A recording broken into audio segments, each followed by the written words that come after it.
ദൈവനാമത്തിന് മഹത്വം ഉണ്ടാകട്ടെ. എൻ്റെ പേര് മനേഷ്. ഇതെൻ്റെ ഭാര്യയും മക്കളുമാണ്. ഞങ്ങൾ സ്ഥലം അടൂരാണ്. കൃപാസനത്തിൽ വന്ന് അമ്മ ഞങ്ങൾക്ക് നേടിത്തന്ന അനുഗ്രഹം കുടുംബമായിട്ട് പറയുവാനാണ് ഞങ്ങളിവിടെ വന്നേക്കുന്നത്. എനിക്ക് മാത്രമല്ല, എൻ്റെ ഭാര്യയ്ക്കും എൻ്റെ മക്കൾക്കും ഓരോരുത്തർക്കും അമ്മ മാതാവ് യേശു അപ്പച്ചനിലൂടെ വാങ്ങിച്ചു തന്ന അനുഗ്രഹങ്ങൾ അനവധിയാണ്. അതിനെല്ലാം ഞങ്ങൾ നന്ദി കരേറ്റുന്നു. 2020 മെയ് മാസം 1-ാം തീയതി ഓൺലൈൻ ഉടമ്പടി തുടങ്ങിയപ്പോൾ, കൃപാസനത്തിൽ ഓൺലൈൻ ഉടമ്പടി സ്റ്റാർട്ട് ചെയ്തപ്പോൾ, ഞങ്ങൾ വിദേശത്തായിരുന്നപ്പോൾ അവിടെ വെച്ച് ഓൺലൈൻ ഉടമ്പടി എടുത്തു. മെയ് 1-ാം തീയതി തന്നെ എടുത്തു. അതിനുശേഷം ഗൂഗിൾ മീറ്റിലൂടെ ജോസഫ് അച്ഛനുമായിട്ട് സംസാരിക്കാൻ പറ്റി. അതിനുശേഷം 2021 ഡിസംബർ മാസം ഇവിടെ വന്ന് ആദ്യത്തെ ഉടമ്പടി എടുത്തു. 2022 ജൂലൈ മാസം ആദ്യത്തെ ഉടമ്പടി പുതുക്കി. പിന്നെ ഞാൻ ഈ വർഷം 2024 മെയ് മാസം രണ്ടാമത്തെ ഉടമ്പടി എടുത്ത് ഉടമ്പടിയിൽ ആയി നിൽക്കുന്നു. അപ്പം ഈ ഉടമ്പടി കാലയളവിലെല്ലാം ദൈവം തന്ന അനുഗ്രഹങ്ങൾക്ക്, കൃപകൾക്ക് നന്ദിയോടെ ഞങ്ങൾ സ്തുതിക്കുന്നു. എനിക്ക് ആദ്യം പറയാനുള്ളത്, ഒരു ഏകദേശം 10-60 വർഷം പഴക്കമുള്ള ഒരു കുടുംബ വീടായിരുന്നു എനിക്കുണ്ടായിരുന്നത്. അനേകം പ്രശ്നങ്ങളാൽ ആ ഭവനത്തിൽ സ്വസ്ഥതയോടെയോ സമാധാനത്തോടെയോ ജീവിക്കുവാൻ ഞങ്ങൾക്ക് കഴിഞ്ഞിരുന്നില്ല. പൈശാചിക ബന്ധനങ്ങളും ഒത്തിരിയും അസ്വസ്ഥതകളുണ്ടായിരുന്നു. ഞങ്ങൾ ആ വീടിൽ നിന്ന് മാറി അനേകം സ്ഥലങ്ങളിൽ വാടകയ്ക്ക് താമസിക്കുകയും ഒക്കെ ചെയ്തിട്ടുണ്ട്. പിന്നീട് ഞങ്ങളത് വാടകയ്ക്ക് കൊടുക്കുകയായിരുന്നു ചെയ്തുകൊണ്ടിരുന്നത്. പിന്നെ ഞങ്ങൾ ജോലി സംബന്ധമായ ആവശ്യങ്ങൾക്കായിട്ട് പല സ്ഥലങ്ങളിലേക്ക് മാറിപ്പോകേണ്ടി വന്നു. പക്ഷേ ഒരു സമാധാനവും ആ ഭവനത്തിൽ ഞങ്ങൾ വരുമ്പോൾ ഞങ്ങൾക്കുണ്ടായിരുന്നില്ല. അങ്ങനെ ഞങ്ങൾ ആ ഭവനം ഉപേക്ഷിക്കുകയോ അല്ലെങ്കിൽ ആ വസ്തു വിൽക്കുകയോ ചെയ്തിട്ട് ടൗൺ ഏരിയകളിൽ താമസിക്കുന്ന സമയങ്ങളിൽ അവിടെ ഫ്ലാറ്റ് വാങ്ങിക്കുകയോ അല്ലെങ്കിൽ ഭവനം വാങ്ങിക്കുകയോ ചെയ്യുവാൻ പല സമയത്തും തീരുമാനങ്ങൾ എടുത്തിരുന്നു. അങ്ങനെ ഒരു അവസ്ഥയുടെ ഞങ്ങൾ മുന്നോട്ട് പോയിക്കൊണ്ടിരിക്കുമ്പോൾ, ഈ കൃപാസനത്തിലെ ഉടമ്പടിയിലൂടെ മാത്രം അമ്മയിലുള്ള വിശ്വാസവും അനേകം സാക്ഷ്യങ്ങൾ, അത് സംബന്ധിച്ചുള്ള സാക്ഷ്യങ്ങളും തുടർന്നുള്ള സാക്ഷ്യങ്ങളും കേട്ട് ആ സാക്ഷ്യങ്ങളിലുള്ള ഉറപ്പിന്മേലാണ് ഞങ്ങൾ ആ ഭവനം പുതുക്കിപ്പണിയുവാൻ തീരുമാനിക്കുന്നത്. അതിവിടെ നിയോഗത്തിൽ സമർപ്പിച്ചിരുന്നു. ഇവിടുത്തെ ഉടമ്പടി നേർച്ച വസ്തുക്കളെല്ലാം കൃത്യമായി ഉപയോഗിച്ച് ഉടമ്പടി കൃത്യമായി പാലിച്ചു. അതിലൂടെ ഞങ്ങൾ ഉപേക്ഷിക്കാൻ തീരുമാനിച്ച, അല്ലെ വിൽക്കാൻ തീരുമാനിച്ച ആ ഭവനം ഇന്ന് ഞങ്ങൾ പുതുക്കിപ്പണിത്, അമ്മയുടെ നാമധേയത്തിൽ അത് പുതുക്കിപ്പണിത്, അത് ഞങ്ങൾ പുതുക്കിപ്പണിയുമ്പോൾ ആ കല്ലിൽ ഞങ്ങൾ കാശുരൂപം വെച്ചു. അത് തുടങ്ങി അതിൻ്റെ പൂർത്തീകരണം വരെയും മാതാവിൻ്റെ സാന്നിധ്യം അവിടെ ഓരോ കട്ടകളിലും, നമ്മൾ കട്ടളകളിൽ അതിൻ്റെ റൂഫ് വാർക്കുന്ന സമയത്ത് എല്ലാം കാശുരൂപങ്ങൾ, പത്രങ്ങൾ എല്ലാം അവിടെ സമർപ്പിച്ച് അത് നല്ലൊരു ഭവനമാക്കി അതിനെ അമ്മ ഉയർത്തി തന്നു. സമാധാനത്തോട് ഇന്ന് ഞങ്ങൾ ഉപേക്ഷിക്കണമെന്ന് പറഞ്ഞ ആ ഭവനത്തിൽ ഇന്ന് ഞങ്ങൾ സമാധാനത്തോടെ അവിടെ ജീവിക്കുന്നു.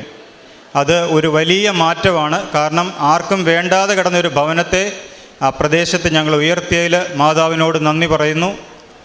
പിന്നെ അതുകൂടാതെ തന്നെ ഈ ഉടമ്പടി നിയോഗത്തിലൂടെ തന്നെ എനിക്ക് അവിടെ ഭവനത്തോട് ചേർന്ന് തന്നെ ഒരു സ്ഥാപനം, ഒരു ആസ്റ്റർ മെഡിസിറ്റിയുടെ ലാബിൻ്റെ ഫ്രാഞ്ചൈസി തുടങ്ങുവാൻ മാതാവ് സാധ്യത ഒരുക്കി തന്നു. അതിൻ്റെ കൂടെ ഡോക്ടേഴ്സിൻ്റെ കൺസൾട്ടേഷൻ സ്റ്റാർട്ട് ചെയ്തു. ഇതെല്ലാം കൃപാസനത്തിലെ അമ്മ മാതാവിൻ്റെ മധ്യസ്ഥയിലൂടെ, അനുഗ്രഹത്തിലൂടെ ലഭിച്ച കാര്യങ്ങളാണ്. അപ്പം ഉടമ്പടി എടുത്തതിന് ശേഷം എന്തൊക്കെ ആവശ്യപ്പെടുന്നോ അതെല്ലാം മാതാവ് കൃത്യമായി നടത്തി തരുന്നുണ്ട്. ഒരു കുറവും കൂടാതെ നമ്മൾ എത്രത്തോളം ആത്മാർത്ഥതയോടെ ഉടമ്പടി നിൽക്കുന്നോ അത്രത്തോളം ആത്മാർത്ഥതയിലുള്ള അതിൻ്റെ 10 മടങ്ങ് ശക്തിയോടാണ് മാതാവ് ഓരോ കാര്യങ്ങൾ ക്രമീകരിച്ച് തരുന്നത്. അതേപോലെ സാമ്പത്തിക ബുദ്ധിമുട്ട് അനുഭവിക്കുന്ന സമയത്തെല്ലാം എങ്ങനെയാണെന്നറിയത്തില്ല, പലരിലൂടെയും ശരിക്കും നമ്മളെപ്പോഴും കേൾക്കുന്നൊരു കാര്യമാണ്, ദൈവമക്കളെ നമ്മൾക്കായിട്ട് ഒരുക്കി തരുമെന്ന് പറയുന്നത്. അങ്ങനെ അനേകം ദൈവമക്കളെ ഞങ്ങൾക്കായിട്ട് മാതാവ് യേശു അപ്പച്ചൻ ഒരുക്കി തന്നു. അതിലൂടെ സാമ്പത്തിക പ്രതിസന്ധി ഉണ്ടായിരുന്ന സമയങ്ങളിലെല്ലാം അത് മറികടക്കുവാൻ സഹായിച്ചു. പിന്നെ ഉള്ളതെന്ന് പറഞ്ഞാൽ എൻ്റെ മക്കളുടെ വിദ്യാഭ്യാസപരമായിട്ടുള്ള കാര്യങ്ങളിൽ അതിൻ്റെ കുറവുകൾ സംഭവിച്ച സമയങ്ങളിലെല്ലാം മാതാവ് ഞങ്ങളെ താങ്ങി. കാരണം ഞങ്ങൾ വിദേശമായിരിക്കുന്ന സമയത്തും പിന്നെ ഒക്കെ സമയങ്ങളിലൊക്കെ കുറച്ച് ബുദ്ധിമുട്ട് കുഞ്ഞുങ്ങൾക്ക് വിദ്യാഭ്യാസ മേഖലകളിലൊക്കെ വന്നിരുന്നു. അതെല്ലാം അമ്മ മാതാവ് പടിപടിയായിട്ട് മാറ്റി. അതുകൂടാതെ ഇപ്പം എൻ്റെ കുഞ്ഞുങ്ങൾ SLC എക്സാം എഴുതി കഴിഞ്ഞ് അവർക്ക് നല്ലൊരു വിജയം ലഭിക്കണമെന്ന് ആത്മാർത്ഥമായിട്ട് പ്രാർത്ഥിച്ചു. അത് എൻ്റെയും എൻ്റെ ഭാര്യയുടെയും ഉടമ്പടിയിൽ അതുണ്ടായിരുന്നു. ഞങ്ങൾ രണ്ടുപേരും പ്രത്യേകം ഞാൻ ഉടമ്പടി പുതുക്കി, ഭാര്യ ആദ്യത്തെ ഉടമ്പടി എടുത്തു. ഇത് രണ്ടിലും ആ വിഷയം സമർപ്പിച്ചിട്ടുണ്ടായിരുന്നു. അങ്ങനെ അത് ഞങ്ങൾക്ക് ഉറപ്പുണ്ട്, മാതാവ് മക്കൾക്ക് ഏറ്റവും നല്ല റിസൾട്ട് തന്ന, ഒരാൾക്ക് ഫുൾ A+, ഒരാൾക്ക് 8 A+, 2 Aയും. അത് വലിയൊരു സാക്ഷ്യമായി മാതാവ് ഞങ്ങൾക്ക് ഉയർത്തി തന്നു. അതുകൂടാതെ പിന്നെ കുഞ്ഞുങ്ങളുടെ +1 അഡ്മിഷൻ്റെ കാര്യങ്ങൾക്കെല്ലാം മാതാവ് സഹായിച്ചു. അപ്പം എനിക്ക് അനവധി കാര്യങ്ങൾ, ചെറുതും വലുതുമായ അനവധി കാര്യങ്ങൾ ഈ ഉടമ്പടി കാലയളവിൽ മാതാവ് തന്നിട്ടുണ്ട്. ഞാൻ കുറേ വർഷങ്ങളായി. എന്നിരുന്നാലും ഇടയ്ക്കൊക്കെ കുറച്ച് മുടക്കങ്ങൾ വന്നു. എന്നിരുന്നാലും ഞാൻ പ്രാർത്ഥനകൾ മുടങ്ങിയിട്ടില്ല. ഉടമ്പടിയിൽ അല്ലെങ്കിൽ പോലും പ്രത്യക്ഷീകരണ പ്രാർത്ഥന മുടക്കാറില്ല. വീണ്ടും ഞാൻ ഉടമ്പടി പുതുക്കി ഇനി അങ്ങോട്ട് അനേക കാര്യങ്ങളിൽ മുന്നോട്ട് പോകുവാൻ തന്നെ തീരുമാനിച്ചിരിക്കുകയാണ്. എൻ്റെ പ്രേക്ഷിത പ്രവർത്തന മേഖലയിൽ എന്നാൽ കഴിയാവുന്ന തരത്തിലുള്ള പ്രേക്ഷിത പ്രവർത്തനങ്ങളെല്ലാം തുടർന്നും ചെയ്തു വരുന്നു. പത്രവിതരണം ഞങ്ങൾ മാസങ്ങളിൽ പല സമയത്തും ഇവിടെ വരും. പത്രം തീർന്നു കഴിഞ്ഞാൽ അത് അടുത്ത് വാങ്ങിക്കാനായിട്ട് വരികയാണ്. അപ്പം എത്ര ദൂരം കൊണ്ടു കൊടുത്താലും, ചിലപ്പോൾ എറണാകുളം, മൂവാറ്റുപുഴ, കോട്ടയം, പുല്ലൂർ, കൊല്ലം സ്ഥലങ്ങളൊന്നുമില്ല, ഇന്ന സ്ഥലമൊന്നുമില്ല, എവിടെയൊക്കെ പോകാൻ പറ്റുമോ ആ സ്ഥലങ്ങളിലേക്കെല്ലാം യാത്ര ചെയ്ത് മാതാവിൻ്റെ സന്ദേശം ഏറ്റവും കൂടുതൽ ആൾക്കാരിലേക്ക് അറിയിക്കുവാൻ ശ്രമിക്കുന്നു. ചുമ്മാതെ പത്രം എങ്ങും കൊടുക്കാറില്ല. ഞങ്ങൾക്ക് പ്രാർത്ഥനയോടെ പോകും. കൂടുതലും ആൾക്കാർ ഞങ്ങളെ തേടി വരും. അതല്ലെങ്കിൽ അത്രത്തോളം ആവശ്യമുള്ള ആൾക്കാരിൽ മാത്രമേ പത്രം കൊടുക്കാറുള്ളൂ. അത് ഞാൻ എൻ്റെ പ്രേക്ഷിത പ്രവർത്തനമായിട്ട് മുന്നോട്ട് കൊണ്ടുപോകുന്നു. പിന്നെ സാമ്പത്തികപരമായിട്ട് സഹായങ്ങൾ കഴിവതും ചെയ്യുന്നുണ്ട്. പിന്നെ മാതാവിനെക്കുറിച്ച് അറിയാൻ വേണ്ടി സോഷ്യൽ മീഡിയയിലൂടെ എല്ലാ ഷെയറിങ്ങും ചെയ്യുന്നുണ്ട്. ധ്യാനങ്ങളും അച്ഛൻ്റെ ഉപദേശങ്ങൾ, ഇവിടുത്തെ സാക്ഷ്യങ്ങൾ. അതുകൂടാതെ ഞാനൊരു ക്രിയേറ്റീവ് ഫീൽഡിൽ വർക്ക് ചെയ്യുന്ന ഒരാളാണ്. ഇപ്പോൾ എന്നാൽ കഴിയാവുന്ന തരത്തിലൊക്കെ എൻ്റെ സൈഡിൽ നിന്നൂടെ ഒരു ക്രിയേറ്റീവായിട്ട് കുറേ കാര്യങ്ങൾ മാതാവിന് വേണ്ടി ചെയ്ത് അതെല്ലാം ഫേസ്ബുക്കിലൂടെയും വാട്സപ്പിലൂടെയും എല്ലാം ഷെയർ ചെയ്യുന്നു. പിന്നെ എൻ്റെ ക്ലിനിക്കിലും ലാബിലും അതൊരു പ്രേക്ഷിത പ്രവർത്തനത്തിൻ്റെ ഒരു സ്ഥാപനമായി, ഇത് ഒരു മിനി കൃപാസനമാണത്. ഞങ്ങൾക്കവിടെ വരുന്ന കൺസൾട്ടേഷന് വരുന്ന ആൾക്കാർക്കെല്ലാം കൃപാസനത്തെക്കുറിച്ച് പറയുകയും നേർച്ച വസ്തുക്കൾ കൊടുക്കുകയും അതിലൂടെ അനേക കുടുംബങ്ങളെ ഈ കൃപാസനത്തിലേക്ക് അടുപ്പിക്കുവാനും യേശു ക്രിസ്തുവിലൂടെയും മാതാവിലൂടെയും കൂടുതൽ അനുഗ്രഹങ്ങൾ നേടിയെടുക്കുവാനും ഞങ്ങൾ ശ്രമിച്ചുകൊണ്ടേയിരിക്കുന്നു. ഇനിയും മരണം വരെയും ആ ശ്രമങ്ങൾ തുടരുമെന്ന് വാക്ക് തരുന്നു. പിന്നെ എനിക്ക് ഇവിടെയുള്ള എല്ലാവരോടും പറയാനായിട്ടുള്ളൊരു കാര്യമെന്ന് പറയുന്നത്, ഞങ്ങൾക്ക് 1-2 അനുഭവങ്ങളുണ്ടായി. ഈ അവിടെ ബഹുമാനപ്പെട്ട ജോസഫ് അച്ഛൻ എപ്പോഴും പറയുന്നൊരു കാര്യമാണ്, ഇവിടുന്ന് വാങ്ങിക്കുന്ന ഉടമ്പടി നേർച്ച വസ്തുക്കളായാലും പത്രങ്ങളായാലും ദയവ് ചെയ്ത് നിങ്ങൾ ചുമ്മാതെ കൊണ്ടുവന്ന് നിങ്ങൾക്ക് കൊടുത്തു തീർക്കണം എന്നുള്ളൊരു ചിന്തയോടെ കൊണ്ടുവന്ന് പല സ്ഥലങ്ങളിലും കൊടുത്തു തീർക്കരുത്, വെക്കരുത്. ഞാൻ പല അനുഭവങ്ങളുണ്ട്. കുരിശടികളിൽ കൊണ്ടുവന്ന് വെച്ചേക്കുകയാണ്. അവിടെ നിന്ന് ആരും എടുക്കത്തില്ല. നിങ്ങൾ വിചാരിക്കുന്നു ആരെങ്കിലുമൊക്കെ എടുത്തുകൊണ്ട് പോകുമെന്ന്. ആരും എടുക്കുന്നില്ല. അത് കെട്ടുകണക്കിന് പത്രങ്ങൾ പല കുരിശടികളിൽ ഞാൻ കണ്ടു. ഞാനിവിടെ ജോസഫ് അച്ഛൻ്റെ ടോക്ക് കേൾക്കുന്നത് കൊണ്ട്, ആ ബോധ്യം ഉള്ളത് കൊണ്ട് ഞാനതെടുത്ത് പലർക്കും വിതരണം ചെയ്തു. പക്ഷേ ഇപ്പോഴും കാണുന്നുണ്ട് പല സ്ഥലങ്ങളിലും. ദയവ് ചെയ്ത് ആരും അത് അങ്ങനെ കുരിശടികളിൽ കൊണ്ടുവെക്കരുത്. നിങ്ങളുടെ നിയോഗമാണ്. ചിലവർ ഇവിടെ ഉടമ്പടി എടുത്തവർക്ക് പത്രമുണ്ട്, അല്ലാതെ വന്ന് കാണുന്നവരും പത്രം വാങ്ങിക്കുന്നുണ്ട്. അത് നിങ്ങളുടെ ഒരു നേർച്ച വസ്തുവാണ്. ഞങ്ങളെപ്പോഴും കൊടുക്കുമ്പോൾ പറയും, ഇത് നിങ്ങൾ കീറിക്കളയരുത്, ഇതൊരു നേർച്ച വസ്തുവാണ്. നിങ്ങൾ എത്രത്തോളം പുണ്യമായിട്ട് ഇത് കാത്തു സൂക്ഷിക്കുന്നോ അത്രത്തോളം അനുഗ്രഹം. എനിക്ക് വർഷങ്ങൾക്ക് മുമ്പുള്ള നേർച്ച എനിക്ക് കിട്ടിയ, അതായത് ഞങ്ങളുടെ ഒരു സുഹൃത്ത് വഴി കിട്ടിയ വർഷങ്ങൾ മുമ്പുള്ള ഉടമ്പടി പത്രം ഇപ്പോഴും ഞങ്ങളുടെ കയ്യിലുണ്ട്. ഞങ്ങൾക്കത് കളയാനോ അത് ഇതിനെ ഉപയോഗിക്കാനോ ചെയ്യുകയില്ല. അതൊരു പുണ്യ വസ്തുവാണ്. പിന്നീട് നമ്മൾക്ക് ഉറങ്ങുമ്പോൾ അത് തലങ്ങണയുടെ അടിയിൽ വെക്കാം. പല സന്ദർഭങ്ങളിലും ആശുപത്രി സന്ദർശനത്തിൽ ഞങ്ങളിത് കൊടുക്കുമ്പോൾ ആ രോഗികളുടെ അവരുടെ ബുദ്ധിമുട്ട് കേൾക്കുമ്പോൾ അവർക്ക് ആ ബുദ്ധിമുട്ടുള്ള പ്രയാസമുള്ള സ്ഥലങ്ങളിൽ നമ്മളിത് സമർപ്പിച്ച് പ്രാർത്ഥിക്കാൻ പറയുന്നുണ്ട്. നമ്മളാൽ കഴിയുമെങ്കിൽ ഇത് സമർപ്പിച്ച് അവിടെ പ്രാർത്ഥിക്കുന്നുണ്ട് അനേകർക്ക് വേണ്ടി. ഓരോ സാക്ഷ്യങ്ങൾ ഞങ്ങൾക്ക് ഇന്നലെ വരെ ഇതിനകത്ത് സാക്ഷ്യങ്ങളുണ്ട്. എൻ്റെ കുഞ്ഞുങ്ങളുടെ +1 ഉദ്ദേശിച്ച സബ്ജക്റ്റ് കിട്ടിയത് വരെ ഇന്നലെ വരെ ആയിട്ടുള്ള സാക്ഷ്യങ്ങളുണ്ട്. ഇതെല്ലാം വലിയൊരു അനുഗ്രഹമാണ്. അതുകൊണ്ട് ദയവ് ചെയ്ത് ആരും അതേപോലെ ചിലവർ പല കടകളിലും കൊടുത്തിട്ട് നമ്മളോരോ സാധനം വാങ്ങിക്കുമ്പോൾ ഈ പത്രം കീറി ആ സാധനം പൊതിഞ്ഞു തരുന്ന അവസ്ഥയാണ്. ദയവ് ചെയ്ത് ഒരു മനോരമ മാതൃഭൂമി അല്ല ഇത്, അത് മനസ്സിലാക്കണം. ഇത് അത്രയേറെ ശക്തിയുള്ള അത്രയേറെ ആഴമുള്ള ഒരു പത്രമാണ്, അനേക സാക്ഷ്യങ്ങളാണ്. അതുകൊണ്ട് എല്ലാവരോടും വളരെ താഴ്മയെ അപേക്ഷിക്കുകയാണ്, ആരും അത് ചെയ്യരുത്. ഞങ്ങൾ കിട്ടിയ സന്ദർഭങ്ങളെല്ലാം അതെടുത്ത് ഞങ്ങൾ വിതരണം ചെയ്തു. ഈ അടുത്ത സമയത്ത് കഴിഞ്ഞ മാസത്തെ ഉടമ്പടി പത്രം കെട്ടുകണക്കിന് ആലപ്പുഴ KSRTC ഒരു ബസ്സിനകത്ത് കിടക്കുന്ന കണ്ടു. ആൾക്കാർ എന്തിനാണ് ഇത് ഉപേക്ഷിക്കുന്നത് എനിക്കറിയത്തില്ല, അവരെടുക്കാൻ മറന്നുപോയതാണോന്ന് അറിയത്തില്ല. പക്ഷെ അത് ഞങ്ങൾക്ക് കിട്ടി, ഞങ്ങളെടുത്ത് വിതരണം ചെയ്തു. അത്രയും അനുഗ്രഹം ഞങ്ങൾക്ക് കൂടുകയാണ് ചെയ്തത്. ദയവ് ചെയ്ത് എല്ലാവരും ശ്രദ്ധിക്കണം. ഇനി എൻ്റെ വൈഫിനുള്ള അനുഗ്രഹങ്ങൾ അവൾ പറയുന്നതായിരിക്കും. എൻ്റെ പേര് കൊച്ചുറാണി. ഞാൻ 24/4/24 ഞാൻ ഉടമ്പടി എടുത്തത്. എൻ്റെ ഉടമ്പടി നിയോഗങ്ങളിൽ 6 2 എനിക്കിപ്പോൾ സാധിച്ച് കിട്ടിയിരിക്കുന്നത്. ഒന്നാമത്തെ നിയോഗമെന്ന് പറയുന്നത് എൻ്റെ മക്കളുടെ SLC റിസൾട്ടിനെ പറ്റായിരുന്നു. ഞാൻ 10ാം ക്ലാസ്സിലേക്ക് കുഞ്ഞുങ്ങളെത്തിയപ്പോൾ ഞാൻ അവരുടെ കഴിവിൽ മാത്രം വിശ്വസിച്ചു. ഓരോ ടേം എക്സാമിലും അവർ നല്ല റിസൾട്ട് കൊണ്ടുവരുമെന്ന് തന്നെ പ്രതീക്ഷിച്ചു. പക്ഷേ അതനുസരിച്ച് എനിക്കൊരു നല്ല റിസൾട്ടിലേക്ക് അവരെത്തിപ്പെടാതെ വന്നപ്പോൾ ആകെ നിരാശയായി. വീണ്ടും അടുത്ത ടേം എക്സാമിലേക്ക് ഞാൻ വെയിറ്റ് ചെയ്തു. അങ്ങനെ മോഡൽ എക്സാം വരെ അവരുടെ മെറിറ്റിൽ തന്നെ ഞാൻ വിശ്വസിച്ചുകൊണ്ടിരുന്നു. അതേപോലെ നന്നായിട്ട് പഠിച്ച് നല്ല മാർക്കിലേക്ക് എത്തി നിൽക്കുന്ന 2 മക്കളായിരുന്നു ഇവർ. പിന്നീട് മോഡൽ എക്സാമിൻ്റെ റിസൾട്ട് വന്നപ്പം വീണ്ടും നിരാശയായിരുന്നു. ഞാൻ അവരുടെ ഫൈനൽ എക്സാമിന് മുമ്പിട്ട് ഇവരെ നിർത്തി സന്ധ്യാപ്രാർത്ഥന സമയത്തും പ്രഭാത പ്രാർത്ഥനയുടെ സമയത്തും ഇവരുമായി നിന്ന് പ്രാർത്ഥന ചൊല്ലിക്കൊണ്ടിരുന്നു. ഇവരുടെ എക്സാം സമയങ്ങളിൽ ഇവരുടെ കൈകളിലും നെറ്റിയിലും വിശുദ്ധ തൈലം കുരിശു വരയ്ക്കുകയും വിശുദ്ധ ഉപ്പ് തേന് ഇവരെ കഴിപ്പിക്കുകയും ചെയ്തു. അതേപോലെ തന്നെ ഇവരെ വീട്ടിൽ വെച്ച് ഞാൻ എന്ത് ടെസ്റ്റ് പേപ്പർ പോലെ ചെറിയ രീതിയിലൊക്കെ ചെയ്യിപ്പിക്കുമ്പോഴും വളരെ സ്ലോയിലായിരുന്നു ഇവർ ഓരോന്ന് ചെയ്തുകൊണ്ടിരുന്നത്.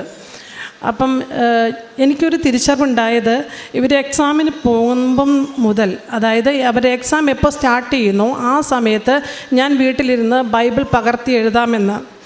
അങ്ങനെ ഇവരുടെ എക്സാം സ്റ്റാർട്ട് ചെയ്യുന്ന സമയം മുതൽ ഞാൻ വീട്ടിലിരുന്ന് ബൈബിൾ ഒരു ബുക്കിലേക്ക് പകർത്തി എഴുതിക്കൊണ്ടിരുന്നു.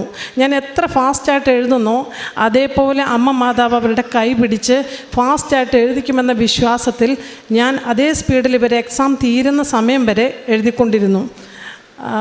ഫൈനലി ഇവരുടെ റിസൾട്ട് വന്നപ്പോൾ ഉള്ള കാര്യങ്ങളും ഇവർക്ക് കിട്ടിയ അമ്മ കൊടുത്ത ദർശനങ്ങളും കുഞ്ഞുങ്ങൾ തന്നെ പറയുന്നതായിരിക്കും. ഞങ്ങൾ ഒരു ദിവസം സന്ധ്യാപ്രാർത്ഥനയ്ക്ക് മുമ്പ് ഞങ്ങൾ വീട്ടിലൊറ്റയ്ക്കായിരുന്നു ഞങ്ങൾ രണ്ടുപേരും. ആ സമയത്ത് പപ്പയും അമ്മയും ക്ലിനിക്കിലായിരുന്നു. അപ്പം ഞാൻ സന്ധ്യാപ്രാർത്ഥനയ്ക്ക് തീ കത്തിക്കുന്നതിന് മുമ്പ് അമ്മയോടൊന്ന് ചോദിച്ചു, ഉടമ്പടി എടുക്കുന്ന എല്ലാവർക്കും അമ്മ സുഗന്ധാഭിഷേകവും അങ്ങനെ പല അടയാളങ്ങൾ കാണിച്ചു കൊടുക്കാറുണ്ടല്ലോ, അപ്പം ഞങ്ങളുടെ കുടുംബത്തിൽ അങ്ങനെ കാണിച്ചു തരണമെന്ന് ഞാൻ അമ്മയോടൊന്ന് ചോദിച്ചതേ ഉള്ളൂ. 5 മിനിറ്റ് ആയില്ല, ഞാൻ അങ്ങോട്ട് തിരിഞ്ഞ റൂമിലേക്ക് ചെന്നു. 5 മിനിറ്റ് ആയില്ല, ആ മുറി മൊത്തം സുഗന്ധാഭിഷേകമായിരുന്നു. ഒരു മുല്ലപ്പൂ മണമായിരുന്നു. ഞാനും എൻ്റെ സഹോദരി വിളിച്ചുകൊണ്ട് അമ്മയുടെ അടുത്ത് ഞങ്ങളുടെ ലിവിങ് റൂമിൽ അമ്മയുടെ ഒരു രൂപമുണ്ട്, അപ്പോൾ അവിടേക്ക് കൊണ്ടുവന്നു. അമ്മയുടെ രൂപത്തിൽ തന്നെ ആ മുല്ലപ്പൂ മണം ആ മുറി മൊത്തം പരന്നു. പിന്നെ ജനാലകളിൽ നിന്ന് തണുത്തൊരു കാറ്റ് ആ സമയത്ത് ഞങ്ങളുടെ അടുത്തേക്ക് വീശുന്നുണ്ടായിരുന്നു. അതാണ് ഒരടയാളം. അന്ന് രാത്രി എനിക്കൊരു സ്വപ്നം കിട്ടിയത് എന്താണെന്ന് വെച്ചാൽ, എന്നെ അമ്മ കാണിച്ചു തന്നത് എൻ്റെ മാർക്ക് ഷീറ്റ് എനിക്ക് 10 A+ എന്ന് എൻ്റെ ഏതോ ഒരു ടീച്ചർ എൻ്റെ മാർക്ക് ഷീറ്റിൽ അടയാളപ്പെടുത്തുക. അങ്ങനെയാണ് ഞാൻ എൻ്റെ സ്വപ്നത്തിൽ കണ്ടത്. എൻ്റെ പേര് റൊവേന. ഞാൻ കുറച്ച് അടയാളങ്ങൾ കുറച്ച് ദർശനങ്ങൾ കണ്ടായിരുന്നു. അത് ഞാൻ ഇപ്പോൾ പറയുവാണ്. ആദ്യത്തെ ദർശനമായിട്ട് ഞാനൊരു പള്ളിയിൽ വെച്ച് പ്രാർത്ഥനയുടെ ഇടയിൽ ഒരു തടിക്കുരിശ് കണ്ടു. അതിനുശേഷം പിന്നെ സ്വപ്നമായിട്ട് 8 എന്ന് ഞാൻ കണ്ടു. അതെന്താണെന്നൊന്നും മനസ്സിലായില്ലായിരുന്നു. അതിനുശേഷം പിന്നെ ദർശനങ്ങൾ തുടർന്നു. ഓരോ ദിവസവും എനിക്ക് അങ്ങനെ വന്നുകൊണ്ടിരുന്നു. ഞങ്ങളുടെ മുലപ്പൂ മണം കിട്ടിയതിന് ശേഷം ഞങ്ങൾ സന്ധ്യാപ്രാർത്ഥനയ്ക്ക് ഇരുന്നപ്പോൾ ഞാനൊരു ദർശനം കണ്ടു. അതെന്താണെന്ന് വെച്ചാൽ ഒരു ടേബിള്, അതിനകത്ത് വെള്ള തുണി വിരിച്ചിട്ടുണ്ട്, ചുറ്റും റോസാപ്പൂക്കളുണ്ട്. കന്യക മാതാവ് അങ്ങോട്ട് എൻ്റെ മുഖത്തോട്ട് നോക്കാത്ത രീതിയിൽ തിരിഞ്ഞ് നിൽക്കുന്നത് ഞാൻ കണ്ടു. അപ്പോൾ അതെന്താണെന്ന് മനസ്സിലാവാത്തതുകൊണ്ട് ഞാൻ പേരൻസ് വന്നപ്പോൾ പറഞ്ഞു. അതിൻ്റെ പിറ്റേ ദിവസം തന്നെ ഞങ്ങൾ കൃപാസനത്തിൽ ഇവിടെ വന്നു. ഞാൻ വരുന്ന വഴിക്ക് ആ യാത്രയിൽ ഞാൻ ഒന്ന് ബസ്സിൽ യാത്ര ചെയ്യുന്നതുകൊണ്ട് ഞങ്ങൾ ജസ്റ്റ് ഒന്ന് മയങ്ങിപ്പോയി. ആ സമയത്ത് ഞാൻ പെട്ടെന്ന് ഞെട്ടി എഴുന്നേറ്റപ്പോൾ ഒരു ദർശനം ഞാൻ കണ്ടു. ഈ സെയിം തന്നെ, പക്ഷെ ആദ്യം കണ്ട കുരിശ് അവിടെ ടേബിളിൽ വന്നായിരുന്നു. അവിടെ കിടക്കുന്ന രീതിയിൽ മാതാവ് അതിലേക്ക് നോക്കുന്ന രീതിയിലായിരുന്നു കണ്ടത്.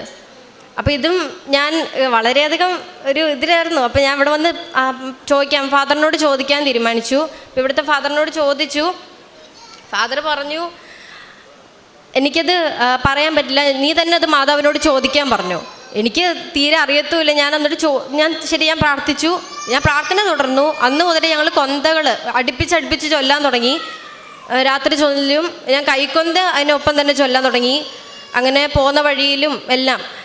അങ്ങനെ ഞങ്ങളുടെ റിസൾട്ട് വരുന്ന ഡേറ്റിന് തലേദിവസം ഞങ്ങൾ ബൈബിള് ഞാൻ സന്ധ്യാപ്രാർത്ഥനയ്ക്ക് ഉപയോഗിച്ചു. അപ്പോൾ ഞാൻ മാതാവിനോട് പറഞ്ഞു, എനിക്ക് എൻ്റെ റിസൾട്ടുമായിട്ട് ബന്ധപ്പെട്ടൊരു വചനം എനിക്ക് കാണിച്ചു തരാമോ എന്ന് ചോദിച്ചു. അങ്ങനെ ഞാൻ വിശ്വാസത്തോടെ തന്നെ ബൈബിൾ തുറന്നു. അപ്പോൾ എനിക്ക് എസേക്കിയേൽ 42 കിട്ടിയത്. അത് മൊത്തം നീളവും വീതിയും അങ്ങനെയുള്ള കാര്യങ്ങളൊക്കെ ആയിരുന്നു, മന്ദിരത്തിൻ്റെ തന്നെ. അപ്പം ഞാനത് വചനത്തിൽ വിശ്വസിച്ചു. അതിൻ്റെ അടുത്ത ദിവസം തന്നെ ഞാൻ റിസൾട്ട് വന്നു. 8-ാം തീയതിയാണ് വന്നത്. അപ്പം ഞാൻ 8 എന്ന് വിചാരിച്ച എൻ്റെ ഡേറ്റാണ്, എനിക്ക് അങ്ങനെ തന്നെ കിട്ടിയെന്നൊരു സന്തോഷത്തിൽ ഞാൻ ഇരുന്നു. ഞങ്ങൾ അതിനോടൊപ്പം തന്നെ ആ റിസൾട്ട് എടുക്കുന്ന സമയത്ത് ഞങ്ങൾ വിശുദ്ധ തൈലം, ഉപ്പ്, തേന് എന്നിവ ഉപയോഗിച്ചു. വിശുദ്ധ തൈലവും കാശൂപവും ഒക്കെ ഉപയോഗിച്ച് ഞങ്ങൾ കുരിശ് വരച്ചു. ലാപ്ടോപ്പിൽ ഞങ്ങൾ ആദ്യം നോക്കിയത് എൻ്റെ സഹോദരി അവളുടെയാണ് നോക്കിയത്. അപ്പോൾ 10 A+ ഉണ്ടായിരുന്നു. എൻ്റെ റിസൾട്ട് നോക്കിയപ്പോൾ എനിക്ക് 8 A+ഉം 2 Aയും ആണ് കിട്ടിയത്. ഞാൻ വളരെയധികം സങ്കടപ്പെട്ടു.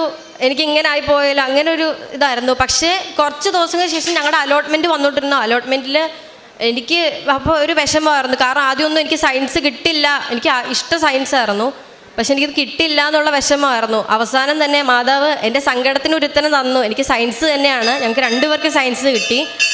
അപ്പോൾ ഞാൻ ഒരു കാര്യം വിശ്വസിക്കുന്നു, എനിക്ക് 8 A+ ആയി പോയി അതൊരു കാര്യമല്ല. പക്ഷേ ഈ 8 A+ കിട്ടും എന്ന് മാതാവ് എന്നെ നേരിട്ട് അറിയിച്ചു, പല ദർശനങ്ങളോട് അറിയിച്ചു. അത് തന്നെ വലിയൊരു അടയാള മാതാവ് ചെയ്തിരിക്കുന്നത്. അപ്പം ഇത്രയും വലിയ അനുഗ്രഹങ്ങൾ ചെയ്ത അമ്മ മാതാവിനും യേശുപ്പച്ചനും 1000 നന്ദി. ഒരു കാര്യം കൂടെ പറയാനുള്ളത്, ഞങ്ങളിവിടെ വരുമ്പോൾ ബഹുമാനപ്പെട്ട അച്ഛനടുക്കെ ഈ ദർശനത്തെക്കുറിച്ച് പറഞ്ഞിരുന്നു. അന്നേരം പറഞ്ഞു, ഇതുപോലെ 8 പറഞ്ഞപ്പോഴേ അച്ഛൻ പറഞ്ഞു, ഇത് 8 A+ തന്നെ ആയിരിക്കും, നീ വിശ്വാസത്തോടെ പ്രാർത്ഥിക്കാൻ പറഞ്ഞു. അപ്പം നേരത്തെ കൊടുത്ത ദർശനപ്രകാരം തന്നെ 8 A+ഉം 2 Aയും തന്നെ എൻ്റെ ഒരു മോൾക്ക് കൊടുത്തു. ഒരു മോൾക്ക് ഫുൾ A+ഉം കൊടുത്തു. എന്തു കൊടുത്താലും മാതാവ് എന്ത് തീരുമാനിക്കുന്നോ അത് അക്സെപ്റ്റ് ചെയ്യാൻ ഞങ്ങൾ തയ്യാറായിരുന്നു. പിന്നെ അതേപോലെ ഇന്നലെയാണ് +1 സയൻസിൻ്റെ ആ ഓപ്ഷൻ ഒരാൾക്ക് അപ്രൂവായി വന്നത് അലോട്ട്മെൻറ്റിൽ.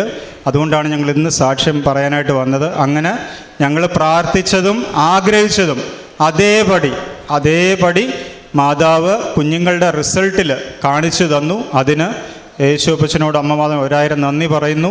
പിന്നെ ഒരു കാര്യം പറയാനുള്ളത്, ആത്മീയപരമായിട്ടുള്ള കാര്യങ്ങളിൽ ഞാൻ വെറും കാട്ടിക്കൂട്ട് ക്രിസ്ത്യാനിയായിരുന്നു എന്ന് പറഞ്ഞാൽ സന്ധ്യാപ്രാർത്ഥനയൊക്കെ വെറും ചുമ്മാതെ കൊച്ചുനാൾ മുതലേ ആരെയൊക്കെയോ കാണിക്കാൻ പ്രാർത്ഥിക്കും.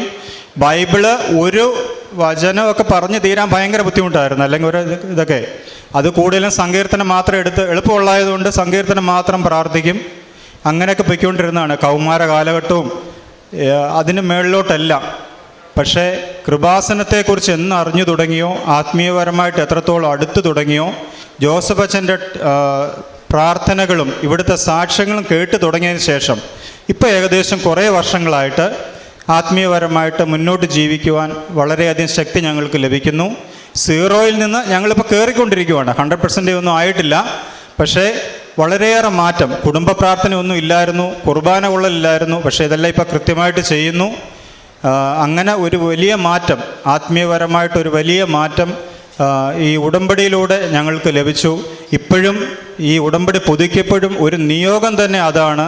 ഇനിയും ആത്മീയപരമായിട്ട് കൂടുതൽ 100% ആകാൻ പറ്റിയില്ലെങ്കിലും ഏറ്റവും കൂടുതൽ ആത്മീയപരമായിട്ട് ഉണർന്ന് പ്രവർത്തിക്കുവാനും കൂടുതൽ ആത്മാക്കളെ നേടിയെടുക്കുവാനും ഒരു സ്ഥാനം എനിക്ക് ലഭിക്കണം, എൻ്റെ കുടുംബത്തിന് ലഭിക്കണം.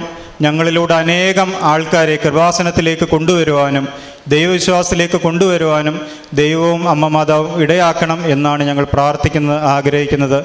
ഈ ഒരു അവസരം തന്ന എല്ലാ കൃപകൾക്കും ഈ അവസരം തന്നതിന് മാതാവിനോടും യേശു അപ്പച്ചനോടും 1000 നന്ദി കരയേറ്റുന്നു. ഈ കൃപാസനത്തിലെ എല്ലാവരോടും നന്ദി കരയേറ്റുന്നു. കാരണം ആത്മാർത്ഥമായിട്ട് പ്രവർത്തിക്കുന്ന അനേകം ആൾക്കാർ ഇതിനകത്തുണ്ട്. അച്ഛന്മാരോടും സിസ്റ്റർമാരോടും ശുശ്രൂഷകർ, ചെറിയ മേഖലയെ വർക്ക് ചെയ്യുന്നവർ, പിന്നെ ഏറ്റവും അതിലുപരി ഈ കൃപാസനത്തിൽ മാതാവിനെ നമ്മൾക്കായിട്ട് വിളിച്ചു കൊണ്ടുവന്ന അദ്ദേഹത്തിൻ്റെ എന്തുവാ പറയണ്ടേ, 100% ആത്മാർത്ഥതയോടെ മാതാവിനെ ഇത്രത്തോളം ധ്യാനിച്ച് മാതാവിനെ ഇവിടെ കൊണ്ടുവന്ന ബഹുമാനപ്പെട്ട ജോസഫ് അച്ഛനോടും, അദ്ദേഹം ഇല്ലായിരുന്നെങ്കിൽ എന്നെപ്പോലെയുള്ള അനേകം പാപികൾക്ക് ഒരിക്കലും ഒരു മാറ്റം ഉണ്ടാവത്തില്ലായിരുന്നു.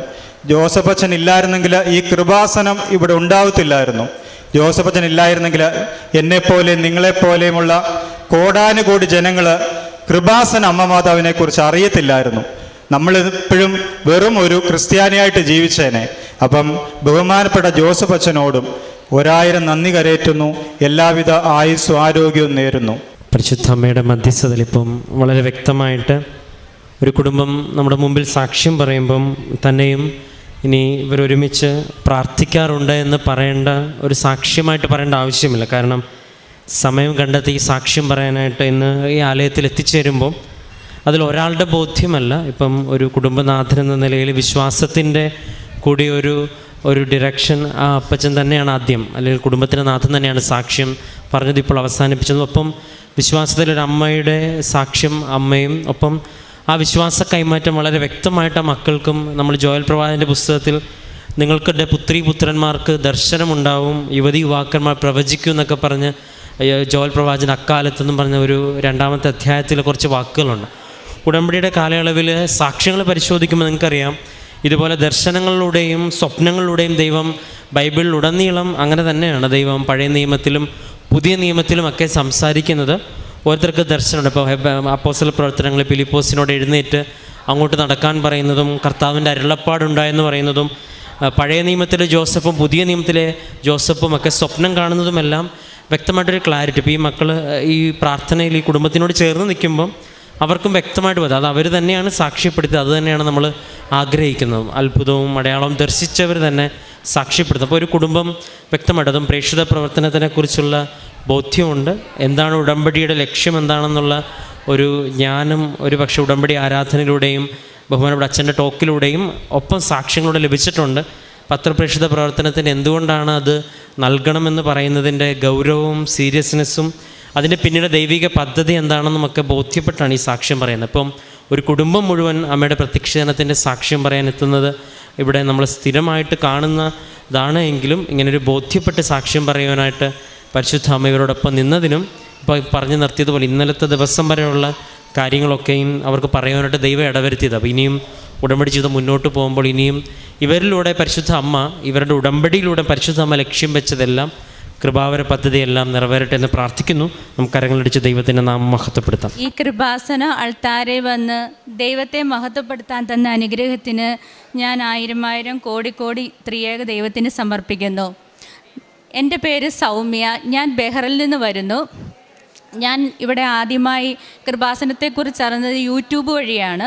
അതിന് ഞാൻ എൻ്റെ ഹസ്ബൻഡോട് പറഞ്ഞ് എനിക്കിവിടെ വരണം, കൃപാസനത്തിൽ മാതാവ് പ്രത്യക്ഷപ്പെട്ട മണ്ണിൽ വന്ന് എനിക്ക് ഉടമ്പടി എടുക്കണമെന്ന്. ഹസ്ബൻഡ് അത് സമ്മതിച്ചു തന്നു. ഞങ്ങളങ്ങനെ വരാനിരുന്നപ്പോൾ കൊറോണയുടെ സമയമായി ഞങ്ങൾക്ക് ഫ്ലൈറ്റ് ഇല്ലാണ്ടായി. പിന്നീട് ഞാൻ 30 12/2021 ഞങ്ങൾ വെക്കേഷൻ വന്നപ്പോൾ ഇവിടെ വന്നിട്ട് ഞാൻ ഉടമ്പടി എടുത്തു. ഉടമ്പടിയിൽ എനിക്ക് ഒരുപാട് അങ്ങനെ നിയമങ്ങളൊന്നും വെക്കാനില്ലായിരുന്നു. അപ്പോൾ എൻ്റെ കസിൻസിൻ്റെ കാര്യങ്ങളെല്ലാം ഞാൻ വെച്ചു. ഏറ്റവും അവസാനമായിട്ട് ഞാൻ എഴുതിയിരുന്നത് എൻ്റെ കുടുംബത്തെ എത്രയും നന്നായി പ്രാർത്ഥനയിലും വിശ്വാസത്തിലും വളർത്തിയെടുക്കുക എന്നതിനെക്കുറിച്ചായിരുന്നു. അങ്ങനെ എൻ്റെ ആ 5 നിയോഗങ്ങളിൽ ഒന്നും നടന്നില്ല. പക്ഷേ 6ാമത്തെ നിയോഗമായി എൻ്റെ കുടുംബത്തിൽ എൻ്റെ കുഞ്ഞുങ്ങളുമായി ഒരുമിച്ച് കൂടിയിരുന്ന് വിശ്വാസത്തോടെ മുട്ടിന്മേൽ നിന്ന് കൊന്ത ചൊല്ലി എന്നും പ്രാർത്ഥിക്കാനുള്ള കൃപ ഞങ്ങൾക്ക് തന്നായിരുന്നു. ഈ യൂട്യൂബ് വഴി ഞാൻ കൃപാസനത്തെക്കുറിച്ച് അറിയുമ്പോൾ ഞാൻ അറിഞ്ഞു, ഒരു ദിവസം എനിക്ക് സ്വപ്നത്തിൽ മാതാവ് കാണിച്ചു തന്നു ഈ കൃപാസന അൾത്താരയിൽ ഞാൻ ഇവിടെ നിന്ന് കരയുന്നതായിട്ട്. പക്ഷേ അപ്പം ഞാൻ എൻ്റെ ഫ്രണ്ട്സിൻ്റെ അടുത്തൊക്കെ പറഞ്ഞു, ഈ കൃപാസനത്തെക്കുറിച്ച് പോലും എനിക്കറിയത്തില്ല, ഞാൻ എന്തിനാണോ ഈ കൃപാസന അൾത്താരയിൽ നിന്ന് കരയുന്നതിനാണ്. പിന്നീടാണ് ഉടമ്പടി എന്താണെന്നല്ല യൂട്യൂബിലും അച്ഛൻ്റെ ധ്യാനം കൂടും എല്ലാം ചെയ്ത് ഞാൻ ഉടമ്പടി പാലിച്ചു പോന്നു. 3 മാസത്തിന് ശേഷം പുതിയതായിട്ട് അച്ഛൻ പറഞ്ഞനുസരിച്ച് ഓരോ നിയമങ്ങളും പുതിയതായി എഴുതി ഞാൻ ഉടമ്പടിയിൽ തന്നെ കണ്ടിന്യൂ ചെയ്ത് വന്നിരുന്നു. അങ്ങനെ ആദ്യമായിട്ട് എനിക്ക് എൻ്റെ ജീവിതത്തിൽ ഞാനൊരു സൈക്കിൾ പോലും ഓടിച്ചിട്ടില്ല. അപ്പോൾ ബഹ്റിൻ ലൈസൻസ് കിട്ടാനായിട്ട് എല്ലാവർക്കും അറിയാം ഒരുപാട് ബുദ്ധിമുട്ടാണ്. അങ്ങനെ ഞാൻ അവിടെ ഡ്രൈവിംഗ് ലൈസൻസ് പഠിക്കാൻ ചേർന്നു. അപ്പോൾ അവിടുത്തെ അറബി ഇൻസ്ട്രക്ടർ എന്നോട് പറഞ്ഞു, നിനക്കിതൊന്നും അറിയത്തില്ല, ഞാൻ ഇങ്ങോട്ട് എടുക്കാൻ പറയുമ്പോൾ നീ അങ്ങോട്ട് ഇറക്കുക, അതിനുള്ള സമയം ഇത്ര ക്ലാസ്സസ് നമുക്കുണ്ട്. അപ്പോൾ അതെല്ലാം ഞാനത് ചെയ്തിട്ട് സാറ് പറഞ്ഞു, നിനക്ക് ഇനി ഒരു 5-6 ക്ലാസ് കൂടെ വേണം, എന്നാലേ ഉള്ളൂ നിനക്കത് പറ്റത്തുള്ളൂ എന്ന് പറഞ്ഞു. എക്സാമിന് ഡേറ്റ് എടുത്താൽ മതിയെന്ന് പറഞ്ഞു. പക്ഷേ എൻ്റെ മനസ്സിൽ മാതാവ് തോന്നിപ്പിച്ചു. ഞാനൊരു ദിവസം നമ്മുടെ വചനം എടുത്തപ്പോൾ എനിക്ക് അതിൻ്റെ അകത്ത് കിട്ടി, ധൈര്യമായിരിക്കും, നിങ്ങളുടെ യാത്രയിൽ കർത്താവ് നിങ്ങളെ സംരക്ഷിക്കുമെന്ന്. അപ്പോൾ ഞാൻ സാറിൻ്റെ അടുത്ത് പറഞ്ഞു, എനിക്ക് നവംബർ 14 ഡേറ്റ് എടുത്താനും എനിക്ക് വേണമെന്ന് പറഞ്ഞു. അങ്ങനെ ഞാൻ 14 ഡേറ്റ് എടുത്തപ്പോൾ ഞാൻ വിചാരിച്ചു, സാറല്ല എനിക്ക് ഡ്രൈവ് ലൈസൻസ് തരുന്നത്, എൻ്റെ ദൈവമാണ്, പരിശുദ്ധ അമ്മ എന്നും എൻ്റെ കൂടെ ഉണ്ടെന്നുള്ള ഒരുപാട് എനിക്ക് സംരക്ഷണം എനിക്ക് കൃപാസനത്തിൽ നിന്ന് ഉടമ്പടി എടുത്ത് പോയപ്പോൾ അനുഭവം ഉണ്ടായിരുന്നു. അങ്ങനെ ഞാൻ ഡ്രൈവിംഗ് ലൈസൻസിൻ്റെ എക്സാം ആയപ്പോൾ ഞാൻ അവിടെ ചെന്ന് എന്നും എൻ്റെ കൂടെ എന്നും ഈ കൃപാസനത്തിലെ നമ്മുടെ ഉടമ്പടി ലോക്കറ്റ് എൻ്റെ കയ്യിലുണ്ട്, തൈലം പുരട്ടാതെ ഒരിക്കലും ഞാൻ ഇറങ്ങാറില്ല. ഞാൻ ആ വിശുദ്ധ ഉപ്പ് നമ്മൾ എക്സാമിൻ്റെ സ്റ്റാർട്ട് ചെയ്യുന്നോടത്ത് ഞാൻ ഇട്ട്. അപ്പോൾ ഇൻസ്ട്രക്ടർ എൻ്റെ എക്സാമിനറായിട്ട് വന്ന ഒരു അറബി മേഡമായിരുന്നു. പുള്ളിക്കാരത്ത് ഡബിൾ ലെഫ്റ്റ് എടുക്കുമ്പോൾ ഞാൻ ഡബിൾ റൈറ്റ് എടുത്തു. അങ്ങനെ അപ്പോൾ തന്നെ എൻ്റെ ഇതെല്ലാം പോയി. എനിക്കറിയാം എന്തായാലും കിട്ടത്തില്ല. പക്ഷേ ഞാൻ സ്വർഗ്ഗത്തിലിരിക്കുന്ന ആകാശത്തേക്ക് ഞാൻ നോക്കി എൻ്റെ സ്വർഗീയ പിതാവിനെയും പരിശുദ്ധ അമ്മയും കൂട്ടുപിടിച്ച് മറ്റുള്ളവർ മുമ്പ് എനിക്കൊരു സാക്ഷിയാൻ എൻ്റെ അമ്മയും മാതാവിയും നീ എന്നെ എന്നും ചേർത്ത് നിർത്തണമെന്ന് പറഞ്ഞു. എക്സാം കഴിഞ്ഞ് ഞാൻ വെയിറ്റ് ചെയ്യുന്നു. മേഡം എനിക്ക് അവസാനം എഴുത്തന്നെ പറഞ്ഞു, okay you passed, you go to take licence എന്ന് പറഞ്ഞു. അങ്ങനെ ഞാൻ ആ ലൈസൻസ് എടുത്തു. അതെൻ്റെ 2ാമത്തെ ഒരു കാര്യം. അങ്ങനെ ഹസ്ബൻഡിനും എല്ലാവർക്കും വിശ്വാസമായി.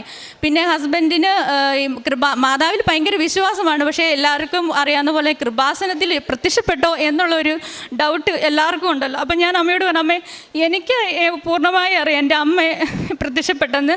ഈ ചേട്ടായിക്ക് ഇതൊരു വിശ്വാസമാകാൻ ഞങ്ങൾക്ക് ഒരു അടയാളം എനിക്ക് കാണിച്ചതന്നെയാണ്. അപ്പം എന്ത് വിഷമം ഉണ്ടായാലും ഞാൻ രാവിലെ എഴുന്നേറ്റ് പ്രാർത്ഥിക്കുമ്പോൾ ആ പച്ചത്തിരി നീലത്തിരിയും ഒരുമിച്ച് കത്തിച്ച് വെച്ച് പ്രാർത്ഥിക്കും. അങ്ങനെ ഞാൻ പ്രാർത്ഥിച്ചുകൊണ്ടിരുന്നപ്പോൾ അതിൻ്റെ അകത്ത് ഞാൻ കണ്ണുനീരോടെ ഓരോ കാര്യങ്ങൾ എല്ലാവർക്കും വേണ്ടി ഒരു പ്രാർത്ഥിക്കാനുള്ള കൃപ എനിക്ക് കിട്ടിയിരുന്നു. ഞാൻ അങ്ങനെ കണ്ണുനീരോടെ പ്രാർത്ഥിച്ച് കണ്ണിങ്ങനെ തുറന്നു നോക്കിയപ്പോൾ ആ പച്ചത്തിരിക്കകത്ത് അതിൻ്റെ അകത്തൊരു ഹാർട്ട് അത് നല്ല പ്രകാശിച്ചിരിക്കുന്നു. അപ്പോൾ എനിക്ക് എന്ത് ചെയ്യണമെന്ന് അറിയത്തില്ല. ഞാൻ പിന്നെ ഫോട്ടോ എടുത്തത് അത് എൻ്റെ കയ്യിലുണ്ട് താനും. അങ്ങനെ ഞാൻ എൻ്റെ ഒരു മോൾ എൻ്റെ കൂടെ എൻ്റെ കൂടെ ഉണ്ടായിരുന്നു. അപ്പം ഞാൻ അവളോട് പറഞ്ഞു, നീ ഓടി ചെന്ന് പപ്പായും ചേച്ചീനെയൊക്കെ വിളിച്ചോണ്ട് നമുക്ക് കാണിക്കാം, അവർക്ക് വിശ്വാസമാകട്ടെ. ഞങ്ങളെല്ലാവരും ഒരുമിച്ച് മുട്ടുകുത്തിയിരുന്നു. അതിൻ്റെ മുമ്പിൽ എന്നെ എന്ത് ചെയ്യണമെന്ന് അറിയത്തില്ല. പെട്ടെന്നൊരു ഫോട്ടോ എടുത്ത് എൻ്റെ ചേച്ചിമാരൊക്കെ കൃപാസനത്തിലുള്ളവർ അതേക്കുറിച്ച് ഉടമ്പടി എടുത്തവർ അവരെല്ലാം വിളിച്ച് ഇതൊന്ന് കാണിക്കാൻ ആരും അന്നേരം ആ സമയത്ത് എടുക്കുന്നില്ല. അങ്ങനെ ഹസ്ബൻഡും മോളും എല്ലാം വന്നപ്പോൾ അതിൻ്റെ ആ ജ്വാല അങ്ങ് നിന്ന്. അത് ഞാൻ ഫോട്ടോ എടുത്തപ്പോൾ ഹസ്ബൻഡ് ഒന്നുകൂടെ വിശ്വാസമായി. അങ്ങനെ പരിശുദ്ധ കൃപാസന മാതാവിൽ എല്ലാവർക്കും വിശ്വാസമായി. അങ്ങനെ അതാണ് എൻ്റെ ഒരു അനുഭവം. പിന്നെയുള്ള ഒരു കാര്യം എന്ന് പറഞ്ഞാൽ എൻ്റെ വായിൽ എനിക്കൊരു 25 വയസ്സിൽ ഒരുപാട് വായിൽ കുരുക്കളുണ്ടാകുന്നുണ്ട്. അത് മറ്റുള്ളവർക്ക് എങ്ങനെ അത് ഫീൽ ചെയ്യുമെന്ന് അറിയത്തില്ല. എന്നെ സംബന്ധിച്ചോളം ചില സമയത്ത് അത് പൊട്ടി പഴുത്ത് വ്രണമായിട്ട് എനിക്ക് തന്നെ സ്മെല്ല് ഫീൽ ചെയ്യും. അപ്പം അത് അതിൻ്റെ ഒരു ഇതെന്ന് വെച്ചാൽ പീരീഡ് ആകുന്നതിന് തൊട്ട് ഒരാഴ്ച മുമ്പ് അതെനിക്കാണ് തരുന്നൊരു സൈനാണ്. അത് നമ്മൾ കാണിക്കാതെ ഉള്ള ഡോക്ടേഴ്സ് ഒന്നുമില്ല, അതിനൊരു മരുന്നും ഇല്ല താനും. അത് വന്ന് പൊഴിഞ്ഞു പോകും. പിന്നെ കൊറോണയുടെ സമയത്ത് മാസ്ക് വെച്ചപ്പോൾ എനിക്കൊരു സമാധാനം വേറെ ആർക്കും അതിൻ്റെ സ്മെല്ല് ഫീൽ ചെയ്യുന്നില്ല. ഇവ 1-2 ആഴ്ച എടുക്കാതെ പോകത്തുമില്ല. അത് ഞാൻ മാതാവിൻ്റെ അടുത്ത് വെച്ച കാര്യം. അപ്പം ചില സമയത്ത് എനിക്ക് ഒരുപാട് വേദനകൾ വരുമ്പോൾ ഞാൻ ഈ മാതാവിനോട്, അമ്മയും മാതാവേ വേദനയുണ്ട്, ഈശോയോട് പറഞ്ഞ് എൻ്റെ വേദന ഇച്ചിരി കുറച്ചാണ്. ചില സമയത്ത് എനിക്ക് വെള്ളം ഇറക്കാൻ പറ്റത്തില്ല, തൊണ്ടയിൽ നിന്ന് ഒരു സിപ്പ് വെള്ളം പോലും എനിക്ക് ഇറക്കാൻ പറ്റത്തില്ല. അങ്ങനെ ഞാൻ കഴിഞ്ഞ് പ്രാർത്ഥിച്ചപ്പോൾ ഒരു ദിവസം ഞാൻ സ്വപ്നത്തിൽ കാണുകയാണ്. ഞാൻ ഈശോയോട് പറഞ്ഞു, ഈശോ എനിക്ക് ഇത്ര വേദന, കുറേ കുരു തന്നു, ഒരു കുഴപ്പമില്ല, പക്ഷേ എനിക്ക് സഹിക്കാൻ പറ്റുന്ന കുരുക്കൾ തന്നെ, വേദന ഇല്ലാത്തൊരു കുരുക്കൾ തന്നെ എന്നെ അനുഗ്രഹിക്കണമേ എന്ന് ഞാൻ സ്വപ്നത്തിൽ കാണുകയാണ്. എൻ്റെ വീട്ടിലെ അടുക്കളയിലൊക്കെ ഈ കൃപാസന മാതാവിൻ്റെ എല്ലാം ഫോട്ടോയുണ്ട്. ഞാൻ സ്വപ്നത്തിൽ കാണുകയെന്ന് ഞാൻ ഒരു അടുക്കളയിൽ നിൽക്കുകയാണ്. അതെൻ്റെ ഈ അവിടുത്തെ വീടല്ല, പക്ഷേ അതിൻ്റെ അകത്ത് മാതാവ്, ഞാൻ അടുക്കളയിൽ ചെന്നപ്പോൾ മാതാവ് എന്നെ നോക്കി ചിരിക്കുന്നതായിട്ട് സ്വപ്നത്തിലാണ് ഞാൻ കാണുന്നത്. അപ്പോൾ അത് മാതാവ് ചിരിച്ച ഉടനെ പെട്ടെന്ന് ഈശോയുടെ ഈ കൃപാസനത്തിൽ ഈ ഈശോ കരയുന്ന ഈശോയുടെ ആ ക്രൂശിത രൂപം കാണുക, ഈശോയുടെ ചോര ഒലിപ്പിക്കുന്നത്. അപ്പോൾ ഞാൻ കരഞ്ഞുകൊണ്ട് ഇങ്ങനെ ഇരിക്കും. പെട്ടെന്ന് അതിൻ്റെ കണ്ണിൽ നിന്ന് പറഞ്ഞു. അപ്പോൾ ഞാൻ ഉറക്കത്തിൽ വിളിക്കുക, ഇവരെ എല്ലാവരും വായോ, നമ്മുടെ എന്താണെന്നറിയത്തില്ല, മാതാവ് വന്നെന്ന്.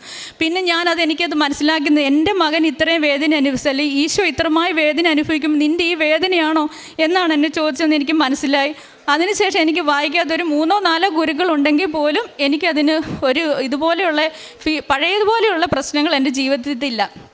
പിന്നെയുള്ളത് എൻ്റെ കസിൻ സിസ്റ്ററിൻ്റെ കാര്യമാണ്. അവൾക്ക് പെട്ടെന്നാണ് ബ്ലഡ് ക്യാൻസർ ഡയഗ്നോസിസ് ചെയ്ത് കീമോയും എല്ലാം ചെയ്ത് എല്ലാം കഴിഞ്ഞ് അവൾ ഒരുമാതിരി ഓക്കെ ആയി വന്ന സമയങ്ങളിൽ അവസാനം ഡോക്ടർ പിന്നെ പറഞ്ഞ് നമുക്ക് ബോൺ മാരോ ട്രാൻസ്പ്ലാന്റ് ചെയ്യണമെന്ന് പറഞ്ഞു. അപ്പോൾ ആൻറ്റിക്കും അങ്കിളിനും അങ്ങനെ എല്ലാവർക്കും മാതാവ് വിശ്വാസമുള്ള കൃപാസനത്തിനെ കുറിച്ച് വിശ്വാസമില്ലായിരുന്നു. എങ്കിലും ഞാൻ പറഞ്ഞു, അമ്മ അവരെല്ലാ വിശ്വാസത്തിലോട്ട് അടുപ്പിക്കണേന്ന് പറഞ്ഞാൽ അവരും എല്ലാ വിശ്വാസത്തിലായി. അങ്ങനെ മോൾക്ക് ബോൺ മാരോ ട്രാൻസ്പ്ലാന്റേഷൻ കഴിഞ്ഞ് മോൾ ഓക്കെ ആയി വീട്ടിൽ ചെന്ന് പിന്നെ ഫോളോ അപ്പിന് ചെയ്തുകൊണ്ടിരിക്കുന്ന സമയമായിരുന്നു.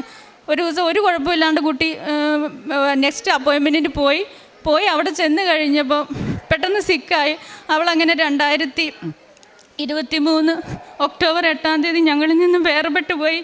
അത് ഞങ്ങളെല്ലാം പിടിച്ചുലർത്തിയ ഒരു വിഷമമായിരുന്നു. കാരണം എനിക്ക് ഏറ്റവും വിഷമം എന്ന് വെച്ചാൽ മറ്റുള്ളവർ എന്നെ ഒരു സാക്ഷിയാക്കിയില്ലല്ലോ അമ്മയെന്ന് പറഞ്ഞ് എനിക്ക് ഇച്ചിരി മാതാവിനോടൊരു സങ്കടം വന്നു. മാറിയിട്ടില്ലെങ്കിലും എൻ്റെ സങ്കടത്തിൽ നിന്ന് ഞാൻ ഇച്ചിരി മാതാവിൻ്റെ അടുത്ത് മാറി. പക്ഷേ അച്ഛന് സാക്ഷി ഇവിടെ എപ്പോഴും ധ്യാനത്തിൽ പറയുന്ന പോലെ നമ്മൾ മരിച്ചു പോയവർക്ക് വേണ്ടി കരഞ്ഞുകൊണ്ടിരിക്കാതെ അവർക്ക് വേണ്ടി പ്രാർത്ഥിക്കുക എന്ന് വിചാരിച്ച് ഞാൻ വീണ്ടും മാതാവിനെ എന്നെ ക്ഷമിച്ച് ഞാൻ വീണ്ടും പരിപൂർണമായി അമ്മയിലോട്ട് തിരിച്ചു വന്നു. പിന്നെ ഞാൻ ഉടമ്പടി ഇവിടെ വന്ന് നെക്സ്റ്റ് വെക്കേഷൻ വന്ന് പുതുക്കി. അതിൽ എൻ്റെ ഹസ്ബൻഡിൻ്റെ വിസയിൽ പിന്നെ പുതുക്കി തരുമ്പോൾ പിള്ളേർക്ക് ഫാമിലി വിസ കിട്ടത്തില്ലെന്നുള്ളത് പറഞ്ഞു. അപ്പം ഞാൻ അവിടെ ചെന്ന് ഞങ്ങളുടെ ഹോസ്പിറ്റലിൻ്റെ കമ്പനിയുടെ കോമ്പൗണ്ടിൽ ചെന്ന് ഞാൻ അവരോട് അവിടുത്തെ മുതിർനെ കണ്ട് മാനേജറെ കണ്ട് ഞാൻ സംസാരിച്ചു. എനിക്ക് എങ്ങനെയായാലും ഒരു വിസ തരണമോ? അവർ പറഞ്ഞ് നിങ്ങളിവിടെ നമ്മൾ ലോക്കലായിട്ട് കയറിയായിരുന്നു, നിങ്ങൾക്ക് തരത്തില്ല, അതുകൊണ്ട് അങ്ങനെ തരാനൊരു റൂളില്ല, അതിന് ബഹർ റൂൾ അനുസരിച്ച് എനിക്ക് തരത്തില്ലെന്ന് പറഞ്ഞു. അപ്പം ഞാൻ വിചാരിച്ചു ഇനിയിപ്പം ഈ നവംബർ 23 ആകുമ്പോൾ അവരുടെ വിസ പൂർണ്ണമായിട്ടും തീരും. പിന്നെ എനിക്ക് അവരെ എൻ്റെ കൂടെ നിർത്താൻ പറ്റത്തില്ല. പക്ഷേ എൻ്റെ കുട്ടികൾ 3 പേര് അവിടെ പഠിച്ചുകൊണ്ടിരിക്കുന്നവരാണ്.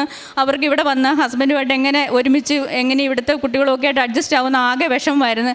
എങ്കിലും ഞങ്ങൾ തീവ്രമായി ഫാമിലി വിസയോടുകൂടി ഒരു ജോലി തിരക്കിക്കൊണ്ടിരുന്ന് കിട്ടിയില്ല ഹസ്ബൻഡിന്. അവസാനം ഞങ്ങൾ ദൈവഹിതത്തിന് വിട്ടുകൊടുത്തു. ഞങ്ങൾ പറഞ്ഞു ദൈവത്തിൻ്റെ ഇഷ്ടം പോലെ എൻ്റെ ജീവിതം എൻ്റെ നടത്തി തരട്ടെ, ഇനിയൊന്നും നോക്കുന്നില്ലെന്നും പറഞ്ഞ് ഞങ്ങൾ പിള്ളേരെ അവളുടെ മോള് 10ലോട്ടാണ് ഈ വർഷം. അപ്പം നമ്മൾ അവിടെ നിന്നിട്ടുണ്ടെങ്കിൽ അവൾ നവംബർ ആകുമ്പോൾ പകുതിയാകുമ്പോഴത്തേക്കും അവിടുന്ന് എക്സാം ഒന്നുമില്ലാണ്ട് ഇറങ്ങി പോരേണ്ട ഒരു അവസ്ഥയാണ്. വിസ കിട്ടിയില്ലെങ്കിൽ നമ്മുടെ മുമ്പിലൊന്നുമില്ല. അങ്ങനെ ഞാൻ ബൈബിൾ വായിച്ചുകൊണ്ടിരിക്കുമ്പോൾ എനിക്കിങ്ങനെ ഓരോ ദർശനം പോലെ തരുവാണ്. ഹസ്ബൻഡ് ഇവിടുന്ന് നല്ല സൂട്ടും കോട്ടും ഇട്ട് പുള്ളി ഇറങ്ങി ഒരു ഫാമിലി വിസയിലോടുകൂടി അത് കിട്ടി പുള്ളി ഇറങ്ങിപ്പോണ എന്നെ കാണിച്ചു. ഞാനപ്പോൾ ഹസ്ബൻഡോട് ചേട്ടായി ഇത് ഉറപ്പായിട്ടും കിട്ടും, നമുക്ക് പോകണതിന് മുമ്പ് ദൈവം ഒരു വഴി തരും. പക്ഷേ ഹസ്ബൻഡ് പറഞ്ഞു ഇനി എന്തിക്കുള്ള എത്രയും നോക്കാനാണ്, നമ്മൾ നോക്കി നമ്മുടെ സമയം കഴിഞ്ഞ് ഇനി ഒന്നും നോക്കണ്ട, നമുക്ക് നാട്ടിൽ സെറ്റ് ഞാനും പിള്ളേരും കൂടെ പോകാം, നീ ഇവിടെ നിന്നോളാൻ പറഞ്ഞു. അങ്ങനെ ഞങ്ങൾ അവിടെ നിന്നു. ഇനിയിപ്പം ഞങ്ങൾ അവിടുത്തെ രീതി അനുസരിച്ച് ഏപ്രിലാകുമ്പോൾ പുതിയ വർഷം സ്റ്റാർട്ട് ചെയ്യുകയാണ്, പുതിയ അക്കാഡമിക് ഇയർ. അപ്പോൾ ഞങ്ങൾ ആ അക്കാഡമിക് ഇയറിൽ പിള്ളേരെ 3 പേരെ അവിടെ ചേർക്കണ്ടെന്ന് വിചാരിച്ച് TC എടുത്തു. ഞങ്ങൾ പിള്ളേരെ ഇവിടെ നാട്ടിൽ വിളിച്ച് പറഞ്ഞപ്പോൾ അവർ പറഞ്ഞു 10th കുട്ടീനെ CBSEയുടെ എടുക്കത്തില്ലെന്ന് പറഞ്ഞ് അഡ്മിഷൻ, അല്ലെ ഒന്നില്ല അവളെ 9th ഇരുത്തണം, അല്ലെ 10th ഇരുത്താമെന്ന്. ഇവിടെ 9th ഇരിക്കത്തുമില്ല. അപ്പോൾ എനിക്ക് ആകെ വിഷമം. കാരണം മലയാളം മീഡിയത്തിൽ ചേർത്ത് വെക്കും, മലയാളം ഈ പിള്ളേർക്കൊന്നും അറിയത്തില്ല, പറയാനറിയാമെങ്കിലും മലയാളം പഠിക്കാണ്ടിരിക്കാൻ പറ്റത്തില്ല. പിന്നെ ഞാനിവിടെ അത് വെച്ച് ഞാൻ എൻ്റെ പ്രാർത്ഥനയിൽ കൂടുതൽ വളർത്തിയെടുത്ത കുട്ടികളാകുമ്പോൾ എന്നിൽ നിന്ന് മാറി അവർ വീണ്ടും പ്രാർത്ഥനയിൽ നിൽക്കുമോ എന്നുള്ളൊരു വിഷമം. അപ്പോൾ നിങ്ങൾക്ക് എല്ലാവർക്കും അറിയാം, ഒരു ഭയങ്കര അമ്മയുടെ സങ്കടം. പ്രത്യേകിച്ച് 2 പെൺകുട്ടികളും ഒരു മോനുമാണ് എനിക്ക്, മൂത്തവർ 2 പെൺകുട്ടികൾ. അപ്പോൾ ഇവരെ വിട്ടുപിരിഞ്ഞ് ഇവരിനി എന്താ. അപ്പോൾ ഞാനിങ്ങനെ തിരക്കി നമ്മുടെ പള്ളിയുള്ള ഒരു സ്കൂളിൽ, അങ്ങനെയാണെങ്കിൽ ഞാനൊക്കെ പള്ളി സ്കൂളിൽ പഠിച്ചപ്പം എല്ലാ കൊന്തമാസങ്ങളിലും അല്ലെങ്കിൽ എങ്ങനെയാലും നമുക്ക് കുർബാനകളും ടീച്ചേഴ്സൊക്കെ ആണെങ്കിലും അതിങ്ങനെ ചേർത്തുർത്തുമല്ലോ എന്നോർത്ത് ഞാനത് തപ്പിപ്പിടിച്ച് അങ്ങനെ ചെയ്ത് അവരോട് വിളിച്ച് സംസാരിച്ച് ഞങ്ങൾ വരുമ്പോൾ നിങ്ങൾക്ക് ഒരു കുഴപ്പമില്ല, ഇവിടെ അഡ്മിഷൻ തന്നേക്കാമെന്ന്. അങ്ങനെ അവസാനം ഞങ്ങൾ കേരള സിലബസിൽ ചേർക്കാൻ തീരുമാനിച്ചു 3 കുട്ടികളെ. അവിടെ ഞങ്ങൾ TC എടുത്തു, ഞങ്ങൾ ഇവരുടെ വിസ ക്യാൻസൽ ചെയ്ത്, ഡിപ്പെൻഡൻ്റ് വിസ. പിന്നെ 25 ഏപ്രിൽ ഞങ്ങൾ ടിക്കറ്റും എടുത്ത്.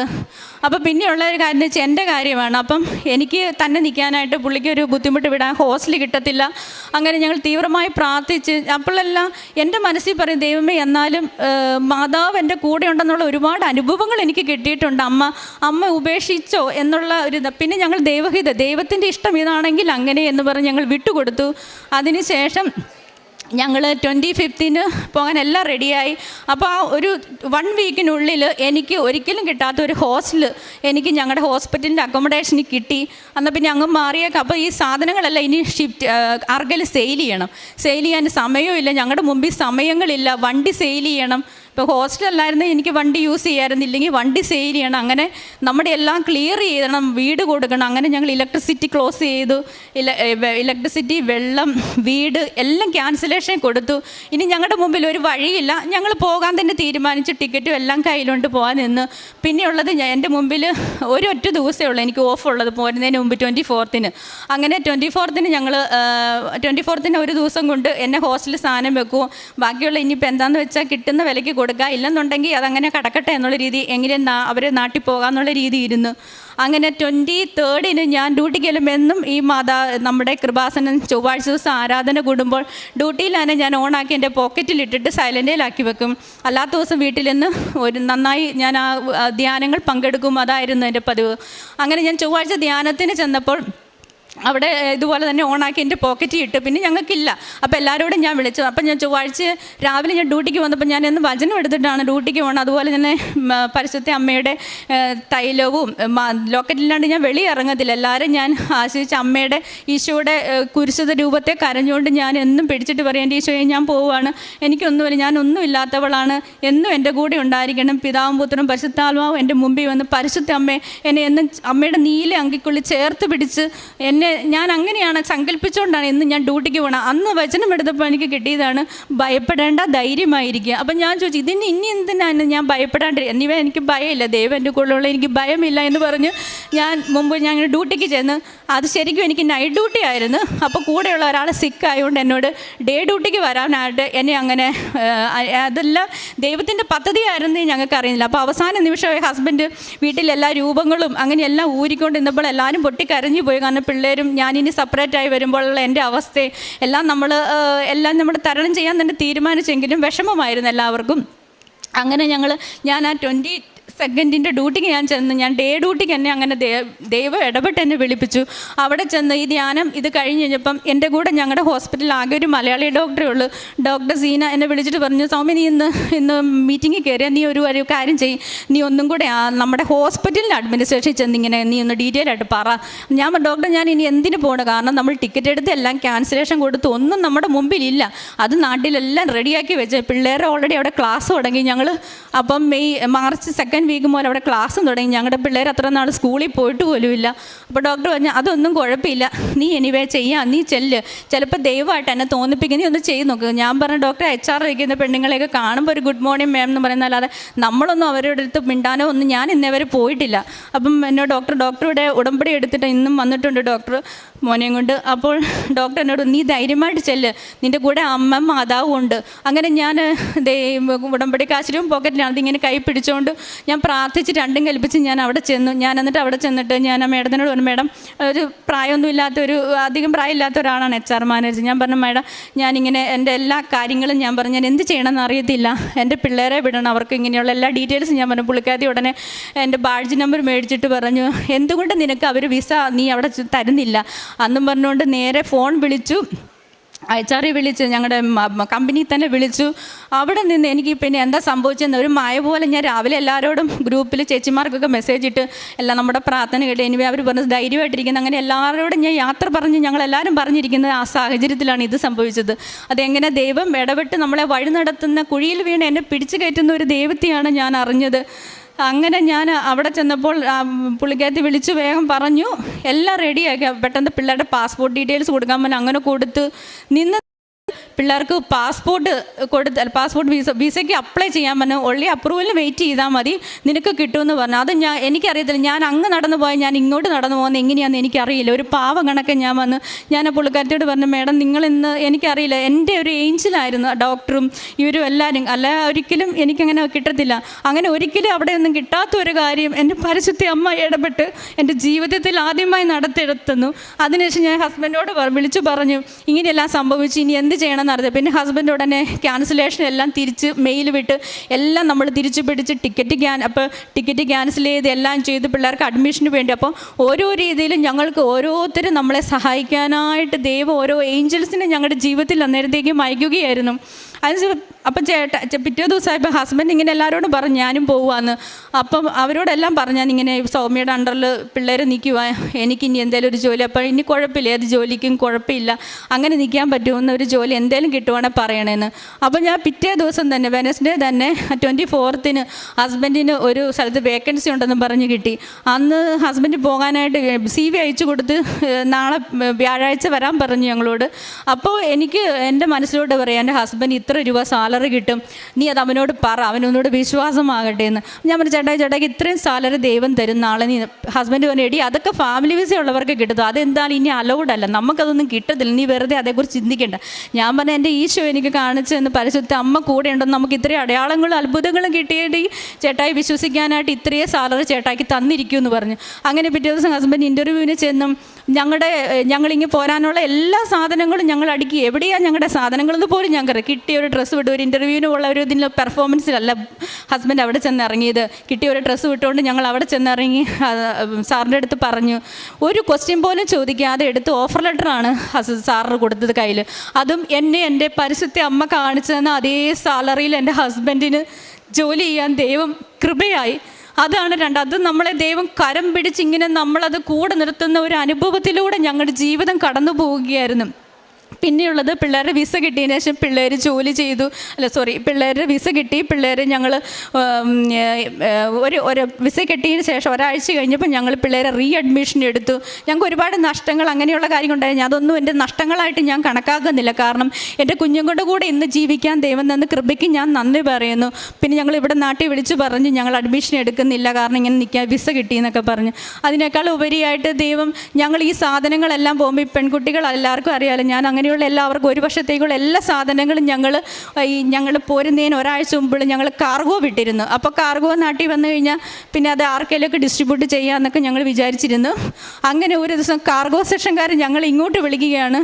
സം ടെക്നിക്കൽ ഇഷ്യൂ കാരണം എയർ ഇന്ത്യയുടെ നിങ്ങളുടെ കാർഗോ പോയിട്ടില്ല, ഇപ്പോഴും ഇവിടെയുണ്ട്, നിങ്ങൾക്ക് ഞങ്ങൾ എന്താ ചെയ്യേണ്ടത്, ഞങ്ങൾ റീഫണ്ട് തന്ന് നിങ്ങളുടെ സാധനം തരണോ അതോ നിങ്ങൾ വെയിറ്റ് ചെയ്യാൻ ആഫ്റ്റർ May 15 ശേഷം ഞങ്ങൾ വിട്ടു തരാം, നാട്ടിലെത്തിക്കാമെന്ന്.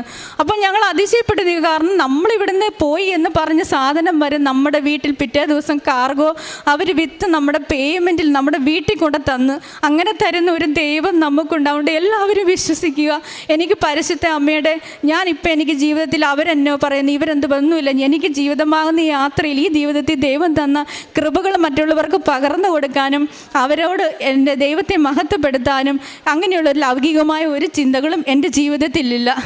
നിങ്ങൾക്കറിയാവുമ്പോൾ ഞാനിപ്പോൾ ഇവിടെ നിൽക്കുന്നത് എന്താണെന്ന് വെച്ചാൽ പിന്നെ ഞാനപ്പോൾ എനിക്കിവിടെ വരാൻ പറ്റത്തില്ലാത്തതുകൊണ്ട് ഞാൻ ഉടമ്പടി ഞാൻ ഓൺലൈനിൽ പുതുക്കി. June 1 മുതൽ ഞാൻ ഓൺലൈനിൽ ഉടമ്പടി പുതുക്കി. എൻ്റെ മക്കളും ഞങ്ങളെല്ലാവരും ഭയങ്കര വിശ്വാസത്തിൽ ഞങ്ങളുടെ കുടുംബത്തിൽ എത്രമാത്രം പ്രാർത്ഥിക്കാവോ അത്രമാത്രം വെളുപ്പിനെയൊക്കെ 3 മണിക്കൊക്കെ എഴുന്നേറ്റാണ് ഞാൻ പ്രാർത്ഥിച്ചുകൊണ്ടിരുന്നത്. ഓഫ് കിട്ടുമ്പോൾ അല്ലാത്ത ദിവസങ്ങൾ വെളുപ്പിനെ എന്നെക്കൊണ്ട് കഴിയാവുന്ന രീതിയിലെല്ലാം ഞാൻ ഹെൽപ്പും എല്ലാവർക്കും ചെയ്തു കൊടുക്കും. ഞാൻ കഴിഞ്ഞ തിങ്കളാഴ്ച രാവിലെ ഡ്യൂട്ടിക്ക് പോകാൻ എഴുന്നേറ്റപ്പോൾ എനിക്ക് മാതാവിൻ്റെ അടുക്കളയിൽ നിന്ന് ഞാനിങ്ങനെ കുക്ക് ചെയ്യാൻ തുടങ്ങിയപ്പോൾ എനിക്ക് ഭയങ്കരമായിട്ട് മുല്ലപ്പൂവിൻ്റെ ഗന്ധം വന്നു. അപ്പോൾ ഞാൻ അന്നേരം എനിക്ക് എൻ്റെ ചേച്ചിമാരൊക്കെ ആൾക്കാർക്കെല്ലാം ഞാനിത് അപ്പം പറയും. അപ്പോൾ അവർ പറയട്ടെ, നിൻ്റെ കൂടെ എന്നും മാതാവുണ്ടെന്ന് നിനക്കറിയാമല്ലോ, പിന്നെ നീ എന്തിനാ പിന്നെ അത് മാതാവ് നിൻ്റെ ഒപ്പം ഉണ്ടെന്ന് പറഞ്ഞ്. ട്യൂഷനെ ഞാൻ ഡ്യൂട്ടിക്ക് ചെന്നപ്പോഴും അവിടുത്തെ ബാത്റൂമിൽ എനിക്ക് ഭയങ്കരമായിട്ട് ഫീൽ ചെയ്യും മാതാവിൻ്റെ മണം. എനിക്കറിയാം എൻ്റെ അമ്മ എൻ്റെ കൂടെ ഉണ്ട്, എന്നാലും എനിക്കത് എന്നെ ഇങ്ങനെ കുളിര് കോരിക്കുകയാണ്. പിന്നെ ഞാനപ്പോൾ ട്യൂസ്ഡേയിലെ ധ്യാനം കൂടാൻ പറ്റാറുണ്ട്. ഇതുപോലെ തന്നെ സെയിം പോക്കറ്റ് ഓണാക്കിയിട്ടിട്ട് ഞാൻ നടക്കുവാണ് തിരക്കായതുകൊണ്ട്. പിന്നെ ഞാൻ ഇടയ്ക്ക് കോറിഡോറിൽ കൂടെ 2 പ്രാവശ്യം എനിക്ക് ആ മാതാവിൻ്റെ മുല്ലപ്പൂവിൻ്റെ ഗന്ധം കിട്ടി. അത് ഞാൻ എൻ്റെ ചേച്ചിമാർക്ക് അപ്പം തന്നെ മെസ്സേജും വിട്ടു. അങ്ങനെ ഞാൻ വെനസ്ഡേ ആയപ്പോൾ എനിക്ക് നെക്സ്റ്റ് ഓഫാണ്, ഒരു ദിവസം ഓഫുള്ളൂ.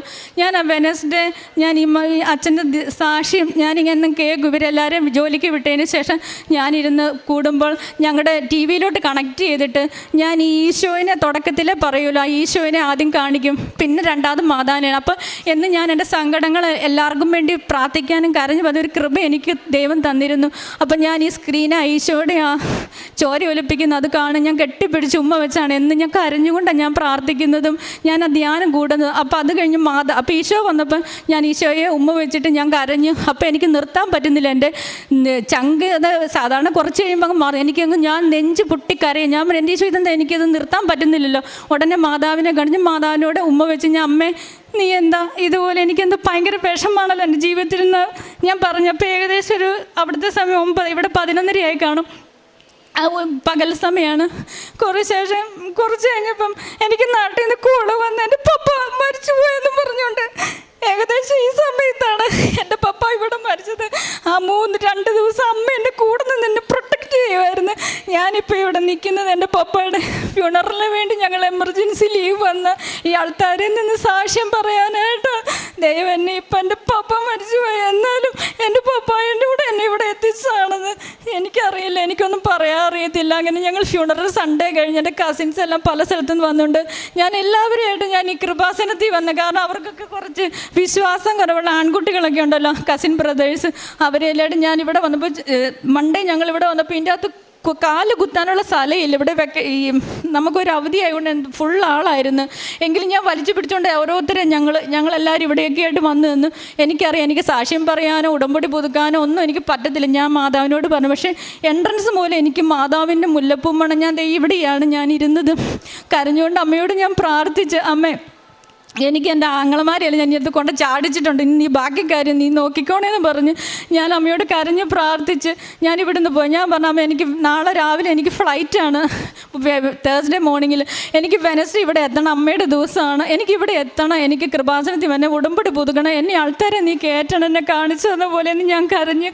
അങ്ങനെ ഞങ്ങൾ തിരിച്ചു പോയി. ഇന്നലെ പപ്പാടെ, കാരണം ട്യൂസ്ഡേ പപ്പാടെ മന്ത്രം ആയതുകൊണ്ട് ഞങ്ങൾക്ക് പ്രെയർ എല്ലാം കഴിയുമ്പോൾ ഉച്ചയാപ്പോൾ ഇവിടെ വന്നെത്താൻ പറ്റത്തില്ല. അങ്ങനെ ഇന്ന് വെളുപ്പിനെ ഞാൻ ഇവിടെ വന്ന് ഈ കൃപാസനത്തിൽ തന്ന് ഇന്ന് എൻ്റെ പരിശുദ്ധ അമ്മയും ഈശോയും എനിക്ക് തന്ന എല്ലാ അനുഗ്രഹങ്ങളും കൃപകൾക്കും ഞാനും എൻ്റെ കുടുംബവും എന്നും നന്ദിയുള്ളവരായിരിക്കും. സങ്കീർത്തനം 27:5 തിരുവചനങ്ങൾ ഇപ്രകാരം അരുളി ചെയ്യുന്നു: ക്ലേശകാലത്ത് അവിടുന്ന് തൻ്റെ ആലയത്തിൽ എനിക്ക് അഭയം നൽകും, തൻ്റെ കൂടാരത്തിനുള്ളിൽ എന്നെ ഒളിപ്പിക്കും, എന്നെ ഉയർന്ന പാറമേൽ നിർത്തും. കർത്താവിൻ്റെ കരുതൽ നമ്മുടെ ജീവിതത്തിൻ്റെ തിക്താനുഭവങ്ങളിലൊക്കെ നമുക്ക് എങ്ങനെ അനുഗ്രഹപ്രദമാകുന്ന ഒരു അനുഭവമായിട്ട് പിന്നീട് മാറുന്നു. സൗമ്യ ജെയിംസ് ഇവിടെ സാക്ഷ്യം പറയുമ്പോൾ തങ്ങൾ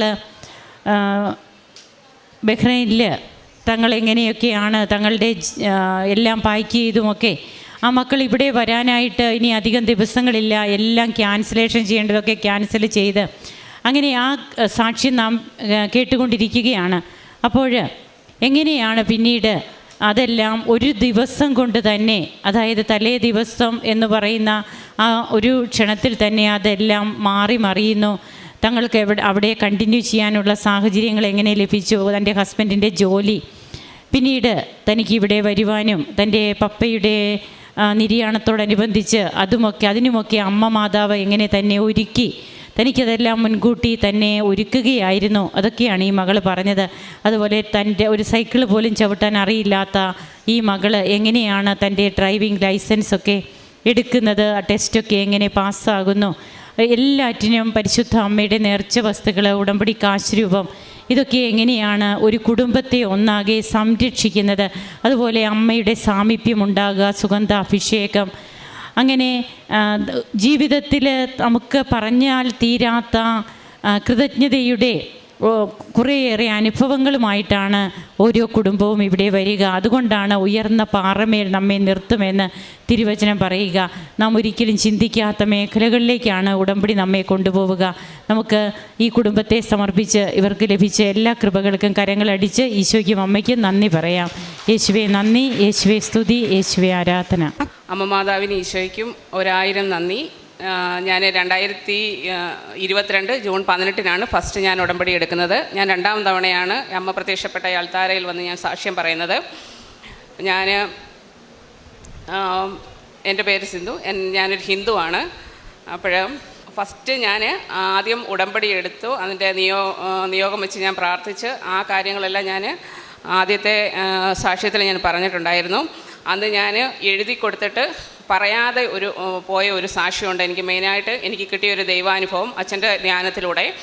എൻ്റെ വിരലിൽ പുള്ളി കണക്കൊരു പാടുണ്ട്, എന്തോ ഉണ്ടായിരുന്നു. 2 ആഴ്ച കൊണ്ടേ അതുണ്ടായിരുന്നു. അതിൻ്റെ ബുദ്ധിമുട്ടുള്ള ഏറെയായിരുന്നു. അപ്പോഴത് പുള്ളി കണക്കിരുന്നെങ്കിലും അത് നീഡിലുകൊണ്ട് കുത്തിയാലൊന്നും അത് പോകത്തില്ല. നമ്മൾ ഡ്രസ്സ് ചെയ്ത് വെച്ചാൽ അത് പൊള്ളിയത് ഇളകിയിരിക്കും. നമുക്ക് ആ വിരൽ പുറത്ത് ആരെയും കാണിക്കാൻ പോലും പറ്റത്തില്ല. അതുപോലെ വികൃതമായിട്ടിരിക്കുമായിരുന്നു. ഞാൻ ഉടമ്പടി തൈലമിട്ട് വിശ്വാസപ്രമാണം ചൊല്ലി പ്രാർത്ഥിക്കുകയും അതുപോലെ തന്നെ ഉടമ്പടി ഉപ്പിനകത്ത് കൈമുക്കിയൊക്കെ ചെയ്യുമായിരുന്നു. അപ്പോഴേ ഞാൻ ജോലി ചെയ്യുന്നത് അടൂർ ഗവൺമെൻറ് ഹോസ്പിറ്റലാണ്. ഫാർമസിയുടെ സ്റ്റോറാണ് വർക്ക് ചെയ്യുന്നത്. അപ്പോൾ എനിക്ക് കൂടുതലും കമ്പ്യൂട്ടറുമായിട്ട് വർക്ക് ചെയ്യേണ്ടതുകൊണ്ട് ഈ വലത് കൈ കെട്ടി വെച്ചിട്ട് എനിക്ക് ജോലി ചെയ്യാൻ പറ്റാത്ത ഒരു സാഹചര്യമായിരുന്നു. അപ്പോൾ യാദൃശ്യാൽ ഞാൻ എൻ്റെ മകളും കൂടെ ഒരു ദിവസം ഞാനിവിടെ ഇവിടെ വന്നു. അപ്പോൾ എല്ലാ മാസവും ഞാനിവിടെ വരാറുണ്ട്. അങ്ങനെ വന്നപ്പോൾ അന്ന് അച്ഛൻ്റെ ധ്യാനമാണ്. അത് വളരെ ധ്യാനമാണെന്നൊന്നും അറിയത്തില്ലായിരുന്നു. അപ്പോഴവിടെ വന്നിരുന്നപ്പോൾ ധ്യാനം ഉണ്ടെന്ന് അറിഞ്ഞപ്പോൾ ഞാൻ എൻ്റെ മകളുടെ അടുത്ത് പറഞ്ഞ് നമുക്കെന്നാൽ ഇത് കൂടിയിട്ട് പോകാം. അങ്ങനെ മോളും ഞാനും കൂടെ അവിടെ ഇരുന്ന സമയത്ത് ലാസ്റ്റ് രോഗസൗഖ്യ ശുശ്രൂഷയിൽ അച്ഛനിങ്ങനെ പറഞ്ഞു, വിരലിൽ പൊള്ളിയ കണക്കിരിക്കുന്നത് കർത്താവ് സുഖപ്പെടുത്തിക്കൊണ്ടിരിക്കുന്നത്. അപ്പം കൈ ഉയർത്തി ശക്തമായി സ്തുതിക്കാൻ അച്ഛൻ പറഞ്ഞു. അപ്പം ഞാൻ പല ധ്യാനങ്ങളും ഇവിടെ അതിനുശേഷം കൂടിയിട്ടുണ്ട്. അപ്പം നമ്മൾ ശക്തമായി സ്തുതിക്കുമ്പോൾ കൈ ഇങ്ങനെ കട്ടിയായിട്ടാണ് ഇരിക്കുന്നത്. കാരണം എന്ന് വെച്ചാൽ അനങ്ങത്തില്ല. പക്ഷേ ഞാൻ ആ ശക്തമായി സ്തുതിക്കുന്ന സമയത്ത് എൻ്റെ ഈ വിരൽ മാത്രം ഇങ്ങനെ പടപടാൻ പിടിച്ചുകൊണ്ടിരുന്നു. അപ്പോഴൊന്നും ഞാൻ ശ്രദ്ധിക്കുന്നില്ല. പക്ഷേ ഈ ശക്തമായി സ്തുതിക്കുന്ന സമയത്ത് ഞാൻ പലപ്പോഴും പിന്നീട് ഞാൻ ശ്രദ്ധിച്ചിട്ടുണ്ട്. പക്ഷേ എൻ്റെ ഈ വിരൽ അപ്പോഴെല്ലാം ഈ കൈ ഇങ്ങനെ സ്റ്റിഫായിട്ടിരിക്കുന്നതല്ലാതെ അന്ന് ആ സമയത്ത് ഈ വിരലിങ്ങനെ ശക്തമായി അനങ്ങിക്കൊണ്ടിരിക്കുന്നു. അപ്പോൾ എൻ്റെ ഹസ്ബൻഡ് അതിന് മുമ്പ് എൻ്റെ അടുത്ത് ചോദിക്കുമായിരുന്നു, നിൻ്റെ കയ്യിൽ എന്താ പൊള്ളിയതാണോ? അപ്പോൾ ഞാൻ പറയും എനിക്കറിയത്തില്ല, എന്താ സംഭവിച്ചതെന്ന് എനിക്കറിയത്തില്ല. അപ്പോഴും പറയും നീ നല്ലൊരു കൈ എന്ത് കാണിച്ചു വെച്ചേക്കുക എന്നിങ്ങനെ ചോദിക്കുകയും ചെയ്യും എൻ്റെ അടുത്ത്. അതിനുശേഷം ഞാനിവിടുന്ന് ആ ധ്യാനം കഴിഞ്ഞ് ഞാൻ വീട്ടിൽ പോകുമ്പോഴാണ് ഞാൻ കൈ ശ്രദ്ധിക്കുന്നത്. എൻ്റെ ഈ വിരലിൽ ആ പൊള്ളിയിളകിയ പാടുമില്ല, ആ ഇളകിയിരിക്കുന്ന കാര്യങ്ങളുമില്ല, ഒന്നുമില്ല. അത് എനിക്ക് എൻ്റെ അമ്മ മാതാവ് ഈശോ വഴി എനിക്ക് അച്ഛനിലൂടെ എനിക്ക് തന്ന ഒരു രോഗസൗഖ്യമാണ്. എനിക്ക് കൂടുതൽ വിശ്വാസത്തിലേക്ക് വരാൻ ദൈവം എന്നെ അനുഗ്രഹിച്ചതാണ്. അപ്പോൾ ഞാനിവിടെ വന്നപ്പോഴും ഞാൻ ഫസ്റ്റ് ഉടമ്പടി നിയോഗം വെച്ചത് ഞാനൊരു ഹിന്ദു ആയതുകൊണ്ട് തന്നെ ഞാനിവിടെ വന്നപ്പോഴും എനിക്ക് തോന്നി എൻ്റെ ആവശ്യങ്ങൾക്കായിട്ട് ഒരിക്കലും എനിക്ക് ഉടമ്പടി ചെയ്യാൻ എനിക്ക് താല്പര്യമില്ല. ഞാൻ ഇങ്ങനെ വെച്ചു, എൻ്റെ ഇനിയുള്ള ജീവിതം അമ്മ മാതാവിൽ ഈശോയിലുള്ള വിശ്വാസത്തിലും വിശ്വസ്തതയിലും ജീവിക്കാൻ എനിക്ക് കഴിയണേന്ന് ഞാൻ വെച്ചത്. പിന്നെ എൻ്റെ ഒരു ഉടമ്പടി നിയോഗം ഞാൻ വെച്ചിരുന്നതെന്ന് വെച്ചാൽ എൻ്റെ മകള് 2 പെൺകുട്ടികളാണ്. രണ്ടാമത്തെ ആൾ LLBക്ക് അഡ്മിഷന് വേണ്ടിയിട്ട് 5 ഇയർ ഇൻ്റഗ്രേറ്റഡ് LLBക്ക് അഡ്മിഷന് വേണ്ടിയിട്ട് അവർക്ക് സ്റ്റേറ്റ് മെറിറ്റ് കിട്ടണമെന്നായിരുന്നു. അപ്പം ഞാൻ അതിവിടെ ഉടമ്പടി നിയോഗം വെച്ചു. അപ്പോൾ നമ്മളൊരു കോളേജ് മനസ്സിൽ വിചാരിച്ചു. അപ്പോൾ അവിടെ തന്നെ അവൾക്ക് അഡ്മിഷൻ കിട്ടണമെന്നാണ്. പക്ഷേ അവളും കൂടെ മനസ്സുകൊണ്ട് പ്രിപ്പയർഡ് ആകണമായിരുന്നു ആ അഡ്മിഷന് വേണ്ടിയിട്ട്. കാരണം നമ്മളൊരു കോളേജ് സെലക്ട് ചെയ്യുമ്പോൾ ഒരിക്കലും കുട്ടികൾ അക്സെപ്റ്റ് ചെയ്യത്തില്ല, അവിടെ ചെന്ന് കഴിഞ്ഞ് സ്ട്രിക്റ്റ് ആവുമ്പോൾ. അപ്പോഴും അവൾ തന്നെ ഇങ്ങോട്ട് പറഞ്ഞു, അതിന് മുമ്പേ പറഞ്ഞു എനിക്ക് ഇന്ന കോളേജ് മതി എന്ന് പറഞ്ഞു. അപ്പോൾ എൻ്റെ മനസ്സിൽ നമ്മൾ പ്രാർത്ഥിച്ചതും അതുതന്നെ, ദൈവം അവളുടെ തോന്നിച്ചതും അതുതന്നെ എന്നുള്ള രീതിയിൽ അവൾക്ക് സ്റ്റേറ്റ് മെറിറ്റിൽ തന്നെ അഡ്മിഷൻ കിട്ടി. അതൊന്ന്. പിന്നെ അതുപോലെ തന്നെ ഒരു ഹൗസിംഗ് ലോണിന് വേണ്ടിയിട്ട് നമ്മൾ കൊടുത്തിട്ടുണ്ടായിരുന്നു. നമ്മൾ പല ബാങ്കിനെ സമീപിച്ച് അപ്പോഴെല്ലാം നമുക്ക് മുൻപ്രമാണമില്ലാതെ ലോൺ സാങ്ഷനായി വരത്തില്ല. കാരണം മുൻപ്രമാണം നമുക്ക് വസ്തു തന്ന ആൾ ഒരിക്കലും ഞങ്ങൾക്ക് തരത്തില്ല. ഞാൻ ഉടമ്പടി കാശ് രൂപവും അമ്മ മാതാവിൻ്റെ ഇവിടെ നിന്നുള്ള ഉടമ്പടി ഉപ്പും ഒക്കെ കൊണ്ടുപോയി ഞാൻ അവിടെ ചെന്ന് അവരുടെ വീട്ടിൽ ചെന്ന് പ്രാർത്ഥിച്ചു. ഞാൻ ചോദിച്ചിട്ടും പുള്ളി അത് തരാനൊന്നും തയ്യാറായില്ല. അപ്പോഴും എനിക്ക് പക്ഷേ പുള്ളിയുടെ ഗർവമോ കാര്യങ്ങളോ ഒന്നും തോന്നിയില്ല. കാരണം മാതാവ് ആ സമയബന്ധിതമായി ഓരോ കാര്യങ്ങളും അച്ഛൻ എപ്പോഴും പറയും സമയബന്ധിതമായി അമ്മ നടത്തി തരുമെന്ന്. അങ്ങനെ ഞാൻ തിരിച്ച് വീട്ടിൽ പോരുന്നു.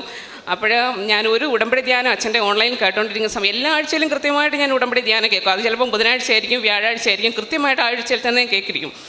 അങ്ങനെ ഞാൻ കേട്ടോണ്ടിരിക്കുന്ന സമയത്ത് ഞാനിങ്ങനെ പ്രാർത്ഥിച്ച്, മാതാവേ ഈ ഉടമ്പടി ധ്യാനം തീരുന്നതിന് മുമ്പ് എന്തേലും ഒരു മാർഗ്ഗം ഈ ലോണിന് വേണ്ടിയിട്ട്, കാരണം പല ബാങ്കുകളും ഇപ്പോൾ എല്ലാ ബാങ്കിലും പേപ്പേഴ്സ് എല്ലാം കറക്റ്റാണ്, പക്ഷേ ഈ മുൻപ്രമാണം വേണം, അത് ഒന്ന് തോന്നിക്കണേന്ന് ഞാൻ പ്രാർത്ഥിച്ചു. ആ പ്രാർത്ഥിച്ച സമയത്ത് പ്രാർത്ഥിച്ചുകൊണ്ട് ധ്യാനം കൂടുന്ന സമയത്ത് എനിക്കൊരു ബാങ്കിൻ്റെ ലീഗൽ അഡ്വൈസറിൻ്റെ ഒരു ഓർമ്മ വന്ന്. അപ്പം ഞാൻ എൻ്റെ ഹസ്ബൻഡ് അടുത്ത് ഞാൻ പറഞ്ഞു. അപ്പം സാർ ഒരിക്കൽ പറഞ്ഞു, അജി, എൻ്റെ ഹസ്ബൻഡ് ഒരു അജി എന്നാണ്, അജി ലോണിൻ്റെ എന്തെങ്കിലും കാര്യങ്ങളുണ്ടെങ്കിൽ അജി എന്നെ സമീപിക്കുമെന്ന് പറഞ്ഞു. അപ്പം സാറ് കേരള ബാങ്കിൻ്റെ ഒരു ലീഗൽ അഡ്വൈസറാണ്. അപ്പം മുന്നൊരു കേരള ബാങ്കിൽ നമ്മുടെ അടുത്ത ശാഖയിൽ തന്നെ പോയപ്പോഴും മുൻപ്രമാണം ഇല്ലാത്തതുകൊണ്ട് അവർ നടത്തി തന്നില്ല. അങ്ങനെയാണെങ്കിൽ അപ്പോൾ ഞാൻ ഇങ്ങനെ പറഞ്ഞു കേട്ട് ഹസ്ബൻഡ് സാറിനെ വിളിച്ചു. അപ്പം പറഞ്ഞു നാളെ പേപ്പേഴ്സുമായിട്ട് അജി വാൻ പറഞ്ഞു. അങ്ങനെ സാറ് ബാങ്കിൽ വിളിച്ചു. ഈ പേപ്പേഴ്സ് എല്ലാം റെഡിയായി, ലോൺ സാങ്ഷനായി. അപ്പോൾ അതിന് ലോൺ സാങ്ഷനാകുന്ന തൊട്ട് മുമ്പ് ഈ വസ്തുവിൻ്റെ ഉടമ ഹസ്ബൻഡ് വിളിച്ചിട്ട് പറഞ്ഞു, ഞാൻ പ്രമാണം എവിടെയാണെന്ന് വെച്ചാൽ, പുള്ളി ഇങ്ങോട്ട്, ഞാൻ പ്രമാണം എവിടെയാണെന്ന് വെച്ചാൽ കൊണ്ട് കാണിക്കാം, നിങ്ങൾക്ക് കുട്ടികളൊക്കെ പഠിക്കുന്നതിലേ പൈസയ്ക്ക് ഒത്തിരി ആവശ്യമുണ്ടെന്ന് പറഞ്ഞു. അങ്ങനെ പറഞ്ഞു, വേണ്ട, ആവശ്യമുണ്ടെങ്കിൽ പറയാമെന്ന് പറഞ്ഞു. ലാസ്റ്റ് സാങ്ഷനായി, ലോൺ എമൗണ്ടും സാങ്ഷനായി കഴിഞ്ഞപ്പോൾ ലാസ്റ്റ് മാനേജർക്ക് ഉടനെ മുൻപ്രമാണം കാണണം. അപ്പോൾ ആ പുള്ളി നേരത്തെ പറഞ്ഞുകൊണ്ട് പുള്ളിയെ വിളിച്ച് അങ്ങനെ എന്തായാലും അത് ഒരു കുഴപ്പമില്ലാതെ നമ്മൾ പ്രതീക്ഷിക്കുന്നതിനേക്കാട്ടിൽ നല്ലൊരു എമൗണ്ട് ലോണായിട്ട് അനുവദിച്ചു തന്നു. അതുപോലെ തന്നെ ഞാനിവിടെ 2022 വന്ന് ഉടമ്പടി എടുക്കുന്ന സമയത്ത് ഞാൻ ഡിപ്രഷന് ടാബ്ലറ്റ് എടുത്തുകൊണ്ടിരിക്കുന്ന ആളായിരുന്നു. ട്രിവാൻഡ്രം കിംസിലായിരുന്നു. അവിടെ സൈക്കാട്രി ഡോക്ടർ സുഷാ ജോൺ മാഡത്തിൻ്റെ കീഴിലുള്ള ട്രീറ്റ്മെൻറ്റിലായിരുന്നു. എനിക്ക് എന്താ പറയണ്ടേ, സ്ലീപ്പിംഗ് പിൽസ് ഇല്ലാതെ ഉറങ്ങാൻ പറ്റത്തില്ല. ആദ്യം ചെറിയ ഡോസുകളൊക്കെ മരുന്ന് തന്നെങ്കിലും അതിൽ നിന്ന് പറ്റാത്ത അവസ്ഥയായി. ചെറിയ സൗണ്ട് പോലും എനിക്ക് കേൾക്കാൻ പറ്റാത്ത അവസ്ഥയാണ്. അതൊന്നും ചെറിയ കാര്യങ്ങൾ പോലും എനിക്ക് ഉൾക്കൊള്ളാൻ പറ്റാത്ത അവസ്ഥയായിരുന്നു. ഞാൻ ഇവിടെ വന്ന് ഉടമ്പടി എടുത്തതിന് ശേഷം പതിയെ എനിക്ക് ആ ഫുള്ള് മരുന്നും, ഞാനിപ്പോഴാണെങ്കിലും ടാബ്ലറ്റ് ഇല്ലാതാണ് ഞാൻ ഉറങ്ങുന്നത്, ആ ഫുള്ള് മരുന്നും എനിക്ക് മാറ്റാൻ ആ ഒരു അവസ്ഥയിൽ നിന്ന് എനിക്ക് ഇത്രയും നിങ്ങളുടെ അടുത്ത് ഇങ്ങനെ സാക്ഷ്യം പറയാനുള്ള ഒരവസ്ഥയിലേക്ക് ദൈവം എന്നെ എത്തിച്ചു. അതുപോലെ തന്നെ എൻ്റെ മകൾ ഫസ്റ്റ്, അവൾ മൂത്താൾ ജോർജിയയിൽ MBBS സെക്കൻഡ് ഇയറാണ്. അപ്പോൾ ഫസ്റ്റ് ഇയറിൽ അവൾക്ക് ആദ്യത്തെ നമ്മൾ കുറച്ച് ലേറ്റായിട്ടാണ് അവൾ അവിടെ ലാസ്റ്റ് ഇൻടേക്കായിട്ടാണ് അവൾ ഇവിടുന്ന് പോയത്. അപ്പം ക്ലാസ് തുടങ്ങി കുറേ ദിവസമായിരുന്നു. അതുകൊണ്ട് കുറേ അവിടെ എന്ന് വെച്ചാൽ ഓരോ സെമ്മിലും അവർക്കെന്ന് വെച്ചാൽ സെം എക്സാം പാസ്സാവണമെന്നുണ്ടെങ്കിൽ അതിന് മുമ്പ് ചെറിയ എക്സാമുകളുണ്ട്. അതൊരു 5 മാർക്ക് 3 മാർക്കൊക്കെ വെച്ചാൽ. അപ്പോൾ എല്ലാ ക്ലാസ്സും അറ്റൻഡ് ചെയ്താൽ മാത്രമേ ആ ഏത് ക്ലാസ്സിലാണ് അസസ്മെൻറ്റ് ഇടുന്നതെന്ന് പറയാൻ പറ്റത്തില്ല. അന്നേരം ആ ഒരു സാഹചര്യത്തിൽ ഒരു സബ്ജക്റ്റിന് അവൾക്ക് മിഡ് ടേം എഴുതണമെന്നുണ്ടെങ്കിൽ ഒരു മിനിമം മാർക്ക് വേണം. ആ മിഡ് ടേം എഴുതാനുള്ള മാർക്ക് അവൾക്കില്ലായിരുന്നു ഒരു സബ്ജക്റ്റിന്. അപ്പോൾ ഞാനിവിടെ വന്ന് അച്ഛനെ കാണാനായിട്ട് ഞാൻ ഓഫീസിൽ ചെന്ന് നിന്നപ്പോൾ ഫസ്റ്റിൽ എൻ്റെ അടുത്ത് പറഞ്ഞു, മോളുണ്ടോ കൂടെ? ഇല്ല. മോളുടമ്പടിയിട്ടുണ്ടോ? ഇല്ല. എന്നാൽ പറ്റത്തില്ല, അച്ഛനെ കാണാൻ പറ്റത്തില്ല, നിങ്ങൾ ഉണ്ടെങ്കിൽ തെളിവ് കൊണ്ടുവരാൻ പറഞ്ഞു. അപ്പോൾ എൻ്റെ കയ്യിൽ തെളിവൊന്നുമില്ല. ഞാൻ അന്നേരം ഇവിടെ വന്നിരുന്ന് പ്രാർത്ഥിച്ച സമയത്ത് അച്ഛനിങ്ങനെ അൾത്താരയിൽ പിന്നെ ഓരോരുത്തരെയും തലയിൽ കൈവച്ചു വിശ്വാസപ്രമാണം ചൊല്ലി പ്രാർത്ഥിക്കാൻ പറയുന്നുണ്ട്. അപ്പം ഞാൻ അവിടെ ഇരുന്ന് കൊന്ത ചൊല്ലി ആ പ്രാർത്ഥിക്കാൻ പറയുന്ന സമയമല്ല ഞാൻ വിശ്വാസപ്രമാണം ചൊല്ലി. കാരണം എന്ന് വെച്ചാൽ ഞാൻ അപ്പോഴെല്ലാം എൻ്റെ മനസ്സ് വിചാരിച്ചു, എന്നെയും മകളെയാണ് അച്ഛനാണെങ്കിൽ പ്രാർത്ഥിക്കാൻ പറയുന്നതെന്ന്. ഞാൻ ഇവിടുന്ന് ഇറങ്ങി ഞാൻ ഓഫീസിൻ്റെ അടുത്ത് എത്തിയപ്പോൾ നല്ല അതുവരെ എൻ്റെ ജീവിതത്തിൽ അനുഭവിക്കാത്ത മുല്ലപ്പൂവിൻ്റെ മണം ഞാൻ ചുറ്റും ഒന്ന് കറങ്ങി നോക്കി, ഇവിടെ വല്ല മുല്ലപ്പൂ ഉണ്ടോ എന്നുള്ളത് അറിയാനായിട്ട്. അത്ര ശക്തമായൊരു മണം. അപ്പോൾ എനിക്ക് മനസ്സിലായി അമ്മമാതാവ് ഏറ്റെടുത്തു കഴിഞ്ഞു എന്ന് പറഞ്ഞു.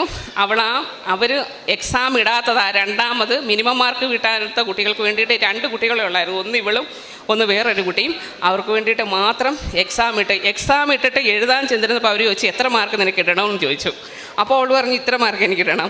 ആ കറക്റ്റ് ഒരിക്കലും നടക്കാത്തൊരു കാര്യമാണ്. കറക്റ്റ് അവർ ആ മാർക്ക് കൊടുത്ത് അവളെ പാസ്സാക്കി. അതുപോലെ തന്നെ അവൾ ആദ്യത്തെ വർഷം മാത്രമേ അവൾക്ക് ഹോസ്റ്റലിൽ താമസിക്കാൻ പറ്റുള്ളൂ. 2ാമത്തെ വർഷം അപ്പാർട്ട്മെൻറ്റ് എടുക്കണം. ആ 2ാമത്തെ വർഷം അപ്പാർട്ട്മെൻറ്റ് എടുക്കുന്ന സമയത്ത് മറ്റു കുട്ടികളെല്ലാം കൂടെ ഓരോ കുട്ടികളായിരുന്നു അപ്പാർട്ട്മെൻറ്റ് എടുക്കാൻ. ഇവൾക്ക് പക്ഷേ കൂട്ടിനാരും ആയില്ലായിരുന്നു. ആ സമയത്ത് ഞാൻ മാതാവിൻ്റെ അടുത്ത് പ്രാർത്ഥിക്കും, മാതാവേ അവൾക്ക് നന്നായി പഠിക്കാനും നന്നായി പ്രാർത്ഥിക്കുവാനും സന്തോഷമായിട്ടിരിക്കാനും. കാരണം സന്തോഷമായിട്ടിരിക്കുകയെന്ന് വെച്ചാൽ ഇവൾക്ക് കുറേ ഹോം സിക്നെസ് ഉള്ള കൂട്ടത്തിലാണ്. നമ്മളെയൊക്കെ വിട്ട് നിൽക്കുന്ന ഭയങ്കര ബുദ്ധിമുട്ടുള്ള കൂട്ടത്തിലായിരുന്നു. അപ്പോഴേ ഞാനിങ്ങനെ പ്രാർത്ഥിച്ചുകൊണ്ടിരിക്കുമായിരുന്നു. അപ്പോൾ ഒരു 1.5 മാസത്തോളം അവരുടെ വേറെ ഫ്രണ്ട്സിൻ്റെ കൂടെയാണ് താമസിച്ചുകൊണ്ടിരുന്നത്. അങ്ങനെ ഇരുന്നപ്പോൾ കഴിഞ്ഞ ഡിസംബർ 7-ന് ഒരു 2-3 ദിവസം മുമ്പ് ഞാൻ പ്രാർത്ഥിച്ചു, മാതാവേ ഞാൻ പ്രാർത്ഥിക്കാം, അമ്മ മാതാവ് തന്നെ ഒരു റൂം അവൾക്ക് റെഡിയാക്കി കൊടുക്കണേ, അമ്മയും ഈശോയും തന്നെ അവിടെ ഇടവും വലവും ആയിരിക്കണം, അവൾക്ക് സന്തോഷമായിട്ടിരിക്കാനും നന്നായി പ്രാർത്ഥിക്കുവാനും പഠിക്കുവാനുള്ള അവസരം കൊടുക്കണേ. അപ്പം ഞാനിങ്ങനെ പ്രാർത്ഥിക്കും, മാതാവേ റൂം അമ്മ എടുത്തു കൊടുക്കുകയാണെന്നുണ്ടെങ്കിൽ അത് ഡിസംബർ 7-ന് തന്നെ കിട്ടും എന്നിങ്ങനെ പ്രാർത്ഥിച്ച് ഞാൻ ഡിസംബർ 7-ന്, അപ്പം ഞാനിങ്ങനെ അതേക്കുറിച്ച് ഇങ്ങനെ ചിന്തിക്കുന്നില്ല. അപ്പം ഞാൻ ഇങ്ങനെ പറഞ്ഞിങ്ങനെ ഡിസംബർ 7-ന് ഞാൻ വൈകിട്ട് സായന പ്രാർത്ഥന ചൊല്ലിക്കൊണ്ടിരിക്കുമ്പോൾ എൻ്റെ ഹസ്ബൻഡാണെങ്കിലും മോളുടെ മെസ്സേജ് ഇങ്ങനെ ഓപ്പണാക്കി വായിക്കണം. അപ്പോൾ ഇവളിങ്ങനെ മെസ്സേജ് ഇട്ടേക്കുന്നത്, അമ്മ അപ്പാർട്ട്മെൻറ്റ് റെഡിയായി, ഇന്ന് ടോക്കൺ അഡ്വാൻസ് കൊടുക്കുകയാണ് എന്ന് പറഞ്ഞ്. ആ ഡിസംബർ 7 തന്നെ മാതാവ് അമ്മ തന്നെ അത് ഒരുക്കി അവൾക്ക് കൊടുത്തു. അതൊന്ന്. അതുപോലെ തന്നെ എൻ്റെ ഒരു കസിന് കിട്ടിയ രോഗസൗഖ്യമാണ്. അവൾക്ക് പരോട്ടിഡ് ഗ്ലാൻഡിൽ ചെറിയൊരു സിസ്റ്റം ഉണ്ടായിരുന്നു. അപ്പോഴും അവളെൻ്റെ അടുത്ത് അധികം മിണ്ടാറും ഒന്നുമില്ല. പക്ഷേ ഇത് സിസ്റ്റർ അത് FNAC ചെയ്തപ്പോൾ CAയുടെ ഒരു സാധ്യത പറഞ്ഞു. അപ്പോൾ ഞാൻ ഇത് അറിഞ്ഞുകൊണ്ട് ഞാൻ ഇവളെ വിളിച്ചിട്ട് അന്ന് ഞാൻ അവൾക്ക് വേണ്ടി പ്രാർത്ഥിച്ചു. ഞാൻ എൻ്റെ കവിളിൽ പരോട്ടിഡ് ഗ്ലാൻഡ് എന്ന് പറയുമ്പോൾ ഈ ചെവിയുടെ ഫ്രണ്ട് സൈഡായിട്ടാണ്. അപ്പോൾ ഞാൻ എൻ്റെ കവിളിൽ വിശ്വാസപ്രമാണം ചൊല്ലി ഉടമ്പടിത്തേലും വെച്ച് പ്രാർത്ഥിച്ചു. അന്ന് രാത്രിയിൽ ഞാൻ ഈശോയെ സ്വപ്നം കണ്ടു. ഞാൻ ഈശോയെ സ്വപ്നം കണ്ടതെന്ന് വെച്ചാൽ ആ വെണ്മ എനിക്ക് പറയാൻ പറ്റത്തില്ല. അതേ വെണ്മ വെണ്മയിലൂടെ ഈശോ ആണെങ്കിൽ ആകാശത്ത് പ്രത്യക്ഷപ്പെട്ടായിട്ട് കണ്ടു. അപ്പം ഈശോയെ ഫേസ് ചെയ്ത് ചുറ്റിനും ആരോ നിൽക്കുന്നുണ്ട്. അതെന്താണെന്നൊന്നും എനിക്ക് പിടികിട്ടിയില്ല. അപ്പോൾ എന്നെ വേറെ ആൾ വിളിച്ച് കാണിക്കുവാണ്, മേളോട്ട് നോക്കും. അപ്പോൾ അടുത്ത് നിൽക്കുന്നത് എൻ്റെ ഹസ്ബൻഡ് പെങ്ങളാണ് നിൽക്കുന്നത് കാണുന്നത്. അപ്പം പുള്ളിക്കാരി പറയുന്നത് ഞാനൊന്നും കാണുന്നില്ലല്ലോ എന്ന് ചോദിക്കുന്നത്. അപ്പോൾ ഞാൻ മേളോട്ട് നോക്കിയപ്പോൾ ഈശോയാണ്. അത്രയേറെ വെണ്മയോടെ ഞാൻ കണ്ട്. അന്നേരം അതിനുശേഷം വന്നവരെല്ലാം എൻ്റെ തലയിൽ, അന്നേരം ഞാൻ ഈശോയെ കണ്ടല്ലോ, അപ്പോൾ എൻ്റെ തലയിൽ കൈവച്ച് പ്രാർത്ഥിക്കുന്നു. ഞാൻ കണ്ടെന്നുള്ള ഇത് വെച്ച് എൻ്റെ തലയിൽ കൈവച്ച് പ്രാർത്ഥിക്കുന്നു. അന്നേ എനിക്ക് മനസ്സിലായി ഇവളുടെ കാര്യം എന്തായാലും പൂർണ്ണ സൗഖ്യം ദൈവം കൊടുക്കും. അതിനെനിക്കൊരു ബോധ്യം ദൈവം തന്നെയാണെന്ന്. അതുപോലെ അവിടെ സർജറി കഴിഞ്ഞു. ബയോപ്സിക്ക് എടുത്തപ്പം ഒരു കുഴപ്പവുമില്ല, അവൾ നല്ല സുഖമായിരിക്കുന്നു. അപ്പോൾ ഇവിടെ വന്ന് 2022 ഞാൻ ഉടമ്പടി ജൂൺ 18 എടുത്തതിന് ശേഷം സെപ്റ്റംബർ 1 തൊട്ട് 8 വരെ മാതാവിൻ്റെ തിരുനാളാണല്ലോ. അപ്പോൾ ആ തിരുനാളിൻ്റെ തലേന്ന് ഞാൻ ജൂണിൽ ഉടമ്പടി എടുത്തു. ആ തിരുനാളിൻ്റെ തലേന്ന് ഞാൻ വേളാങ്കണ്ണി മാതാവിനെ ഞാൻ സ്വപ്നം കണ്ട്. അന്ന് വരെ വേളാങ്കണ്ണി പള്ളിയുണ്ടെന്നറിയാം, പക്ഷേ മാതാവിൻ്റെ രൂപമൊന്നും ഞാൻ എൻ്റെ ഒരു മൊബൈലിൽ ഒന്നും കണ്ടിട്ടില്ല. എനിക്കറിയത്തില്ല, ഞാനൊരു ഹിന്ദുവില്ല, എനിക്കറിയത്തില്ല. അപ്പോൾ അന്ന് ഞാൻ രൂപം കണ്ടു, ഉണ്ണിയേശുവിനെയും മാതാവിനെയും കണ്ടു. ആ സ്വർണ്ണാഭരണ വിഭൂഷിതയായി കണ്ടു കഴിഞ്ഞപ്പോൾ ഞാൻ എൻ്റെ ഹസ്ബൻഡ് പെങ്ങളുടെ അടുത്തും ഇവിടെ കൊണ്ടുവന്ന സിസ്റ്റർ അടുത്തും എല്ലാം ഞാൻ പറഞ്ഞു. അപ്പം പറഞ്ഞു, ഇതുപോലെ ഇന്ന് മുതൽ സെപ്റ്റംബർ 1 തൊട്ട് മാതാവിൻ്റെ തിരുനാൾ തുടങ്ങി, ഇത് വേളാങ്കണ്ണി മാതാവ്, നീ എന്നും ജപമാല ചൊല്ലി പ്രാർത്ഥിക്കാൻ പറഞ്ഞു. അപ്പോൾ ജപമാലയൊന്നും എനിക്കറിയത്തില്ല. ഞാനിവിടെ വന്നതിന് ശേഷം ഞാൻ ജപമാലയെല്ലാം പഠിച്ചു. ഞാൻ എല്ലാ ദിവസവും പ്രത്യക്ഷീകരണ പ്രാർത്ഥന കഴിഞ്ഞ് ഞാൻ ജപമാലയും ചൊല്ലിയിട്ടേ രാവിലെ എഴുന്നേക്കത്തുള്ളൂ. അതാ ദിവസത്തെ ജപമാലയും ചൊല്ലിയിട്ട്. അപ്പോഴേ ഞാൻ അന്നേരം ഈ എല്ലാ സാക്ഷ്യങ്ങളും കേൾക്കും. ഞാൻ അതാത് സാക്ഷ്യങ്ങൾ ഓരോരുത്തർക്കും ഷെയർ ചെയ്ത് കൊടുക്കും. കാരണം കുട്ടികളില്ലാത്തവർക്ക് അങ്ങനെ എനിക്കറിയാവുന്നവരുണ്ട്, അവർക്ക് ആ സാക്ഷ്യങ്ങൾ, കടമുള്ളവർക്ക് ആ രീതിയിലുള്ള സാക്ഷ്യങ്ങൾ അങ്ങനെ ഷെയർ ചെയ്ത് കൊടുക്കുന്നത്. അപ്പോൾ അന്ന് തൊട്ട് എൻ്റെ മനസ്സിലിങ്ങനെ ഉണ്ട്, എല്ലാവരും കൃപാസന മാതാവിനെ കാണുന്നു, പക്ഷേ ഞാൻ വേളാങ്കണ്ണി മാതാവിനെ കണ്ടേ. അപ്പോൾ എൻ്റെ ഹസ്ബൻഡ് പെങ്ങളുടെ അടുത്തൊക്കെ പറയും മാതാവെല്ലാം ഒന്ന് തന്നെ, നീ അങ്ങനെ എന്തിനാ വെച്ചിരിക്കുന്നത് എന്ന് വിചാരിക്കും. അങ്ങനെ ഞാൻ ഈ കഴിഞ്ഞ സെപ്റ്റംബർ 1 തൊട്ട്, അപ്പോൾ എല്ലാ ദിവസവും ജപമാല ഇല്ലെങ്കിലും സെപ്റ്റംബർ 1 തൊട്ട് 8 വരെ ഞാൻ ഫുൾ ജപമാല രാത്രി ചൊല്ലും. അപ്പോൾ എനിക്ക് സമയമുണ്ടല്ലോ, അപ്പോൾ ഫുൾ ജപമാല രാത്രി ചൊല്ലും. അപ്പം വൈകിട്ട് സായന പ്രാർത്ഥന സമയം കഴിഞ്ഞ് ഞങ്ങൾക്ക് വേറെ ഒരിടത്ത് അത്യാവശ്യം പോകേണ്ടതുണ്ടായിരുന്നു. തിരിച്ചു വന്നപ്പം കുറച്ച് ലേറ്റായി. അപ്പോഴേ ഞാനാണെങ്കിൽ എനിക്ക് നന്നായിട്ട് ഉറക്കം വരുന്നുണ്ടായിരുന്നു. എന്നിട്ട് ഞാൻ വിചാരിച്ചു എന്നും ഞാൻ ചൊല്ലുന്നതല്ലേ, ഇന്നും ഞാൻ ചൊല്ലിയിട്ടേ കിടക്കുള്ളൂ എന്ന് പറഞ്ഞപ്പോൾ ഹസ്ബൻഡും കിടന്നു, മോളും കിടന്നു. ഞാൻ ജപമാല ചൊല്ലിക്കൊണ്ടിരുന്ന സമയത്ത് ഗ്രില്ലിൻ്റെ കട്ടനുണ്ട്. അപ്പോൾ കട്ടന് വെളിയിലോട്ട് റോഡിൽ ഇങ്ങനെ പോസ്റ്റിൽ വെട്ടമുണ്ട്. അപ്പോൾ ആ ചൊല്ലിക്കൊണ്ടിരിക്കുന്ന സമയത്ത് എൻ്റെ അമ്മ മാതാവിൻ്റെ, കൃപാസന മാതാവിൻ്റെ ഹാഫ് പോർഷൻ എനിക്ക് ആ രൂപം കാണാൻ കഴിഞ്ഞു. കുറച്ച് സെക്കൻഡേ എനിക്ക് കാണാൻ കഴിഞ്ഞുള്ളൂ. അപ്പോഴെനിക്കറിയാം എപ്പോഴും അമ്മയും ഈശോ എൻ്റെ കൂടെ ഉണ്ടെന്ന്. അങ്ങനെ ഒരുപാട് ദൈവ അനുഗ്രഹങ്ങൾ. എപ്പോഴും നിങ്ങൾ വിചാരിക്കരുത് നമ്മൾ പ്രയാസങ്ങളില്ലെന്ന്. പക്ഷേ ഏത് പ്രയാസവും പ്രതിസന്ധി ആണെങ്കിലും നമുക്ക് കുറച്ച്, അച്ഛൻ എപ്പോഴും പറയും, നിങ്ങളുടെ ഉടമ്പടി ലാഗ് ചെയ്യുമ്പോൾ നിങ്ങളത് വിഷമിക്കരുത്. കാരണം എന്താണെന്ന് വെച്ചാൽ ബെറ്ററായിട്ടുള്ളൊരു ഓപ്ഷന് വേണ്ടിയിട്ടാണ് ദൈവം നമ്മളെ ഒരുക്കുന്നതെന്ന് പറയും. അതുപോലെ തന്നെ ഈ കഴിഞ്ഞ ഈസ്റ്റർ ദിനത്തിൽ ഞാനിവിടെ വന്നു. അപ്പോൾ അച്ഛൻ്റെ കുർബാന ഉണ്ടായിരുന്നു. അപ്പം വരുന്ന ദിവസമെല്ലാം ഇന്ന് എനിക്ക് പറ്റിയില്ല, ഞാൻ വണ്ടി കുറച്ച് ലേറ്റായി, അത് താമസിച്ചാണ് വന്നത്. വരുന്ന ദിവസമെല്ലാം കുർബാന ഞാൻ കൂടും. കാരണം കുർബാന കൂടുമ്പോൾ എനിക്ക് സങ്കടത്തോടെ ഈശോയെ എനിക്ക് നോക്കാൻ കഴിയുള്ളൂ. കാരണം അത്രത്തോളം പാപികൾക്ക് വേണ്ടിയിട്ട് കുരിശു ചുമന്ന് പീഡ സഹിച്ച് മരിച്ചതാണ്. അന്നേരം ഞാൻ എപ്പോഴും ചിന്തിക്കും, ദൈവമേ ഞാനൊരു ക്രിസ്ത്യനായിരുന്നെങ്കിൽ എനിക്ക് ഈ കുർബാന കൈക്കൊള്ളാനും എനിക്ക് പ്രാർത്ഥിക്കാനും കഴിയുമെന്ന്. പക്ഷേ എന്നാലും എൻ്റെ കഷ്ടകാല സമയത്ത് ദൈവം, അതായത് നമ്മുടെ സങ്കീർത്തനം 27 പറയുന്ന പോലെ കഷ്ടകാല സമയത്ത് ദൈവം എനിക്ക് അഭയം നൽകിയതാണ്. ഈശോയുടെ സ്നേഹം എന്ന് പറയുന്നത്. ഞാൻ 2 തവണ ഞാനിപ്പം ബൈബിൾ വായിച്ചു കഴിഞ്ഞു. 3ാമത്തെ തവണയാണെങ്കിലും വായിക്കാൻ തുടങ്ങി. ആദ്യത്തെ തവണ എനിക്ക് അത്ര ബോധ്യത്തോടെയല്ല ഞാൻ വായിച്ചു, എനിക്കറിയില്ല. പഴയ നിയമവും പുതിയ നിയമവും ഒക്കെ വായിക്കുമ്പോൾ പുതിയ നിയമം എനിക്ക് എളുപ്പം മനസ്സിലാക്കാൻ സാധിച്ചു. പക്ഷേ പഴയ നിയമം ടഫായിരുന്നു. അപ്പോൾ ഒരിക്കൽ അച്ഛൻ ധ്യാനത്തിൽ പറഞ്ഞു, ഇതുപോലെ പുതിയ നിയമത്തിൽ കരുണയാണെങ്കിൽ പഴയ നിയമത്തിൽ അച്ഛൻ കർത്താവ് പാപങ്ങളാണ് കൂടുതൽ ഫോക്കസ് ചെയ്യുന്നതെന്നുള്ളത്. അങ്ങനെ ഓരോ കാര്യങ്ങളും അച്ഛൻ്റെ ഓരോ ഉടമ്പടി ധ്യാനത്തിലും എനിക്കുള്ള ഓരോരോ ബോധ്യങ്ങൾ കാണും ഉറപ്പ്. ഇപ്പോൾ ഈ ലാസ്റ്റ് മെനങ്ങാത്തത്തെ ധ്യാനത്തിൽ ഞാൻ കഴിഞ്ഞ ആഴ്ചയിൽ ഞാൻ എൻ്റെ ഡയറിയിലേക്കകത്ത് ഒരു വചനം എഴുതി വെച്ചു, മാനസാന്തരപ്പെടുവിൻ, സുവിശേഷത്തിൽ വിശ്വസിക്കുവിന്. അപ്പോഴാണ് കഴിഞ്ഞ ചൊവ്വാഴ്ചത്തെ ധ്യാനം ബുധനാഴ്ച ഇന്നലെ കേട്ടപ്പോൾ തീർച്ചയായിട്ടും അച്ഛൻ ആ ഒരു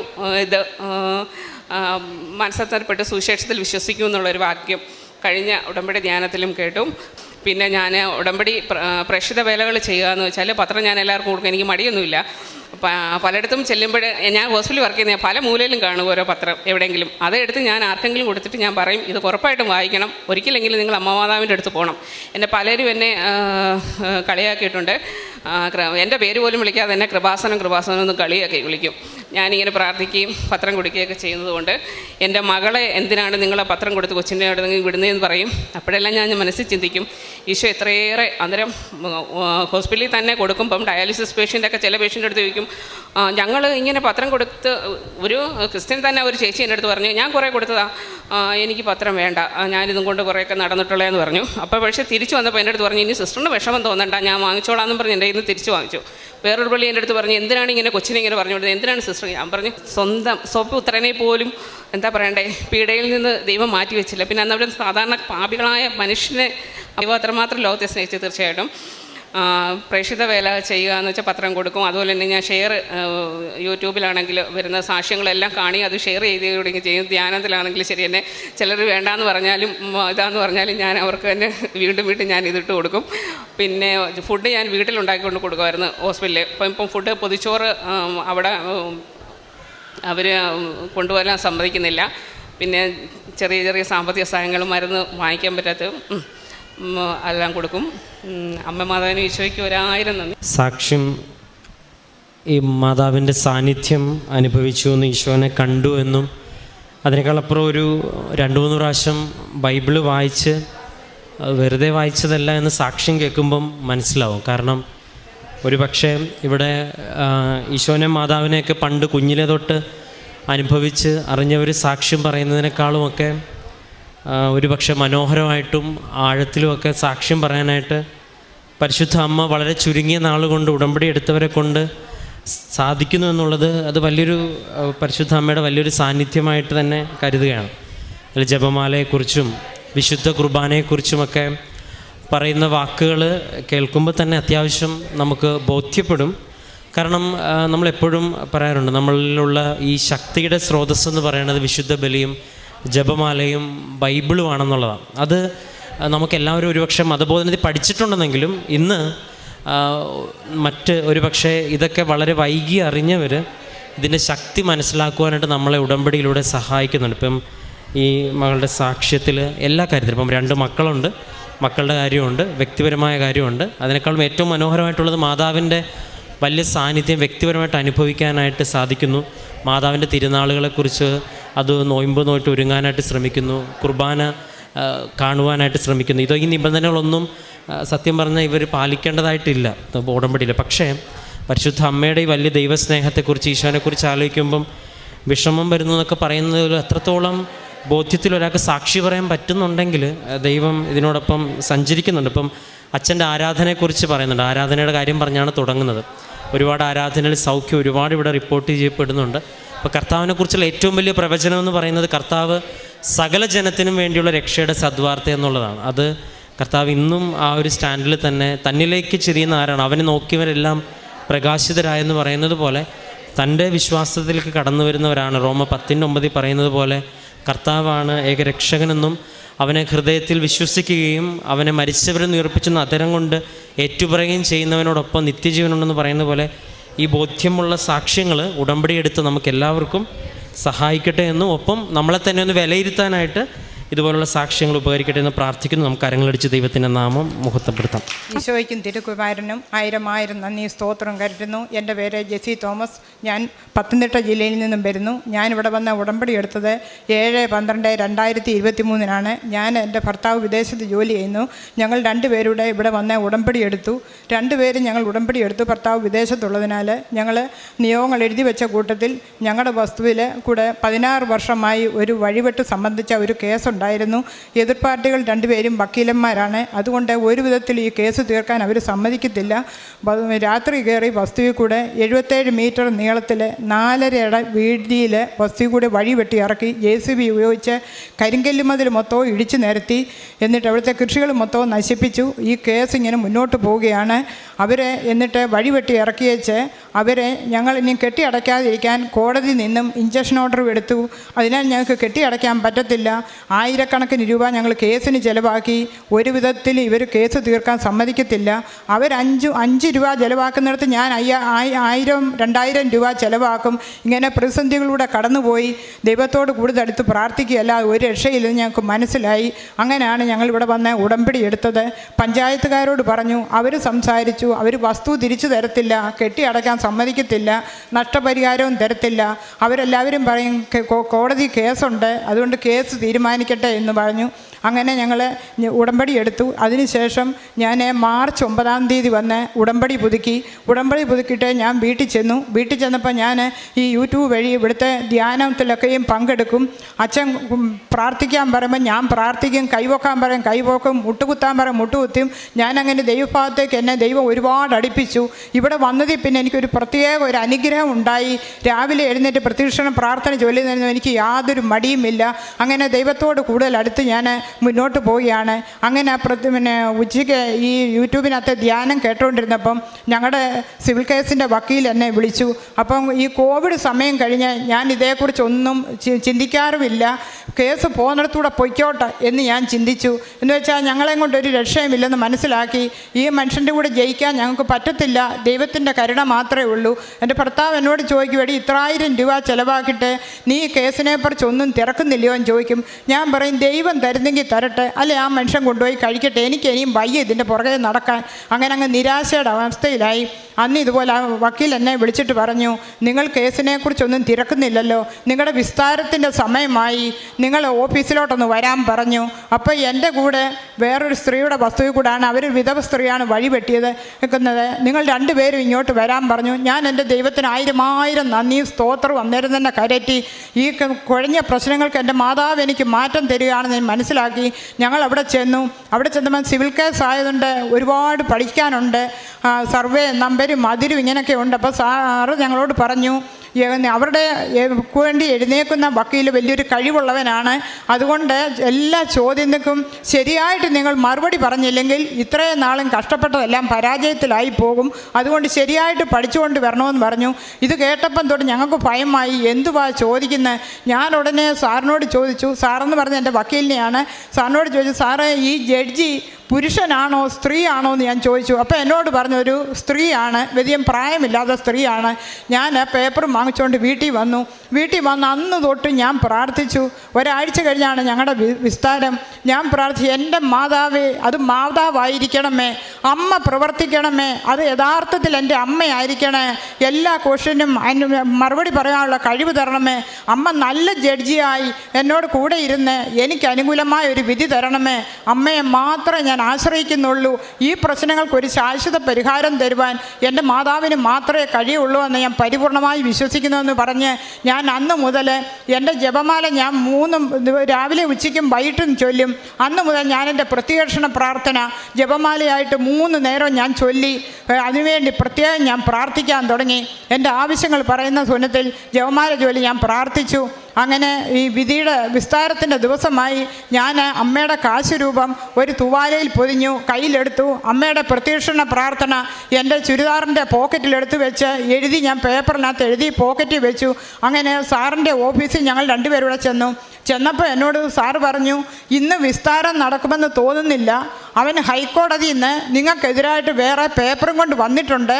ചിലപ്പം അവർ ജഡ്ജി ഒരു സ്ത്രീ ആയതുകൊണ്ട് ഹൈക്കോടതിയെക്കുറിച്ച് ഭയം കാണും, അതുകൊണ്ട് പിന്നെ ഇത് നീട്ടിവെക്കും എന്ന് പറഞ്ഞു. ഞാനൊന്നും പറഞ്ഞില്ല. ഞാൻ അന്നേരം എൻ്റെ മാതാവിനോട് പറഞ്ഞു, മാതാവേ, ഞാൻ വിശ്വാസത്തോടു കൂടിയാണ് ഇവിടോട്ട് വന്നേക്കുന്നത്, അമ്മ എന്നെ തള്ളരുത് എന്ന് പറഞ്ഞു. ഏതായാലും നിങ്ങൾ കോടതിയിലോട്ട് പോകാൻ പറഞ്ഞു. കേസിന് വിളിച്ചു. ഞങ്ങൾ അകത്ത് കയറി. അപ്പോൾ എൻ്റെ കൂടെയുള്ള സ്ത്രീയെ വിളിച്ച് കൂട്ടി കയറ്റി നിർത്തി ക്രോസ് വിസ്താരത്തിന് വേണ്ടി. ഉടനെ എതിർ പാർട്ടി വക്കീൽ പേപ്പർ കൊടുത്തു. ഹൈക്കോടതിയിൽ നിന്നുള്ള പേപ്പറാണ്. ജഡ്ജി ചോദിച്ചു ഇതെന്തുവാന്ന്. അപ്പം പേപ്പർ കൊടുത്തു. അപ്പം ജഡ്ജി ഞങ്ങളെ ഒന്ന് നോക്കി ഇച്ചിരി നേരം. എന്നിട്ട് അപ്പം ഞാൻ പ്രാർത്ഥിച്ചുകൊണ്ട് നിൽക്കുകയാണ്. അവിടെ നിന്ന് ഞാൻ വെളിയിൽ നിന്ന് മാതാവിൻ്റെ പ്രത്യക്ഷണ പ്രാർത്ഥന ചൊല്ലുവാണ്. കൂടുള്ളവർ കൂട്ടി നിൽപ്പുണ്ട്. അപ്പം ഇച്ചിരി നേരം നോക്കിയിട്ട് പറഞ്ഞു, ഇത് 16 വർഷമായ കേസാണ്, ഇനി ഇത് മുന്നോട്ട് പോകാൻ കൊണ്ടുപോകാൻ ഞാൻ ആഗ്രഹിക്കുന്നില്ല, നിങ്ങൾ ക്രോസ് വിസ്താരം നടത്താൻ പറഞ്ഞു. അപ്പം ഞങ്ങളുടെ എതിർ പാർട്ടിയുടെ വക്കീൽ കഴിവുള്ള ആളാണ്. ആ ആൾ പറഞ്ഞു, സാറ് ഞങ്ങൾക്ക് വിസ്താരത്തിന് സമയം നീട്ടിത്തരണം, ഞങ്ങൾ കരുതി കൂട്ടിയല്ല വന്നേക്കുന്നത്, വിസ്താരം നീട്ടി കിട്ടുമെന്നോർത്ത് ക്വസ്റ്റ്യനൊന്നും കളക്ട് ചെയ്തുകൊണ്ട് ഞങ്ങൾ വന്നിട്ടില്ല, അതുകൊണ്ട് ഒരാഴ്ചത്തെ സമയം കൂടെ തരണമെന്ന് പറഞ്ഞു. അങ്ങനെ ഞങ്ങളെ എവിടെ നിന്ന് ഇറക്കി വിട്ടു. അപ്പം ഞങ്ങൾ ഓഫീസിൽ ചെന്നപ്പം സാറ് പറഞ്ഞു, നിങ്ങൾക്ക് ഇനി എന്തോ അവർ ഒപ്പിക്കാനുള്ള പണിയാണ്, അവന് ഒരു ചെറിയ ആളൊന്നുമല്ല, അതുകൊണ്ട് ദൈവം നടത്തുന്ന പോലെ നടത്തട്ടെ, ഞാൻ ഇത്രയൊക്കെ ചെയ്തു തന്നു, എന്ത് ചെയ്യാനാ എന്ന് പറഞ്ഞു. എനിക്ക് ആകപ്പാടെ പിന്നെയും വിഷമമായി. ഞാൻ മാതാവിനോട് കരഞ്ഞു വിളിച്ചു പ്രാർത്ഥിച്ചിട്ട് ഞാൻ ആ കേസിൻ്റെ പേപ്പറുമായിട്ട് ഞാൻ ഇവിടെ വന്നു എനിക്ക് അച്ഛനെ കാണാൻ ടോക്കൺ കിട്ടി. ഞാൻ ഈ അൾത്താരയിൽ വന്ന് മുട്ടുകുത്തി. അച്ഛൻ എനിക്ക് വേണ്ടി പ്രാർത്ഥിച്ചപ്പോൾ ഞാൻ അപ്പോൾ ചിലരെന്നോട് പറഞ്ഞു, ഇവനി ഹൈക്കോടതിയിൽ പോകാനുള്ള തയ്യാറെടുപ്പാന്ന് പറഞ്ഞു. എനിക്ക് ഹൈക്കോടതിയുടെ ABCD അറിയത്തില്ല, എൻ്റെ ഭർത്താവ് നാട്ടിലില്ല, എൻ്റെ ദൈവമേ ഞാൻ ഇതിൻ്റെ പുറകെ എങ്ങനെ നടക്കും, എനിക്ക് ആകപ്പാടെ ഊണില്ല, ഉറക്കമില്ല. ഞാനിവിടെ നിന്ന് അച്ഛൻ വന്ന് എൻ്റെ തലയെ കൈവച്ച് പ്രാർത്ഥിക്കാൻ വന്നപ്പം തന്നെ ഞാൻ പറഞ്ഞു, അച്ഛാ ഈ കേസ് ഹൈക്കോടതി വിടരുതേ എന്ന് അച്ഛനൊന്ന് പ്രാർത്ഥിക്കണേ എന്ന് പറഞ്ഞു. അച്ഛൻ എന്നോട് മറുപടി ഒന്നും പറഞ്ഞില്ല. അത് കഴിഞ്ഞ് അച്ഛൻ എൻ്റെ തലയെ കൈവച്ച് പ്രാർത്ഥിച്ചു. അമ്മയുടെ ഒരു കാശ് രൂപ എനിക്ക് തന്ന് എന്നെ പറഞ്ഞു വിട്ടു. ഞാൻ ഈ എൻ്റെ താമസിക്കുന്നതിൻ്റെ കുറച്ച് ദൂരെയായിട്ടാണ് ഈ വസ്തു. അവിടെ നിന്നും താമസക്കാരാരുമില്ല, ഞങ്ങളുടെ തോട്ടം മാത്രമൊക്കെ ഉള്ളൂ അവിടെ. ഞാൻ അവിടെ പോയി കൃപാസനത്തിലെ ഉപ്പ് കൊണ്ട് അവിടെ വിതറി പ്രത്യക്ഷീകരണ പ്രാർത്ഥന ഞാൻ ചൊല്ലി, വിശ്വാസ പ്രമാണം ചൊല്ലി ഞാൻ തിരിച്ചു പോന്നു. എന്നിട്ട് അടുത്ത വിസ്താരത്തിൻ്റെ ദിവസമായപ്പോൾ ഞാൻ മാതാവിൻ്റെ ഈ കാശ് രൂപം ഈ പേപ്പറും പ്രാർത്ഥനയൊക്കെ ആയിട്ട് ഞാൻ വീണ്ടും അവിടെ ചെന്നു. സാറ് പറഞ്ഞു ഏതായാലും കോടതിയിലോട്ട് ചെല്ലാൻ പറഞ്ഞു. ഞങ്ങൾ കോടതിയുടെ വാതിൽക്കൽ പോയി. അവിടെ നിന്ന് ഞാൻ പ്രാർത്ഥിക്കുകയാണ്.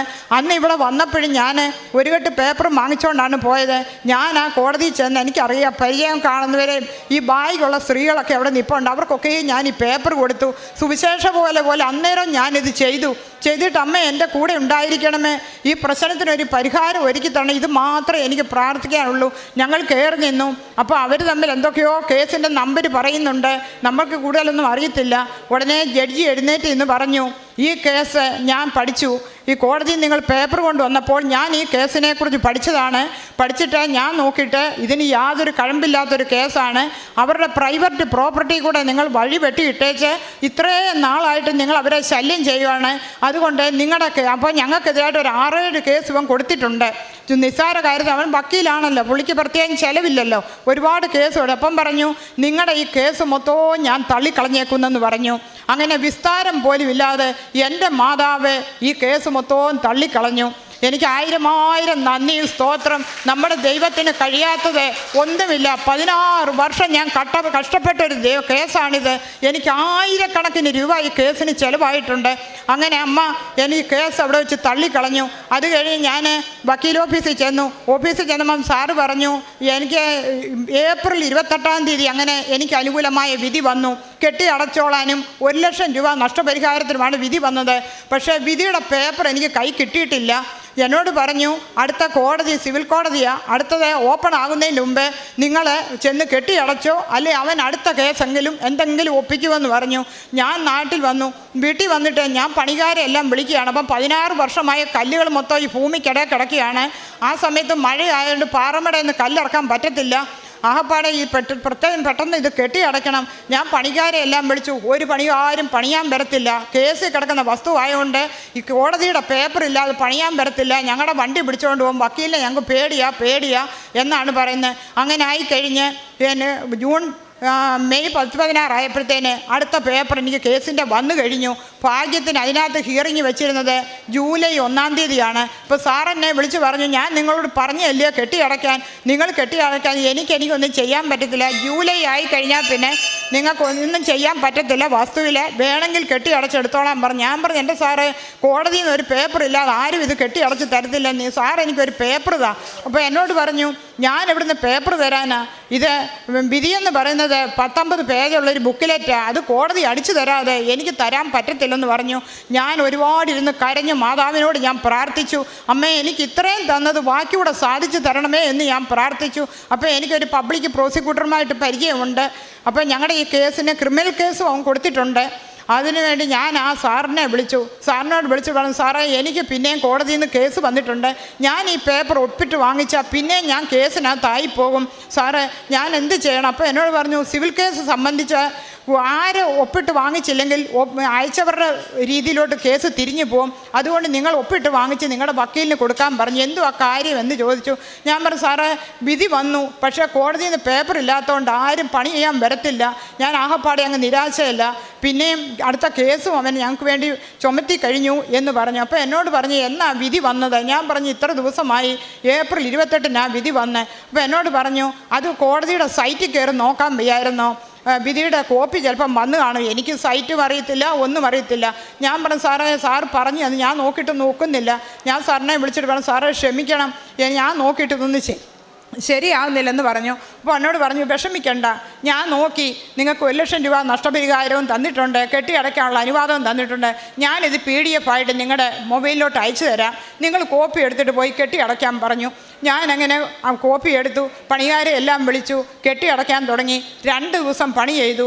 ആ 3-ാം ദിവസം ആയപ്പോഴത്തേന് ഒരു വണ്ടി പോലീസുകാരും SI എല്ലാം കൂടെ എൻ്റെ വീടിൻ്റെ പടിക്ക് വന്നു. എന്നിട്ട് പറഞ്ഞു, നിങ്ങളുടെ പേരിലൊരു കേസുണ്ട്, അത് അന്വേഷിക്കാൻ വന്ന. ഞാൻ ചോദിച്ചു, എന്തുവാ സാറേ, എന്തോ കേസാ എന്ന് ചോദിച്ചാൽ പറഞ്ഞു, നിങ്ങൾ നിലവിലുള്ള വഴി കെട്ടിയടയ്ക്കുന്നെന്ന് പറഞ്ഞു. ഞാൻ പറഞ്ഞു, സാറേ ഞാൻ കെട്ടിയടയ്ക്കുന്നെന്ന് പറയുന്നത് ശരിയാ, പക്ഷെങ്കിൽ എൻ്റെ പ്രൈവറ്റ് പ്രോപ്പർട്ടിയാണ്, കോടതി ഞങ്ങൾക്ക് അനുകൂലമായിട്ട് വിധി തന്നതാണ്. അപ്പം വിധി വന്നോ? ഞാൻ പറഞ്ഞു, ഞാൻ വിധി വന്നു സാറേ, വിധിയുടെ കോപ്പി എൻ്റെ കയ്യിലുണ്ട്.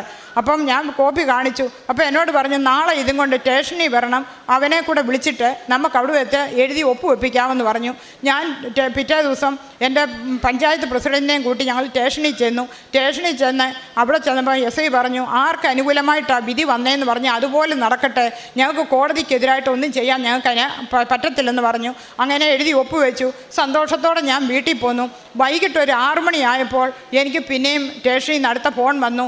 ഞാൻ ചോദിച്ചു, ഹലോ ആരാ ഈ വിളിക്കുന്നതെന്ന് ചോദിച്ചാൽ പറഞ്ഞു, അത് CI വിളിക്കുന്നത്, നിങ്ങൾ വഴി കെട്ടിയടയ്ക്കുക. ഞാൻ പറഞ്ഞു, സാറേ കെട്ടിയടയ്ക്കുക. അതും പറഞ്ഞു. ഞാൻ പറഞ്ഞു, സാറേ ഞാൻ അവിടെ വന്നായിരുന്നു, ഞാൻ സ്റ്റേഷനിൽ വന്നു, എൻ്റെ വിധിയുടെ കോപ്പിയൊക്കെ ഞാൻ അവിടെ തന്നല്ലോ സാറ് തെറ്റി വിളിച്ചായിരിക്കും, ഞാൻ ഇന്നാരാ, ഞാനവിടെ വന്നായിരുന്നല്ലോ, ഞങ്ങൾക്ക് അനുകൂലമായിട്ട് വിധി വരണമെന്നും പറഞ്ഞ് എഴുതി ഒപ്പും വെച്ചതാണല്ലോ എന്ന് പറഞ്ഞു. അന്നേരം പറഞ്ഞു, അത് എക്സിക്യൂഷൻ പേപ്പർ ഇല്ലാതെ കെട്ടിയടയ്ക്കാൻ പറ്റത്തില്ല. ഞാൻ ചോദിച്ചു, അതെന്തോ പേപ്പറാണ് സാറേ ഇത്? വിധി പേപ്പറിനെക്കാട്ടിലും വേറൊരു പേപ്പറുണ്ടോ സാറേ? അത് കൂടുതലൊന്നും ചോദിക്കണ്ട, നാളെ തൊട്ട് പണി ചെയ്യണ്ട എന്ന് പറഞ്ഞു. എൻ്റെ സാധനങ്ങൾ മൊത്തവും അവിടെ കൊണ്ട് ഇറക്കിയിട്ടേക്കുവാണ്, മരുഭൂമി പോലെ കിടക്കുന്ന വസ്തുവാണ് ഇത്, ആരെങ്കിലും പറക്കിക്കൊണ്ട് പോകും, പണി നിർത്തിക്കഴിഞ്ഞാൽ ഇനി പണി ചെയ്യാനും ഒക്കത്തില്ല. ആകപ്പാടെ നിരാശയായി.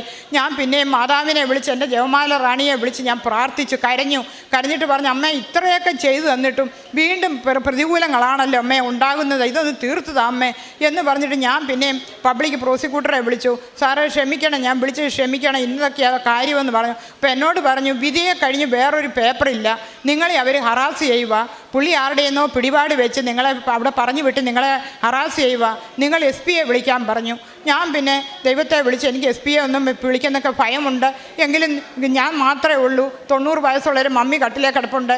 ഞാൻ SPAയുടെ ഓഫീസിൽ വിളിച്ചു വിവരങ്ങൾ മൊത്തവും പറഞ്ഞപ്പോൾ എന്നോട് പറഞ്ഞു നിങ്ങൾ CIയെ വിളിക്കാൻ പറഞ്ഞു. ഞാൻ പറഞ്ഞു CI കെട്ടി അടയ്ക്കണ്ടെന്ന് പറഞ്ഞത്. ഞാൻ ഈ ആരെയാണ് സാറേ വിളിക്കുന്നത്? എനിക്ക് SPA ഒന്ന് കാണാൻ പറ്റുമോ? എനിക്കൊരു പരാതി തരാൻ പറ്റുമോ? അപ്പം പറഞ്ഞു നാളെ വോട്ടെണ്ണുന്ന ദിവസമായതുകൊണ്ട് SP സ്ഥലത്തില്ല എന്ന് പറഞ്ഞു. ഈ വിഷമങ്ങളൊക്കെ പറഞ്ഞപ്പോൾ എന്നോട് പറഞ്ഞു ഞാൻ നമ്പർ തരാം, നിങ്ങളൊന്ന് വിളിച്ചു നോക്ക് എന്ന് പറഞ്ഞു. ഞാൻ ആദ്യമേ വിളിച്ചു, SP എടുത്തില്ല. രണ്ടാമത് വിളിച്ചു. അപ്പം ജപമാലയൊക്കെ അമ്മയുടെ മാലയും കൊന്തമാലയും കാശ് രൂപയൊക്കെ എൻ്റെ കയ്യിലിരിപ്പുണ്ട്. ഞാൻ പ്രാർത്ഥിച്ചിട്ട് പറഞ്ഞു അമ്മേ ഇനിയും ഞാൻ വിളിക്കുമ്പോൾ SP എടുക്കണേ അമ്മേ എന്ന് പറഞ്ഞിട്ട് ഞാൻ SPയെ വിളിച്ചപ്പം പുള്ളി ഫോൺ എടുത്തു.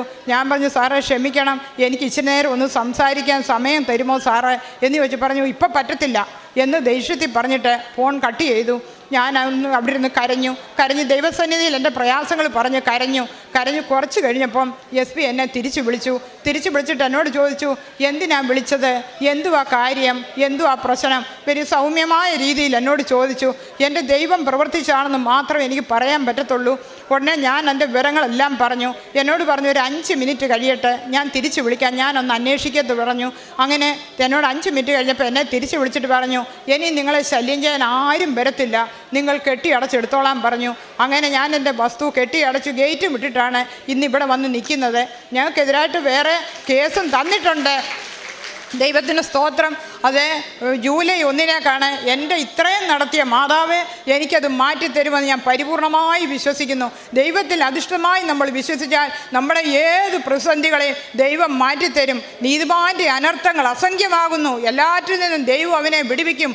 കണ്ണുനീർ തൂവുമ്പോൾ മനസ്സലിയുന്നൊരു ദൈവമുണ്ട്. നിങ്ങളുടെ ആവശ്യങ്ങളൊക്കെയും ദൈവസന്നിധിയിൽ നിരത്തി വെക്കുമ്പോൾ ദൈവം അത്ഭുതകരമായി നടത്തിത്തരും. എനിക്കതിൽ പിന്നെ ദൈവത്തോട് കൂടുതൽ അടുത്ത് ജീവിക്കുവാൻ സഹായിച്ചു. എൻ്റെ സമയത്തിൻ്റെ ദശാംശമൊക്കെയും ഞാൻ ദൈവത്തിന് കൊടുക്കുന്നുണ്ട്. ദൈവം നമുക്കൊരു ഉപകാരങ്ങൾ അനുഗ്രഹങ്ങൾ തരുമ്പോൾ അതനുസരിച്ച് നമ്മൾ നന്ദിയുള്ളവരായി തീരുമ്പോൾ ദൈവം നമ്മുടെ ആവശ്യങ്ങളൊക്കെയും അത്ഭുതകരമായി നടത്തി തരും. എൻ്റെ കുടുംബജീവിതത്തിലാണേലും ചില പ്രശ്നങ്ങളൊക്കെ ഉണ്ടായിരുന്നു.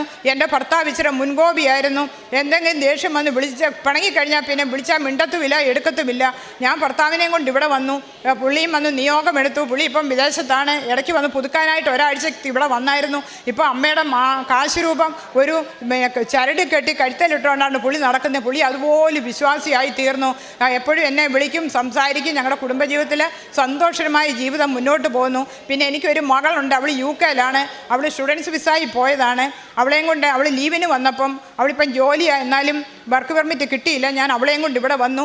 ആദ്യമേ വന്ന് ഞാൻ നിയോഗമെടുത്തു.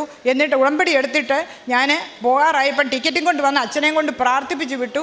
എൻ്റെ മോൾക്ക് നല്ല ജോലി കൊടുക്കുവാൻ, അവളിപ്പം ജോലി ഉണ്ടെങ്കിലും വിസ കിട്ടിയ ജോബിസുള്ളൊരു ജോലി കൊടുക്കുവാൻ എൻ്റെ മാതാവ് സാധിച്ചു തരുമെന്ന് ഞാൻ പരിപൂർണമായി വിശ്വസിക്കുന്നു. അതുപോലെ എൻ്റെ നിയോഗത്തിലെ വേറൊരു കാര്യമായിരുന്നു, എൻ്റെ ചേട്ടത്തിയുടെ മോള് കാനഡയിലാണ്. അവളുടെ ഭർത്താവിന് PR ലഭിച്ചു. PR ലഭിച്ചപ്പം ഇവക്കവിടെ പുള്ളിയുടെ വിസായി നിൽക്കാൻ പറ്റത്തില്ല. കുഞ്ഞ് അവിടെ ജനിച്ചതാണ്. കുഞ്ഞിനെയും കൊണ്ട് നാട്ടിൽ വന്നു. പെട്ടെന്ന് അവൾക്ക് തിരിച്ചു പോകാൻ പറ്റത്തില്ല. ഞാനിവിടെ വന്ന് ഉടമ്പടി എടുത്തു. ഇപ്പോൾ അവൾ അവിടെ ഭർത്താവിൻ്റെ അടുത്ത് പോയി കുഞ്ഞിനെ അവിടെ സ്കൂളിൽ ചേർത്തു. അവർ സുഖമായി ജീവിക്കുന്നു. ദൈവം നമുക്ക് ചെയ്യുന്ന അനുഗ്രഹമൊക്കെ നമുക്ക് ദൈവത്തിന് നന്ദി കരട്ടെ. ഞാനിവിടുന്ന് മിക്ക മാസങ്ങളിൽ ഇവിടെ വരും. ഇവിടെ വന്ന് ഞാൻ പത്രം വാങ്ങിച്ചുകൊണ്ട് പോകും. എനിക്ക് പ്രാർത്ഥിച്ച് ഞാൻ ആ പത്രം കൊടുക്കും. എനിക്ക് കൊടുക്കുന്നതിൽ ഒരു മടിയുമില്ല. ചിലരൊക്കെ എന്നോട് പറയും നീ മതം മാറ്റാൻ നടക്കുക എന്നൊക്കെ എന്നോട് ഓരോരുത്തർ എന്നെ കളിയാക്കും. പക്ഷേ എൻ്റെ മാതാവിനെ, എൻ്റെ ദൈവത്തെ എത്രയും ഉയർത്തി കാണിക്കാം, അത്രയും ഉയർത്തി കാണിക്കാൻ ഞാൻ സന്തോഷിക്കുന്നു. അതുപോലെ ഞാൻ സാധുക്കളെയൊക്കെ കണ്ട എന്നെ കഴിയുന്ന സഹായം ഞാൻ അവർക്ക് കൊടുക്കും. എന്നാൽ എല്ലാ മാസവും ഞാൻ അനാഥ മന്ദിരത്തിന് ഒരു നേരത്തെ ആഹാരത്തിൻ്റെ സാധനങ്ങൾ ഞാൻ വാങ്ങിച്ചു കൊടുക്കും. പിന്നെ പത്രമാണേലും ഞാൻ കടകളിൽ കൊടുക്കത്തില്ല. എനിക്ക് പേടി എൻ്റെ അമ്മയുടെ പത്രം എടുത്ത് വലിയൊരു സാധനമൊക്കെ പൊതിഞ്ഞു കൊടുത്താലോ എന്നോർത്ത്. അല്ലാതൊക്കെ റോഡിൽ ബാഗും ഒക്കെ ആയിട്ട് നിൽക്കുന്ന സ്ത്രീകളെയൊക്കെ കണ്ട ഞാൻ അവർക്ക് കൊടുക്കും. ഞാൻ പലരെയും ഇവിടെ കൊണ്ടുവന്നിട്ടുണ്ട്. ഇവിടെ വന്നു കഴിഞ്ഞാൽ അനുഗ്രഹമാണെന്ന് പറഞ്ഞു. അപ്പോൾ എൻ്റെ ഈ കേസിൻ്റെ വിധി അറിഞ്ഞുകൊണ്ട് പലരും എൻ്റെ കൂടെ ഇവിടെ വരാൻ ആഗ്രഹിക്കുന്നുണ്ട്. അവരെയൊക്കെയും ഞാൻ കൊണ്ടുവരാനും ഞാനും ആഗ്രഹിക്കുന്നു. ദൈവം ചെയ്യുന്ന എല്ലാ ഉപകാരങ്ങൾക്കും ഞാൻ 1000 നന്ദിയും സ്തോത്രവും കരയറ്റുന്നു. യെശയ്യാ പ്രവാചകൻ്റെ പുസ്തകം 43:2 മുതലുള്ള തിരുവചനങ്ങളിൽ സമുദ്രത്തിലൂടെ കടന്നു പോകുമ്പോൾ ഞാൻ നിന്നോട് കൂടെ ഉണ്ടായിരിക്കും. നദികൾ കടക്കുമ്പോൾ അത് നിന്നെ മുക്കിക്കളയുകയില്ല. അഗ്നിയിലൂടെ നടന്നാലും നിനക്ക് പൊള്ളലേൽക്കുകയില്ല. ജ്വാല നിന്നെ ദഹിപ്പിക്കുകയില്ല. കർത്താവിൻ്റെ തിരുവചനങ്ങൾ ഓരോ അനുഭവ സാക്ഷ്യങ്ങളിലൂടെ അന്വർത്ഥമാകുന്നതാണ് നമുക്ക് അനുഭവത്തിൽ നിന്നും സാക്ഷ്യങ്ങളിൽ നിന്നുമൊക്കെ മനസ്സിലാകുന്നത്. തൻ്റെ 16 വർഷമായ കേസ്, അതിനുണ്ടായിരുന്ന തടസ്സങ്ങൾ, വിധി പേപ്പർ കയ്യിൽ കിട്ടിയിട്ട് പോലും വീണ്ടും പ്രതിസന്ധികൾ വിടാതെ പിന്തുടരുന്ന അവസ്ഥ. പക്ഷേ ഒന്നിനും ഈ മകളെ തളർത്തുവാൻ കഴിഞ്ഞില്ല. കാശുരൂപവും ഉടമ്പടി നേർച്ച വസ്തുക്കളുമായിട്ട് ഈ മകള് കർത്താവിനോടൊത്ത് പോവുകയായിരുന്നു. അതുകൊണ്ടാണ് അമ്മ നമ്മുടെ ഫയല്, അമ്മ എപ്പോഴാണോ ഫയല് നമുക്ക് വേണ്ടി തുറന്നാൽ ആ ഫയല് അമ്മ ആഗ്രഹിക്കുന്നത് പോലെ അമ്മ ക്ലോസ് ചെയ്യും. അടഞ്ഞ ഫയലുകളൊക്കെ അമ്മയാണ് നമുക്ക് വേണ്ടി തുറക്കുക. എത്രയോ സാക്ഷ്യങ്ങളാണ് കേസുമായിട്ടൊക്കെ ഉള്ളത്, ഇങ്ങനെ ഇവിടെ പറഞ്ഞിട്ടുള്ളത്. അതുകൊണ്ട് നമുക്ക് വേണ്ടി അഭിഭാഷകയായി, വക്കീലായി ഒക്കെ നമുക്ക് സ്വർഗത്തിലുള്ള അമ്മയുള്ളപ്പോൾ യാതൊന്നിനെയും ഭയപ്പെടേണ്ട കാര്യമില്ല.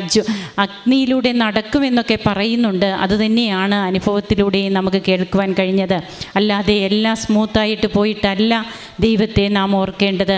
നമ്മുടെ ജീവിതത്തിൽ പ്രതിബന്ധങ്ങൾ വരുമ്പോഴും പിടിച്ചു നിൽക്കുവാനുള്ള പിടിവള്ളിയാണ് പരിശുദ്ധ അമ്മ. നമുക്ക് കരങ്ങളടിച്ച് ഈശോയ്ക്കും അമ്മയ്ക്കും നന്ദി പറയാം. യേശുവേ നന്ദി, യേശുവേ സ്തുതി, യേശുവേ ആരാധന. എൻ്റെ പേര് ഉഷ. ഞാൻ കോട്ടയത്ത് നിന്ന് വരുന്നു. ഞാൻ ഉടമ്പടി എടുത്തത് ജൂലൈ 25, 2022 ഞാൻ ഈ അൾത്താരയിൽ രണ്ടാമത്തെ സാക്ഷ്യം പറയാൻ അനുഗ്രഹിച്ച അമ്മ മാതാവിനും തിരുക്കുമാരനും 1000 നന്ദി പറയുന്നു. ഞാൻ ഉടമ്പടി എടുത്തു കഴിഞ്ഞ് ജൂലൈ 25 എടുത്തെങ്കിലും സെപ്റ്റംബർ മാസത്തിൽ എൻ്റെ ഇളയ മകൾ ഭവി എന്ന മകൾക്ക് പിക്സ് രോഗമുണ്ടാകുകയും അത് പരിശോധനയിൽ പൂർണ്ണമായും മാറുകയും ചെയ്തിരുന്നു. അന്ന് അതൊരു സെപ്റ്റംബർ മാസത്തിലെ പരീക്ഷയ്ക്കായിരുന്നു. ആ പരീക്ഷ കഴിഞ്ഞ് അന്ന് ഞങ്ങൾ പറഞ്ഞിരുന്നു 10ാം ക്ലാസ്സിലെ പരീക്ഷ കഴിഞ്ഞ് റിസൾട്ട് അറിഞ്ഞു കഴിഞ്ഞ് ഈ അൾത്തേരിയിൽ വന്ന് അമ്മ മാതാവിനോട് സാക്ഷ്യം പറയാൻ അനുഗ്രഹിക്കണമെന്ന്. റിസൾട്ട് അറിഞ്ഞു. ബയോ സയൻസിന് അഡ്മിഷൻ നൽകി അനുഗ്രഹിക്കുകയും ചെയ്തു. ആദ്യം ഒരാൾക്കേ കിട്ടിയുള്ളായിരുന്നു അഡ്മിഷൻ. ആ സ്കൂളിൽ തന്നെ രണ്ടാമത്തെ ആൾക്കും പ്രാർത്ഥനയുടെ ഫലമായിട്ട് തന്നെയാണ്, അമ്മയോടുള്ള നിരന്തരമായിട്ടുള്ള പ്രാർത്ഥനയുടെ ഫലമായിട്ട് തന്നെയാണ് ആ മറ്റേ മകൾക്കും ആ സ്കൂളിൽ തന്നെ ലഭിക്കുകയുണ്ടായി. പിന്നെ ഇടയ്ക്ക് ഭവ്യയ്ക്ക് ഈ ശ്വാസം ഇങ്ങനെ വിമിഷ്ടത്തോടു കൂടി എടുക്കുന്ന ഒരു സ്വഭാവമുണ്ട്. അത് പണ്ട് പാട്ട് പഠിച്ചപ്പോൾ ഈ ശ്വാസം നിർത്തി വെച്ച് പാട്ട് പിന്നെ എടുക്കുക, അങ്ങനെ വന്നത് മൂലമായിരുന്നു. പിന്നെ ഡോക്ടറെ കാണിച്ചപ്പോൾ അത് കുഴപ്പമില്ല, മരുന്നൊന്നും വേണ്ട എന്നാണ് പറഞ്ഞിരുന്നത്. പിന്നെ അമ്മയോട് പറഞ്ഞ് പ്രാർത്ഥിച്ച് തുടങ്ങിയതിന് ശേഷം ഇപ്പോൾ പൂർണ്ണമായും മാറിക്കിട്ടി. പിന്നെ ഇവർക്ക് PCOD രോഗമുണ്ടായിരുന്നു. ശ്രവ്യയ്ക്കും ഭവ്യയ്ക്കും ഉണ്ടായിരുന്നു PCOD രോഗം. അത് ഡോക്ടറെ കൊണ്ട് കാണിച്ചപ്പോൾ ചെറിയ PCODയും രോമവളർച്ചയും ഉണ്ടായിരുന്നു മുഖത്ത്. അത് ചെറിയൊരു മരുന്ന് കഴിച്ചിട്ട് വരാൻ പറഞ്ഞു. ഇടയ്ക്ക് ഞങ്ങൾ മരുന്ന് നിർത്തി ഈ മാസത്തെ തന്നെ പീരിയഡ്സ് ആയപ്പോൾ രാവിലെ തൊട്ട് ആ കുട്ടിക്ക് ഭയങ്കര രണ്ടുപേർക്കും വയറ്റുവേദനയായിരുന്നു. ഞാൻ ഉടമ്പടി തൈലം എടുത്ത് പുരട്ടി വിശ്വാസ പ്രമാണം പുരട്ടി പ്രാർത്ഥിച്ചു. അന്ന് ഉച്ചയ്ക്കായപ്പോൾ പീരിയഡ്സിൻ്റെ സമയത്ത് വെള്ള കളറിലെ പാടയ്ക്കകത്ത് മുഴുവൻ കുരുക്കൾ രണ്ടുപേർക്കും 2 പ്രാവശ്യം വീതം പോവുകയും ചെയ്തു. അന്ന് ഞാൻ അച്ഛൻ്റെ ആരാധന കാണാറുണ്ട്, സാക്ഷ്യങ്ങളും കേൾക്കാറുണ്ട്. അന്നത്തെ ആരാധന ഞാൻ കണ്ടപ്പോൾ അച്ഛൻ പറയുകയുണ്ടായി, വെള്ള കളറിലെ പാട പോവുകയും പിന്നെ മൂത്രത്തിക്കല്ലിൻ്റെ രോഗമുള്ളവർക്ക് അത് പോവുകയും ചെയ്തത്. ആ സൗഖ്യം ഞങ്ങളുടെ മക്കൾക്ക് കിട്ടിയത് ആണെന്ന് ഞാൻ ഉറച്ചു വിശ്വസിക്കുന്നു. അതുപോലെ തന്നെ എൻ്റെ മൂത്ത മകൾ കാവ്യ ഞങ്ങൾ ഇടയ്ക്ക് വന്ന് എല്ലാവരും കുടുംബസമേതം ഇവിടെ വരാറുണ്ട്. കാവ്യയ്ക്ക് 10ാം ക്ലാസ് ആയിരുന്നപ്പോൾ 2020 തൊട്ട് ഞങ്ങൾ ഇവിടെ വന്ന് പ്രാർത്ഥിക്കുന്നതാണ്. 2020 കൊറോണ കാലത്ത് CBSEയിൽ 85% മാർക്ക് അമ്മയോടുള്ള പ്രാർത്ഥനയുടെ ഫലമായി കിട്ടി. +1 98ഉം +2 93% മാർക്കും കിട്ടി. എന്നിരുന്നാലും പിന്നത്തെ വർഷം ഞങ്ങൾക്ക് നേഴ്സിങ്ങിന് പോകാൻ ആഗ്രഹമുണ്ടായിരുന്നിട്ടും കിട്ടിയില്ല. ഞങ്ങൾക്ക് സാമ്പത്തിക ബുദ്ധിമുട്ടുണ്ടായിരുന്നുകൊണ്ട് പുറത്തു വിടാനുള്ള പരിസ്ഥിതിയും ഇല്ലായിരുന്നു. പിന്നത്തെ നിയോഗം വെച്ച് ഉടമ്പടി പുതുക്കിയപ്പോൾ ഞാൻ പ്രാർത്ഥിച്ചു, സാമ്പത്തിക ബുദ്ധിമുട്ട് മൂലം ഞങ്ങൾക്ക് ഇതിനോടുകൂടി കിട്ടണമേ എന്ന് പറഞ്ഞു. അതിൻ്റെ ഫലമായി ജില്ലാ ആശുപത്രി, താലൂക്ക് ആശുപത്രിയിൽ പഠിക്കുവാനായിട്ട് കിട്ടി. ഫീസ് ഇളവോടുകൂടി തന്നെ പഠിക്കുവാനായിട്ട് കിട്ടി. അതും അമ്മയോടുള്ള നിരന്തരമായുള്ള പ്രാർത്ഥനയുടെ ഫലമായിട്ടാണെന്ന് വിശ്വസിക്കുന്നു. അതുപോലെ തന്നെ അടുത്ത നിയോഗം വെച്ചത് എൻ്റെ അനിയത്തിക്ക് കല എന്ന് പറയുന്ന എൻ്റെ അനിയത്തിക്ക് 2019 മുതൽ വീട്ടിൽ വന്ന് ഭർത്താവുമായി പിണങ്ങി നിൽക്കുകയായിരുന്നു. പിണങ്ങി. അവളുടെ പ്രശ്നം എന്താണെന്ന് വെച്ച് കഴിഞ്ഞാൽ ആരെങ്കിലും വന്നു കഴിഞ്ഞാൽ മിണ്ടുകയില്ല, അമ്മയോടും പ്രായമായ അച്ഛനോടും അമ്മയോടും വഴക്ക്, പിന്നെ ആരെങ്കിലും വന്നു കഴിയുമ്പോഴത്തേക്ക് ഇറങ്ങിപ്പോവുക, പിന്നെ പറയുന്നത് ദേഷ്യം, പിന്നെ മിണ്ടുക, അങ്ങനെ കിടപ്പ്, ഇതൊക്കെയായിരുന്നു. 2 വർഷം മരുന്ന് കഴിച്ചെങ്കിലും യാതൊരുവിധ മാറ്റങ്ങളും ഇല്ലായിരുന്നു. അത് കഴിഞ്ഞ് ഞാനിവിടെ വന്ന് 2021 തൊട്ട്, അന്ന് എനിക്ക് ഉടമ്പടി എടുക്കാനുള്ള സാഹചര്യം ഉണ്ടായിരുന്നില്ല, വീടില്ലായിരുന്നു. പിന്നെ ഞങ്ങൾ ഹിന്ദുക്കളായതുകൊണ്ട് അങ്ങനെ എനിക്ക് അമ്മയും അച്ഛനെയും എൻ്റെ ഭർത്താവിൻ്റെ അച്ഛനും അമ്മയൊക്കെ ഉള്ളതുകൊണ്ട് എനിക്ക് അങ്ങനെ നിന്ന് പ്രാർത്ഥിക്കാനുള്ള ഒരു സാഹചര്യം ഉണ്ടായിരുന്നില്ല. എന്നിരുന്നാലും ഞാൻ ജപമാല ചൊല്ലുമായിരുന്നു. പിന്നീട് 2021 തൊട്ട് ഞാൻ പ്രാർത്ഥിക്കുമായിരുന്നു. ഈ പ്രാർത്ഥന, പ്രത്യക്ഷീകരണ പ്രാർത്ഥനയും സായന്ന പ്രാർത്ഥനയും ജപമാലയൊക്കെ ചൊല്ലുമായിരുന്നു. അത് കഴിഞ്ഞ് 2022 ഞങ്ങൾ വീട് പണിത് കഴിഞ്ഞതിന് ശേഷമാണ് ഞാനിവിടെ വന്ന് ഉടമ്പടി എടുത്തത്. അന്ന് മുതൽ ഇന്ന് വരെ അതിനിടയ്ക്ക് അവൾക്ക് പല പല മാറ്റങ്ങൾ വന്നു. ഉപ്പ് കൊടുത്തു, അറിയാതെ തേന് എല്ലാം കൊടുക്കുമായിരുന്നു. അമ്മ അതുകൊണ്ട് ഇട്ട് പ്രാർത്ഥിക്കും. അവൾ കിടക്കുന്നിടത്തെല്ലാം ഇട്ട് പ്രാർത്ഥിച്ചതിൻ്റെ ഫലമായിട്ട് അവളിൽ ഒത്തിരി മാറ്റങ്ങൾ വരികയും അവൾ ആൾക്കാരുമായിട്ട് സഹകരിക്കാനും ഒക്കെ തുടങ്ങി. ഇതിനിടയ്ക്ക് അവൾക്ക് വലതുവശത്ത് ഒരു ചെറിയ മുഴയായിരുന്നു ആദ്യം. അത് കഴിഞ്ഞ് പിന്നീട് വലിയ മുഴയായി മാറുകയും അത് ആരും കാണിക്കാനില്ല, അമ്മ മാത്രമേ ഉള്ളൂ. എല്ലാവരും ഉണ്ട്. അച്ഛൻ പ്രായമായതാണ്, അമ്മ നാത്തൂനും പിള്ളേരുമുണ്ട്. അത് സാഹചര്യം മോശമായതുകൊണ്ട് പിന്നെ അമ്മയും കൂട്ടിക്കൊണ്ട് പോയിട്ട് പിന്നെയും ചീട്ടെഴുതി വീട്ടിൽ വെക്കും. അത് കഴിഞ്ഞ് എൻ്റെ അരികെ വന്ന് മെഡിക്കൽ കോളേജിൽ കൊണ്ട് കാണിച്ചു. നവംബർ മാസം അവസാനത്തോടുകൂടി എൻ്റെ അരികിൽ വന്ന് ഞാൻ വീട്ടിൽ കാണിച്ചു, സർജറിയിൽ കാണിച്ചു ആദ്യം. അത് കഴിഞ്ഞ് പിന്നീട് സർജറിയിൽ അന്ന് തന്നെ കുത്തിയെടുത്ത് പരിശോധിക്കാൻ കൊടുക്കണമായിരുന്നു. ആ കൊടുത്തത് അന്ന് 4 മണി ആയപ്പോൾ കുത്തിയെടുത്ത പരിശോധന പതോളജി ലാബിൽ കൊടുക്കാൻ പറ്റിയില്ല. അത് ആദ്യം എനിക്ക് ഭയങ്കര വിഷമമായിരുന്നു. അത് കഴിഞ്ഞ് വീട്ടിൽ കൊണ്ടുപോയി വെച്ചാൽ മതി, നാളെ കൊണ്ടു തന്നാൽ മതി എന്ന് പറഞ്ഞപ്പോൾ ഞാൻ വീട്ടിൽ കൊണ്ടുപോയി ആ പൊതിഞ്ഞു തന്ന പാത്രത്തിൽ തൈലം പൂശി, എനിക്ക് ബൈബിളുണ്ട്, ആ ബൈബിളിൻ്റെ പുറത്ത് വെച്ച് പ്രാർത്ഥിച്ച് പിറ്റേ ദിവസം രാവിലെ ഞാൻ വിശ്വാസ പ്രമാണം ചൊല്ലിയാണ് ഞങ്ങൾ പതോളജി ലാബിൽ കൊടുത്തത്. ആ റിസൾട്ടിലും പിന്നീടുള്ള എല്ലാ റിസൾട്ടിലും ഒരു കുഴപ്പവുമില്ലാതെ അമ്മയുടെ സംരക്ഷണം ഞങ്ങൾക്ക് എവിടെയും എപ്പോഴും ഉണ്ട്. ഡോക്ടർമാർ അത് കഴിഞ്ഞ് പിന്നത്തെ ആഴ്ച ചെന്ന് MRI ചെയ്തു.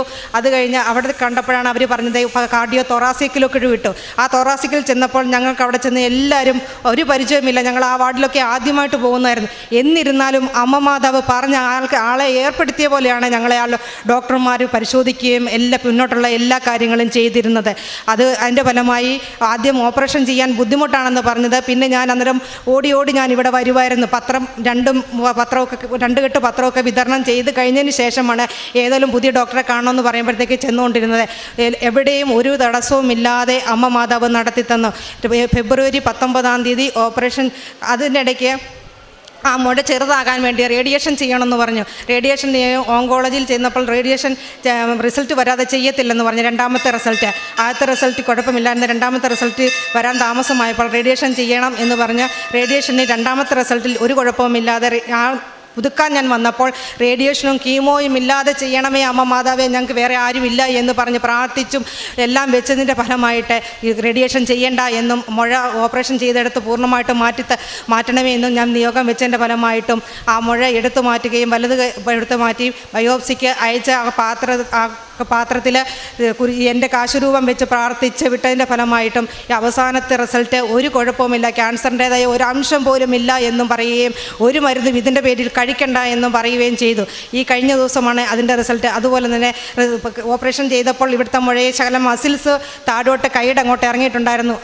അതുമൂലം ചലനശേഷി നഷ്ടപ്പെടുമെന്നും ഗ്രാഫ്റ്റ് വെച്ച് രക്തത്തിൻ്റെ കുഴലുകൾ മാറ്റിയപ്പോൾ കൈക്ക് ചലനശേഷി നഷ്ടപ്പെടുമെന്നുമാണ് ഡോക്ടർമാർ പറഞ്ഞ് വെന്റിലേറ്ററിൽ കിടക്കുമ്പോൾ 2-3 ദിവസം കിടക്കുമ്പോൾ ഇൻഫെക്ഷൻ വരും, അത് എങ്ങോട്ടാണ് പോകുമെന്നൊന്നും ഞങ്ങൾക്ക് പറയാൻ പറ്റില്ല എന്ന് പറഞ്ഞു.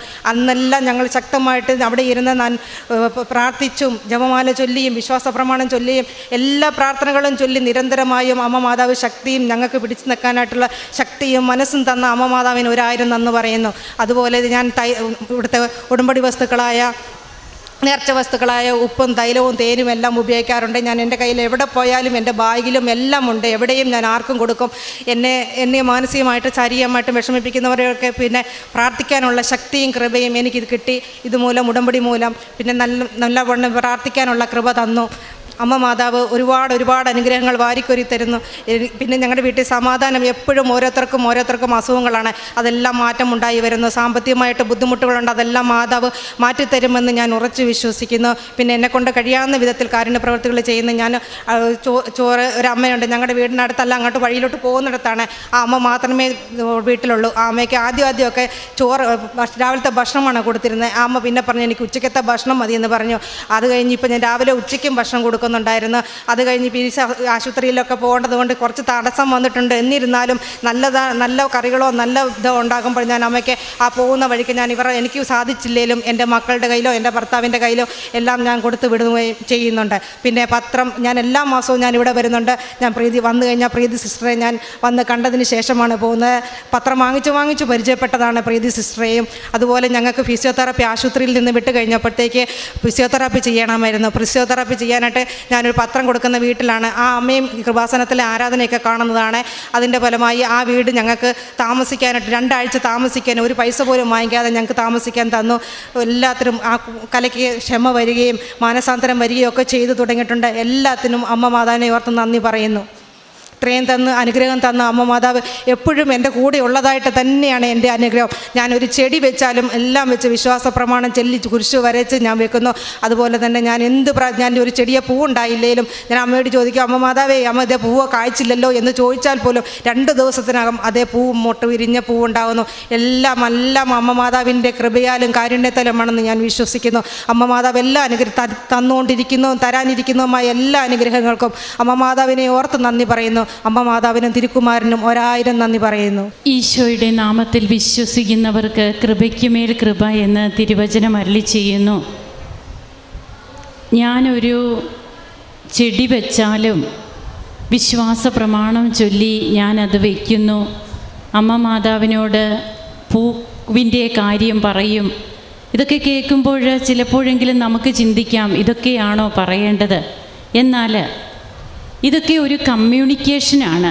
കർത്താവിൻ്റെ അടുത്ത് നമുക്ക് അത്രയേറെ സ്വാതന്ത്ര്യം ഉണ്ട് എന്നുള്ളതാണ്. അതായത് ഒരു ചെറിയ കാര്യം പോലും അത് ഈശോയോട് ചോദിക്കുക. യേശു കർത്താവാണെന്ന് അധരങ്ങൾ കൊണ്ട് ഏറ്റുപറയുകയും ഹൃദയത്തിൽ വിശ്വസിക്കുകയും ചെയ്യുന്ന മക്കളുടെ അനുഭവ സാക്ഷ്യങ്ങൾ ഈ അൾത്താരയിൽ ഓരോ ദിവസവും അത് വർദ്ധിച്ചു വരികയാണ്. തൻ്റെ 2 മക്കൾ ഇരട്ട കുട്ടികളാണ്. ഈ കുഞ്ഞുങ്ങളെയും കൊണ്ടുവന്ന് അവരുടെ അനുഭവ സാക്ഷ്യങ്ങളുമൊക്കെ പങ്കുവെച്ച് ഈ മകൾ ഇന്ന് ഈശോയെ മഹത്വപ്പെടുത്തുമ്പോൾ ശ്രവ്യ അതുപോലെ തന്നെ ഭവ്യ അങ്ങനെ ആ 2 മക്കൾക്കും അവരുടെ പഠന മേഖലകൾ അതുപോലെ തന്നെ അവർക്കുണ്ടായിരുന്ന മറ്റ് രോഗങ്ങൾ ഇതിൽ നിന്നൊക്കെ ഈ മക്കൾക്ക് കിട്ടിയ സൗഖ്യം ഉടമ്പടി ആരാധനയുടെ സമയത്ത് ബഹുമാനപ്പെട്ട VP ജോസഫ് അച്ഛൻ അത് പറയുന്ന കാര്യവും അത് തൻ്റെ മക്കൾക്ക് തന്നെ ആകണം ആ സൗഖ്യമെന്ന് ഈ അമ്മ ആഗ്രഹിച്ചു. അതുപോലെ തന്നെ മക്കൾക്ക് ആ ഉടമ്പടി ആരാധനയ്ക്ക് ശേഷം അവർക്ക് കിട്ടിയ സൗഖ്യാനുഭവമൊക്കെയാണ് ഉടമ്പടി ധ്യാനങ്ങൾ. അത് കൂടണം, അത് 2-2.5 മണിക്കൂറൊക്കെ ഉണ്ട് എന്ന് പറഞ്ഞ് ആരും സ്കിപ്പ് ചെയ്യാൻ പാടില്ല. അത് ആ ധ്യാനങ്ങളിൽ നമ്മെ തന്നെ പൂർണ്ണമായി സമർപ്പിച്ചുകൊണ്ട് നാം പ്രാർത്ഥിക്കുമ്പോൾ തീർച്ചയായും അതിൽ നിന്ന് കിട്ടുന്ന ബോധ്യങ്ങൾ, അറിവ്, പുതിയ അനുഭവങ്ങൾ, അതുമൂലം നമുക്ക് കിട്ടുന്ന സൗഖ്യ അനുഭവങ്ങൾ ഇതൊക്കെ അൾത്താരയിൽ ഓരോ ദിവസവും പങ്കുവയ്ക്കപ്പെടുകയാണ്. അതുപോലെ തന്നെ തനിക്ക് ചെയ്യാൻ പറ്റുന്ന കാര്യങ്ങളൊക്കെ ചെയ്യുവാനുള്ള ഒരു സന്നദ്ധത ഈ മകൾക്കുണ്ട്. തൻ്റെ ജീവിതാവസ്ഥകളിലൊക്കെ ഈശോയെ കൂടെ കൊണ്ട് നടക്കുക, അതുതന്നെയാണ് ഏറ്റവും നിഷ്കളങ്കമായ രീതിയിൽ ഈശോയെ അനുഭവിക്കുന്നതിനും അനുഗമിക്കുന്നതിനുമുള്ള ഒരു ആദ്യത്തെ ഘട്ടമാണത്. അതായത് നമുക്ക് കർത്താവ് ഇതെനിക്ക് തരണം അല്ലെങ്കിൽ അത് ചെയ്തു തരണം ആ ഒരു കാര്യം മാത്രമല്ല, ജീവിതത്തിൻ്റെ ഓരോ അവസ്ഥകളിലും അതെന്തുമായിക്കൊള്ളട്ടെ, ചെറുതാകട്ടെ വലുതാകട്ടെ, ഈശോയോട് ചോദിച്ചുകൊണ്ട് ഈശോയെ കൂടെ കൊണ്ടു നടന്ന് അമ്മ മാതാവിൻ്റെ മധ്യസ്ഥം വഴി നമുക്ക് കൃപ നേടുവാനായിട്ടുള്ള ഒരു കഴിവ്, ഈ കഴിവ് നമുക്ക് കിട്ടുന്നത് ഉടമ്പടിയിലൂടെയാണ്. അത് ലഭിക്കുന്നതാകട്ടെ ആധ്യാത്മിക അഭ്യാസങ്ങളിലൂടെയും. ഈ ആധ്യാത്മിക അഭ്യാസങ്ങളാണ് കാരുണ്യ പ്രവർത്തനവും പ്രേക്ഷിത പ്രവർത്തനവും. നമുക്ക് നമ്മുടെ ജീവിതത്തെ വിലയിരുത്താം. ഉടമ്പടി എടുത്തത് കൊണ്ട് മാത്രം ഒന്നും കിട്ടില്ല. അത് നമ്മുടെ ബോധ്യതലത്തിൽ അത് ഉണ്ടാകട്ടെ. പരിശുദ്ധ അമ്മയുടെ മധ്യസ്ഥതയിലൂടെ ഈ കുടുംബത്തെ സംരക്ഷിക്കുന്ന, ഒരുമിച്ച് നിർത്തുന്ന, അതുപോലെ മൂത്ത മകളുടെ കാര്യവുമൊക്കെ ഇവിടെ പറഞ്ഞു. തൻ്റെ അനുജത്തിയുടെ രോഗസൗഖ്യത്തെക്കുറിച്ച് പറയുകയുണ്ടായി. എല്ലാറ്റിനും കരങ്ങളടിച്ച് നമുക്ക് ഈശോയ്ക്കും അമ്മയ്ക്കും നന്ദി പറയാം. യേശുവേ നന്ദി, യേശുവേ സ്തുതി, യേശുവേ ആരാധന.